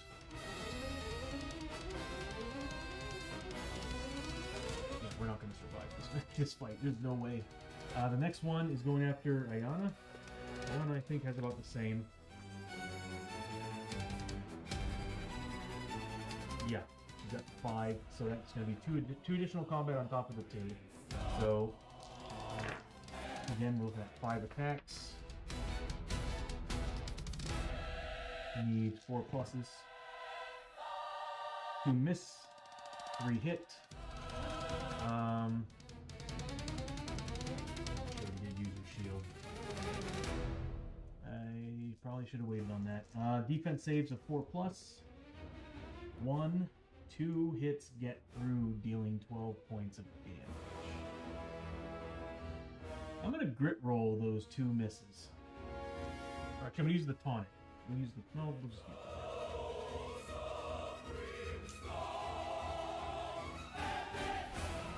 Doesn't have to actually accept defeat here. 12 points of damage. Shadows of Brimstone! I could have chosen a high threat. Alright, here we go. I need 5 pluses. 1. Wow, we rolled super good.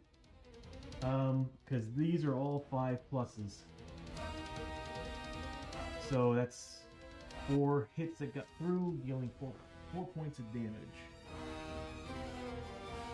Still hurt quite a bit.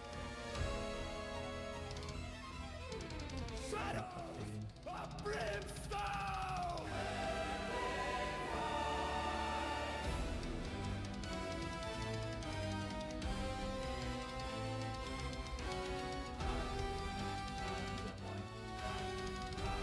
Probably why. Okay, so she took 4 points of damage.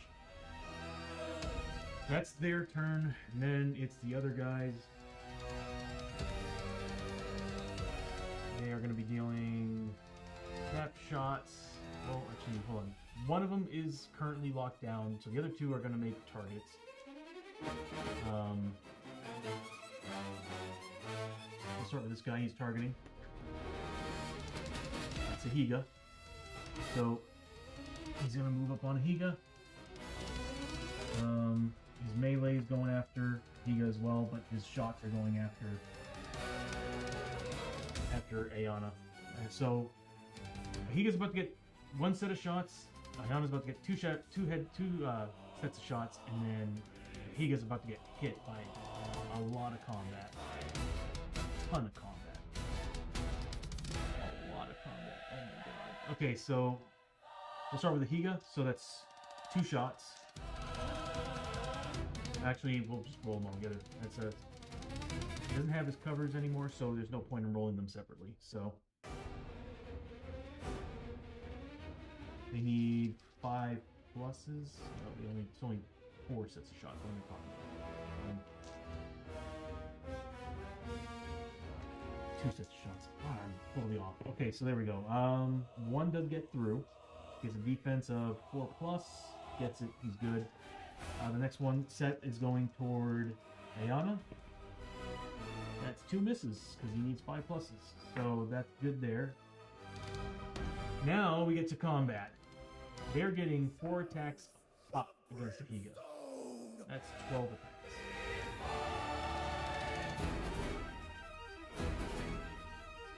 Just grab some different colors here. There we go. He's in trouble. 4 pluses is what they need. Yeah, they pretty much made a big chunk of them.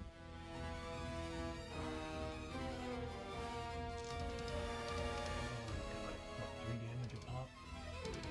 Shadows of Brimstone!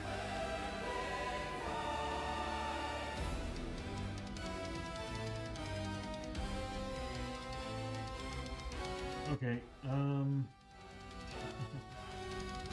that is 2, 4, 6, 8 hits.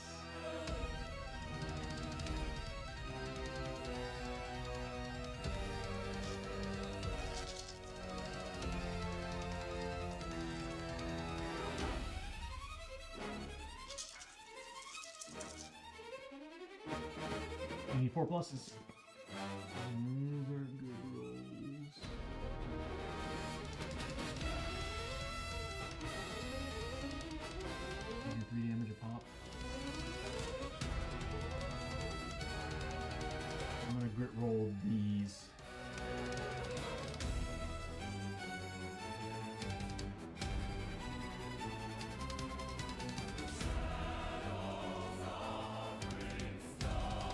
saves. Good.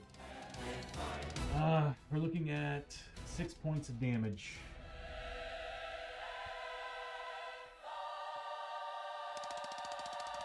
I think I'm missing something. Anyway, 6 points of damage. And it's going to be 5 pluses for armor saves. He rolled stupidly good. So 5 saved, 1 miss, 1 point of damage. And he does just taking this like a champ.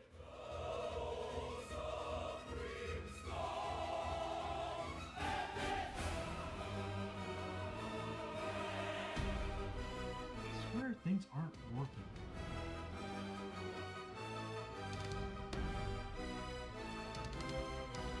Shadows of Brimstone! Bishop, oh no. That's been coming up all the time. Thank you, Bishop. I'm gonna test something because I'm getting the hunch that the randomizer is not working. It's just, that's the 3rd time that we got voices in the dark from a cheer. Unless we just have bad luck today. So she's taking 3. So 3 pluses. She saved all of them. We're good.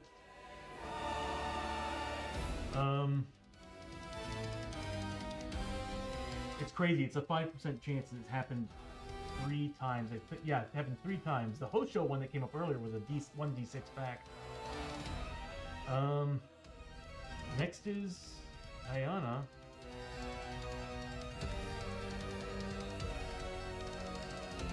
I don't want. Oh no, they need to do their Snapfire movement, and so did those guys. Okay, so this guy needs to make his hit and run. We got it. I'm gonna move here.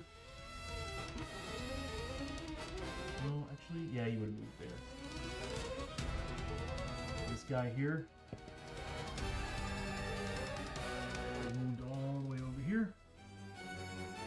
Now these 3. We'll start with this guy and work our way around. That's a pass. Pass.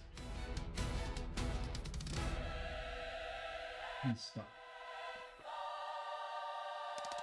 Okay. So yeah, now we're done. We can now move on to Ayana. We don't have many options here. She's gonna roll for grit. She gets it. I laugh because I'm like, I don't know if this is gonna make much of a difference. Things are going bad, really poorly. Tell you what, I didn't know there were negative results. Boy, that makes this exciting, yeah, right? And it's a 5% chance. I was originally thinking about adding another that was like corruption hits or horror hits or something, but well, that's Voice in the Dark or horror hits. But I think I like that as it is. 5% chance that something bad will come up. What would be interesting would be a 1% chance of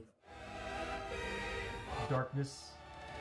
No, I don't want the darkness death track to be affected by that stuff. So health, sanity, and all that. What would be fun would be a corruption test for all your Darkstone. I might add that Darkstone Surge test, corruption test for all the Darkstone you're currently holding. All right, so oh, Ayana, what are you gonna do? She gets a lot of attacks, but she doesn't do much damage like Ahivia does. But she can turn a lot of stuff into D8s. That's the beauty.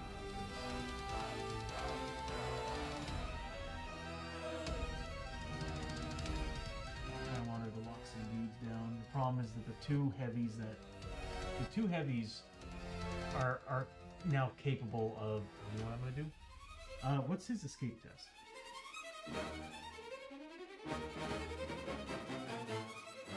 Wrong screen again.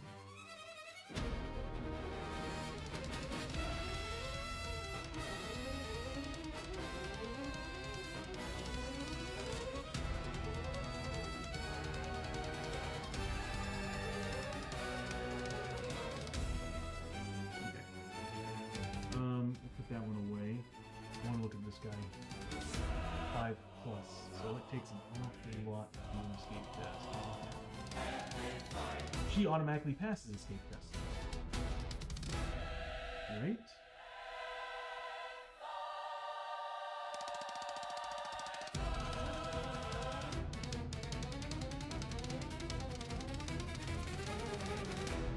Yep. She automatically passes escape test. So she's just gonna... Oh, she doesn't have the movement for it. 1, 2, 3... Yeah, she does. 1, 2, 3, 4. So she can lock all 3 of those guys down in Snapfire. From Snapfire. Oh. Okay, so she's going to make 4 combat. She's got grit to reroll if she needs to. And she's got 3 honor points.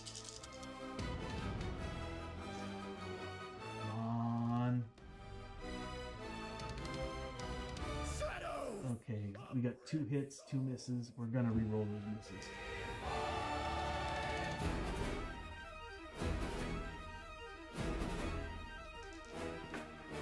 Are you flippin' kidding me? Okay, so 2 misses, 2 hits. This is oh, I should have used honor. So she's going to spend honor. There we go. She's going to spend honor to add +1 damage to these attacks. She's probably going to put them on somebody she can potentially deal some damage to. See, I want to take him down, but he's got so much defense. Well, he's got 3 defense, and on top of that, his health. He's at 24 health. It's going to take a... We'd have to focus fire on him, and he's giving too many benefits to his team.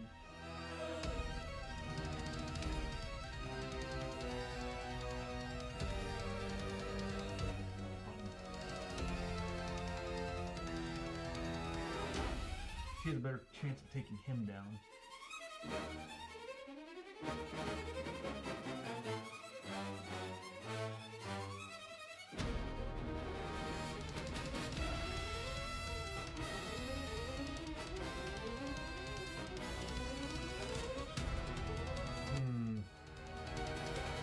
Yeah, she's gonna try to take down the... She'll get more experience if she goes after the heavy. She gets a lot of experience going after this guy.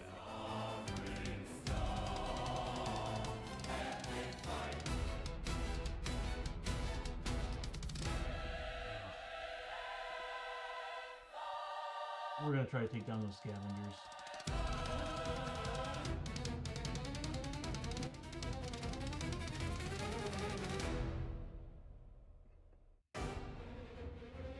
This is a tough call. Cause it's like, when are we rolling D8s? I don't have any crits. I feel like I'm better off just throwing all this onto the other guy.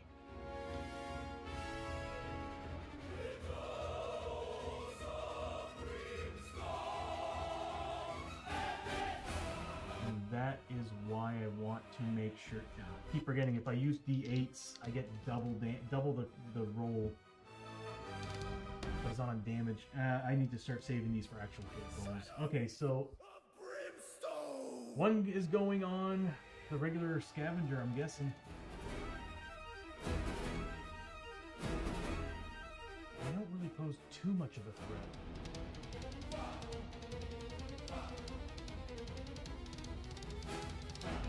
I think it's about time we focus fire on the boss. It's a little late, but I feel like we should be focus firing on the boss.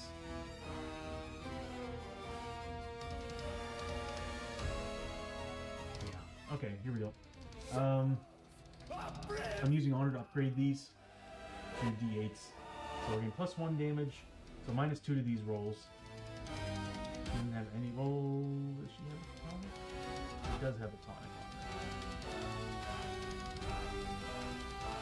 Okay, well, here's the first one.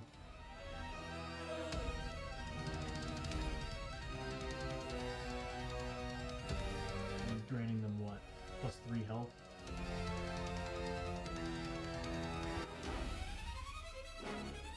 I'm not gonna be able to kill him.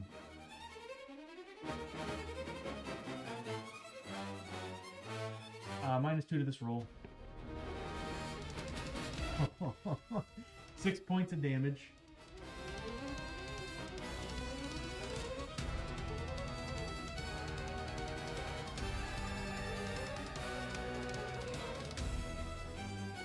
And then the next one, again, -2 to the roll.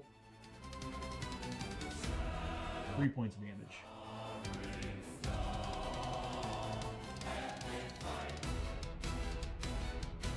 If we survive, we are totally going to focus on him.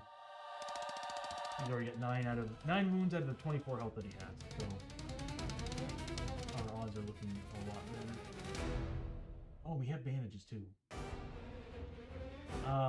Ayana's gonna heal herself with 1 bandage, giving herself exactly 4 points of health. Should have done that with Aiga as well.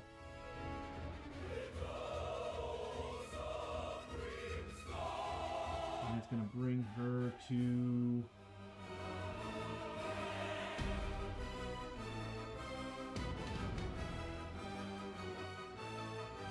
now down to 2 bandages. Shadows of Brimstone. There we go. And that's the end of the round.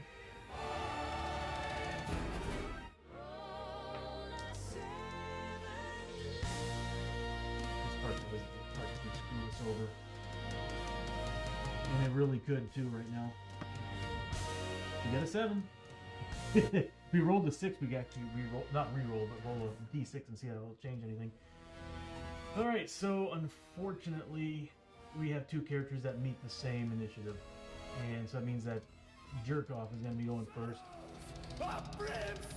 And he is in Snapfire. He doesn't get his shots, but he does get... So energy weapons are only on that. But his blade is the one that does bleeding markers. Bleeding markers. Okay, so everybody's stuff is replenished.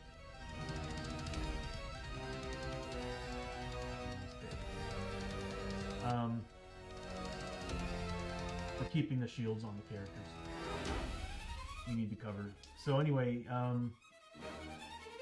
yeah, he's going to be making... Right now he's locked in combat with Ayana, so he's going to be attacking Ayana. He's getting 4 combat.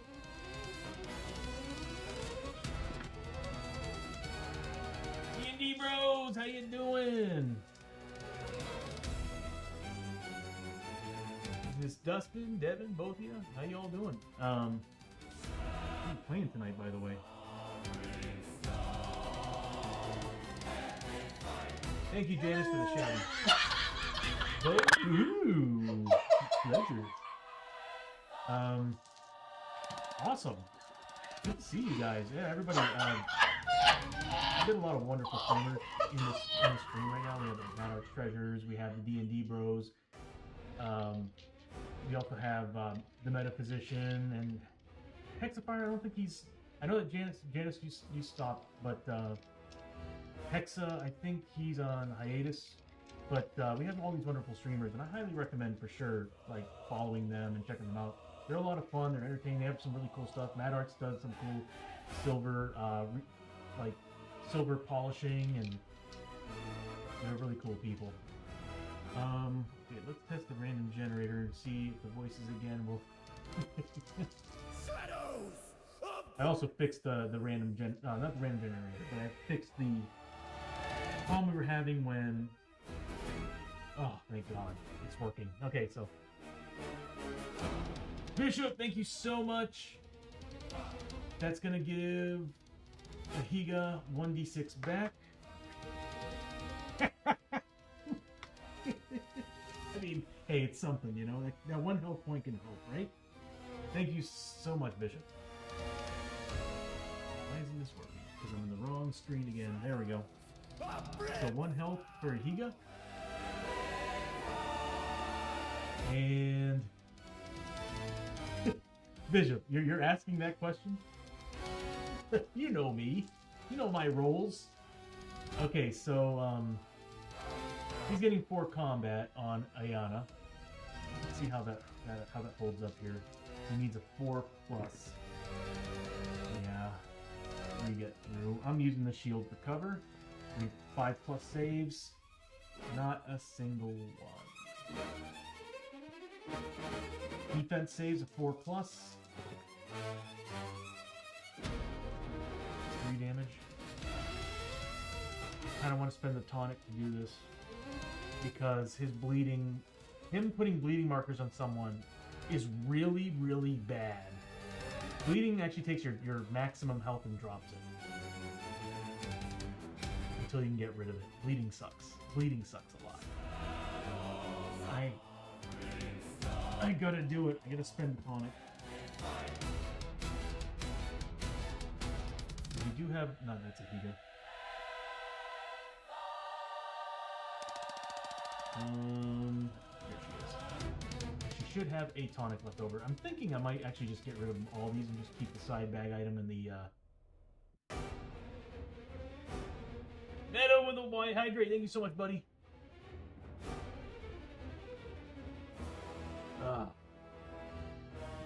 That's good stuff, man. Vitamin water, strawberry, kiwi. Okay, so we're going to use that tonic flash.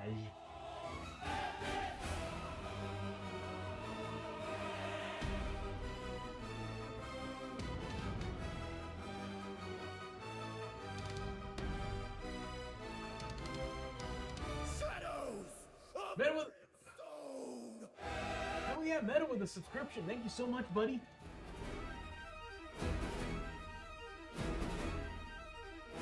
You can see the lighting's working well.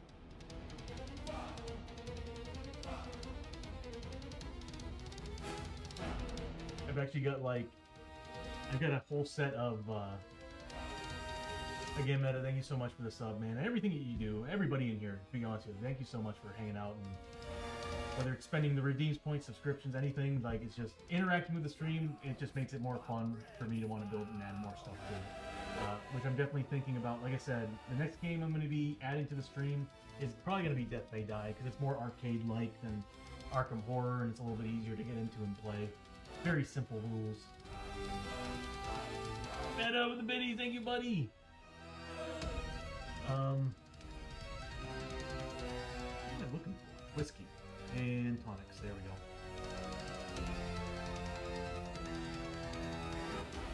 I need to do something about the... There we go. Okay, so... I'm re-rolling that miss.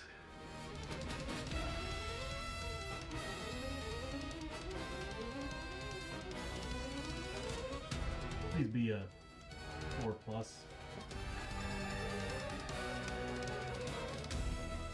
Or be another 1. You know, that works too. That works too. Oh no. Okay, so we've got... I mean, it's not much damage, it's just if he does a wound, bleeding is the flippin' worst. Alright, here we go. 5 pluses.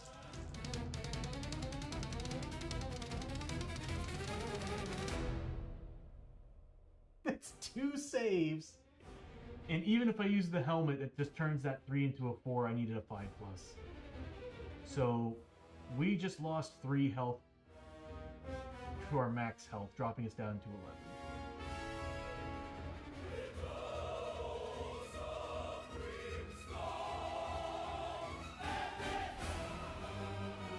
Where is it?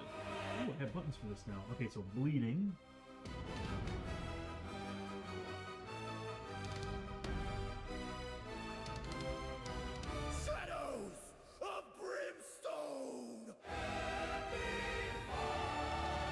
Opening chat from the full to full mode, yeah. I go on the cell phone, it has you have some crazy ways you can set up the stream. Okay, so we're now down to 11 health. God, I want to automate that so I don't have to do all this work.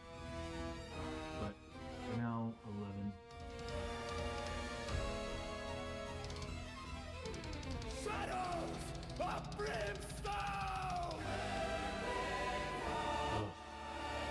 Oh, that sucks. And then he's going to make his run. He gets it. 1, 2, 3, 4, 5. He needs to be within LOS of his target. So.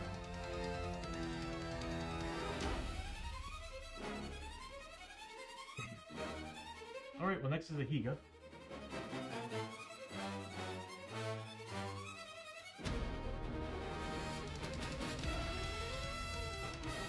Okay. I gotta. You know what? Let me look up bleeding for a second. I know what it does. It's just how to get rid of it is the problem. And I think you have to spend grit.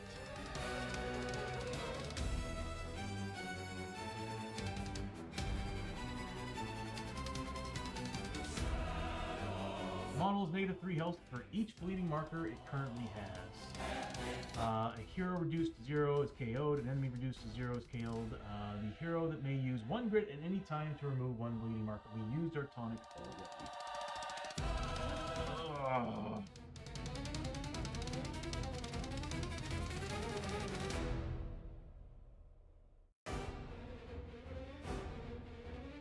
No time to bleed. Yeah, the problem is that bandages don't heal bleeding at all. You have to spend a grit.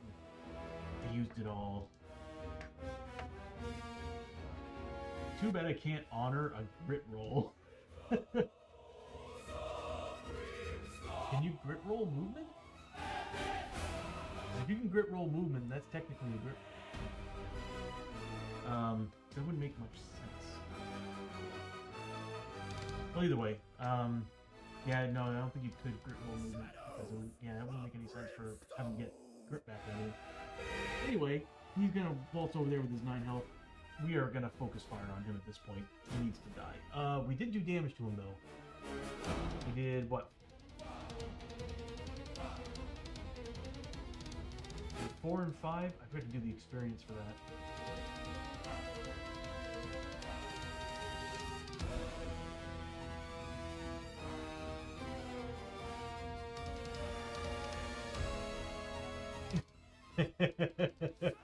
You ejaculated your grit prematurely?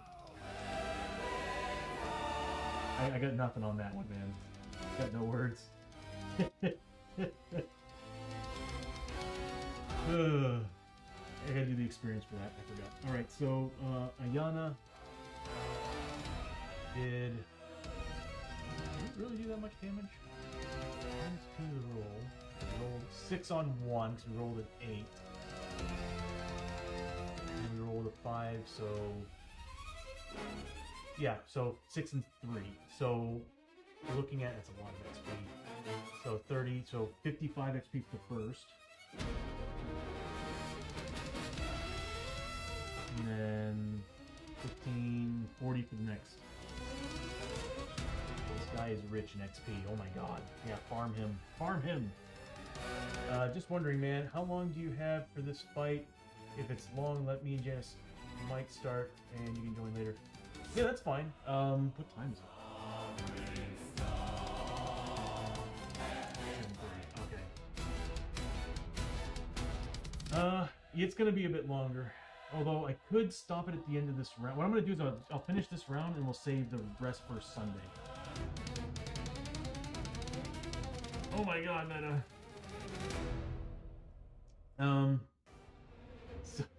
7:03. Good god. You're that far east.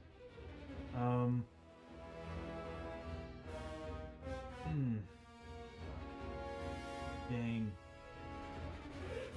Yeah, give me like another 30 minutes, I think. You know, I'll love you too, bro. Yeah, I think another 30 minutes I'll be able to join you all. Cause I'll just get this round done and I'll save the rest for Sunday. Okay, so it's now Ahiga's turn. Shadows of Brimstone! I think he's going to run over to Solarius and try to finish him. Well, not finish him, but deal a lot of damage to him. Problem is that if he moves, these guys are now going to get some extra attacks.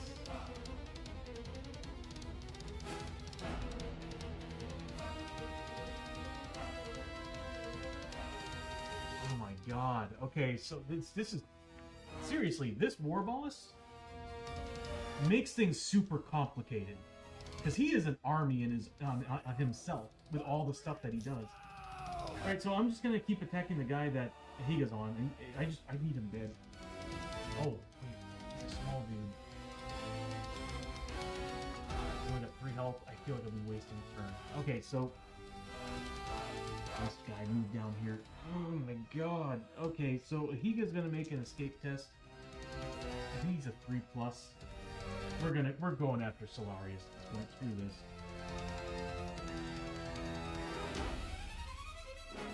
Alright, so let me put Solarius away. We need to make an escape test 5+. I don't think we're gonna make that, bud. Or we do make that, bud. That should have been my first roll. So he's gonna move all the way to Solarius. Grit roll. Gets the grit back too.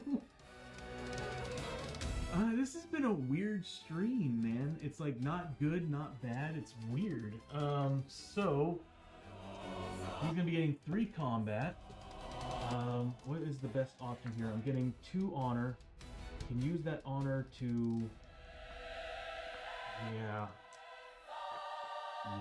So we got a grit. And here we go. We need 4 pluses. Crit, but it doesn't matter. Are you kidding me? Look at this BS. Look at this BS. I'm gonna grit roll that.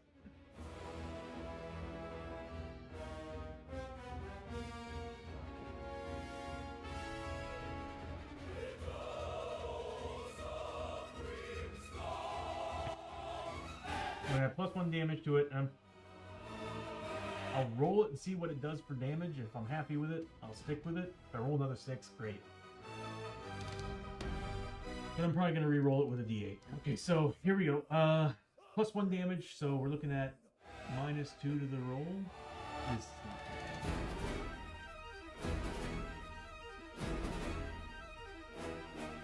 What is going on over here?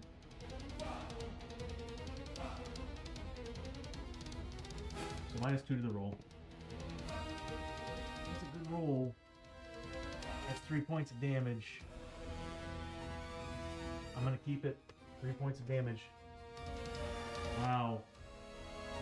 I was expecting more out of that, but of course I rolled poorly. So 3 points of damage. I mean, he's halfway. He's almost dead. You're freaking kidding me. Okay, so he did that, so he's gonna be getting 40 points of experience.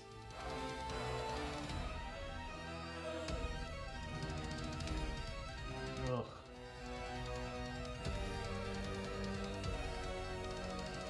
That's like my life. Not good, not bad, not weird. I was gonna say that's like been the past, like, I don't know, for me. Yeah, that's about right. The past 12 years. 13, 12, 14 years, somewhere around there. Anyway, that's his turn. Now it's theirs. And 2 are locked down. 3 are not.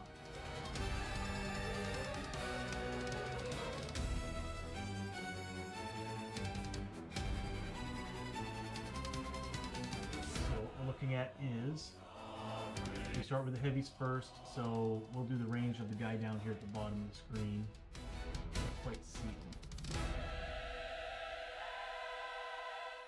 There you go. So he's going to,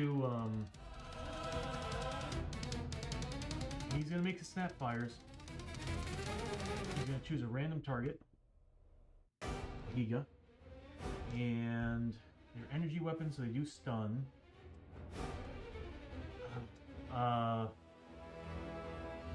Oh my god, this is just exhausting. Okay, so they're getting 5 shots at 3 damage. Okay, so 5 shots at 3 damage, range 5+. Ugh. So that's 3 hits. He didn't use his shield yet, so I guess he's gonna use his shield. Brimstone! So yeah, we're using the shield. 5 pluses. 1 got saved. Defensive 4 plus, 1 save. So we're looking at 3 points of damage at 5 plus. 2 points of damage. Okay. I swear to God, I'm going to give my other knight the permanent 4 plus cover save, because this, I'll just put the shield away and dual wield. Blood Priest comes with a 4 plus cover save. So imagine that with armor and everything. That's insane. Alright, now we're going to do the combat. So yeah, he's going after Ahiga. That one's going after Ayana. So let's do that. They're getting 4 combat at pop.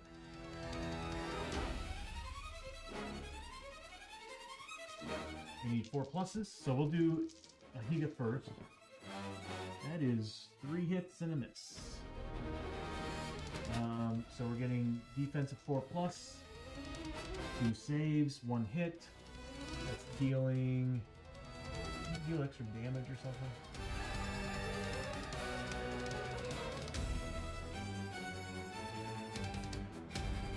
What are we looking at? Double combat damage. So 6 points of damage, meaning he needs to make 6 5 plus armor saves.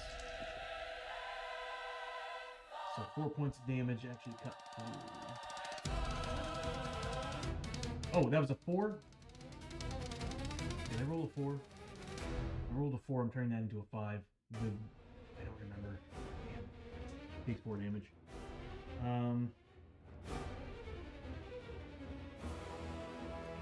have a helmet. Okay, so that's that guy. The next guy against Ayana. Same thing, 4 combat. A whole bunch of whips. Okay, so he did nothing. Now they're going to try to do their escape test. The first one over here by Ahiga. Gets it again, runs away. The other one by her also gets it. Good God. 1, 2, 3, 4.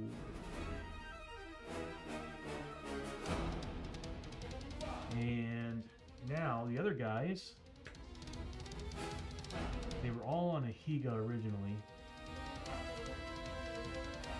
This guy's just getting his combat against Ayana. This guy's making, he's still targeting Ahiga.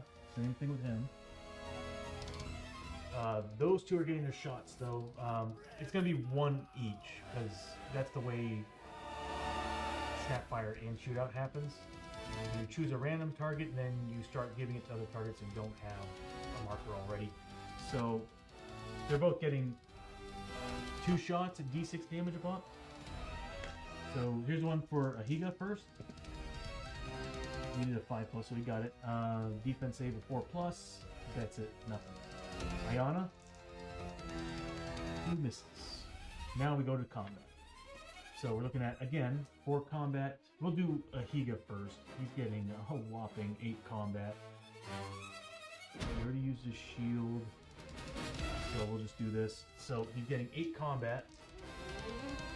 4 plus. Ooh. Well, yeah, that's statistically about right. So 4 get through. He needs to make 4 plus defense saves.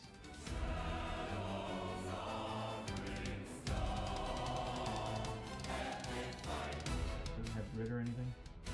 No? Okay. Ouch. That's 9 points of damage.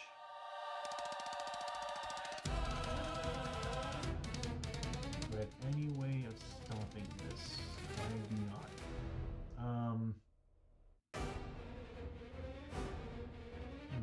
I should have healed up before this combat. Not combat, before these shots, or these attacks. Okay, I'm just gonna take it. 5 pluses. Good lord! I'm turning this into a 5 with the helmet. 2 points of damage.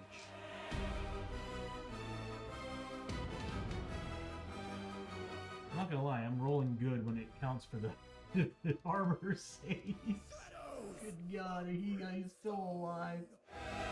Next is Ayana. She's getting 4 combat. Ooh. 3 hits. She needs 3 4+ saves.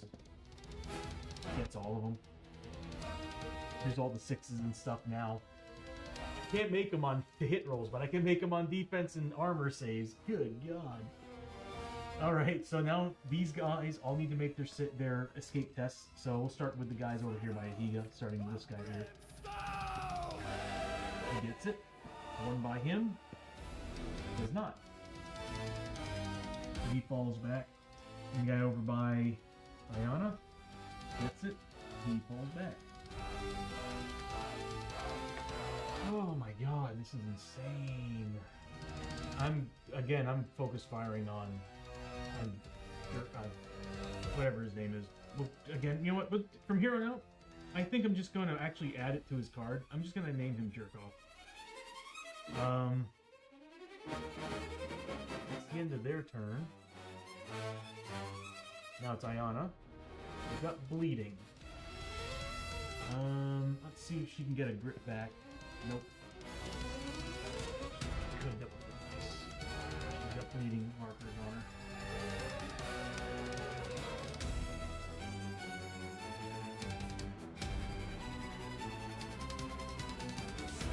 Okay, so she's going to automatically pass his escape test. So she's straight up going over here to finish this guy off. I'll try. Under the rules, Tony. Use those for extra hits. Yes, okay. So I'm talking to myself because I'm like remembering, since she's got Gallant, it makes more sense for me to spend those honors on attack rolls instead of damage, because I could potentially get more attacks by doing that. So she's gonna move on up. She's got no grit. I'm gonna spend 3 honor, turn 3 of these 4 attacks into D8s. The beautiful thing about Gallant is that any of these hits that are D8s or natural 8s do double what they are. And of course I would roll absolute trash across the friggin' board. So 1 hit minus... How many damage buffs on this? Nope. Minus 3. 3 points of damage.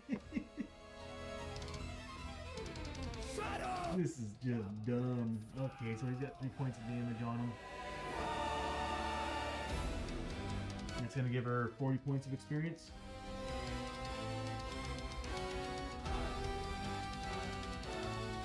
Oh my God, dude, die, please, for the love of God.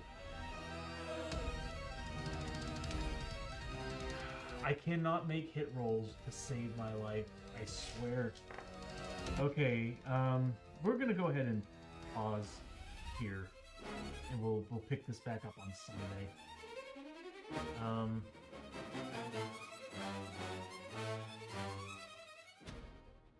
This is actually a pretty interesting battle, though, with all things considered. I do need to heal the characters up before they start next time, though, because, well, I can actually get them some experience by healing each other right now. I'll do that at the beginning of the next stream, before we go into the next round.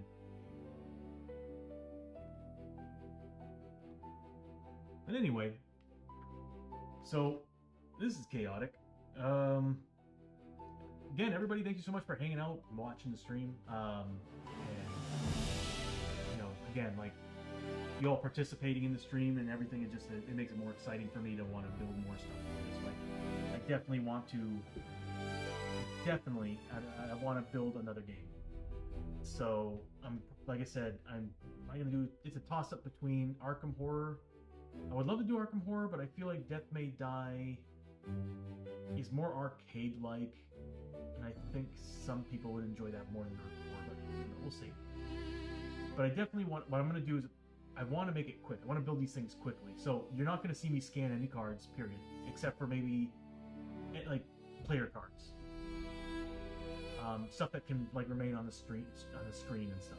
But as far as like location cards, event cards, stuff like that, I'm just most stuff I'm going to have it actually on the game board because I really want. I want there to be anything that takes less time for me to prep. I'm going to add in the stream. So that's going to be my goal. And Death May Die is something I definitely want to add to the stream. I think it would be a lot of fun.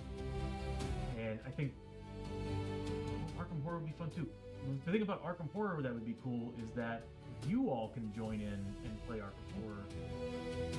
Because you would just say, hey, where do you want to go? Like, what location, what street do you want to go to? And we start pulling the cards and stuff. Yeah. I don't know. I got to look into that. It's something I'm going to... It would be cool to do Arkham Horror.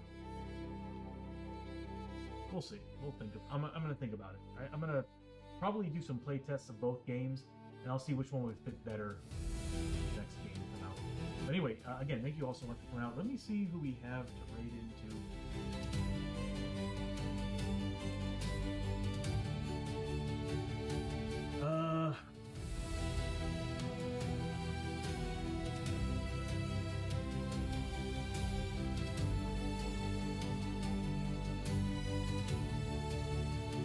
Dutch Yoda. Okay, so yeah, we'll go ahead and raid into Dutch Yoda. I remember that Time Roller said that Dutch Yoda is doing a charity event right now, so that'd be a perfect person to run into. So we'll go ahead and raid into Dutch Yoda.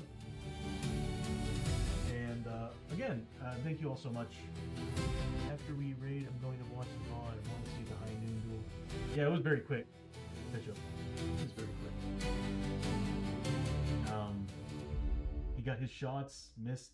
I think he missed them all, and then after that, he could just beelined it to him because you can't move on the first turn. Nobody can. And luckily, Ahiga is fast, and he has high initiative. High Noon's cool. But anyway, so yeah, we'll go ahead and end here. We'll pick back up on Sunday. I'll see you all on Sunday. Until then, you have yourselves a safe and wonderful Friday evening and a Saturday evening. And again, I will see you all on Sunday.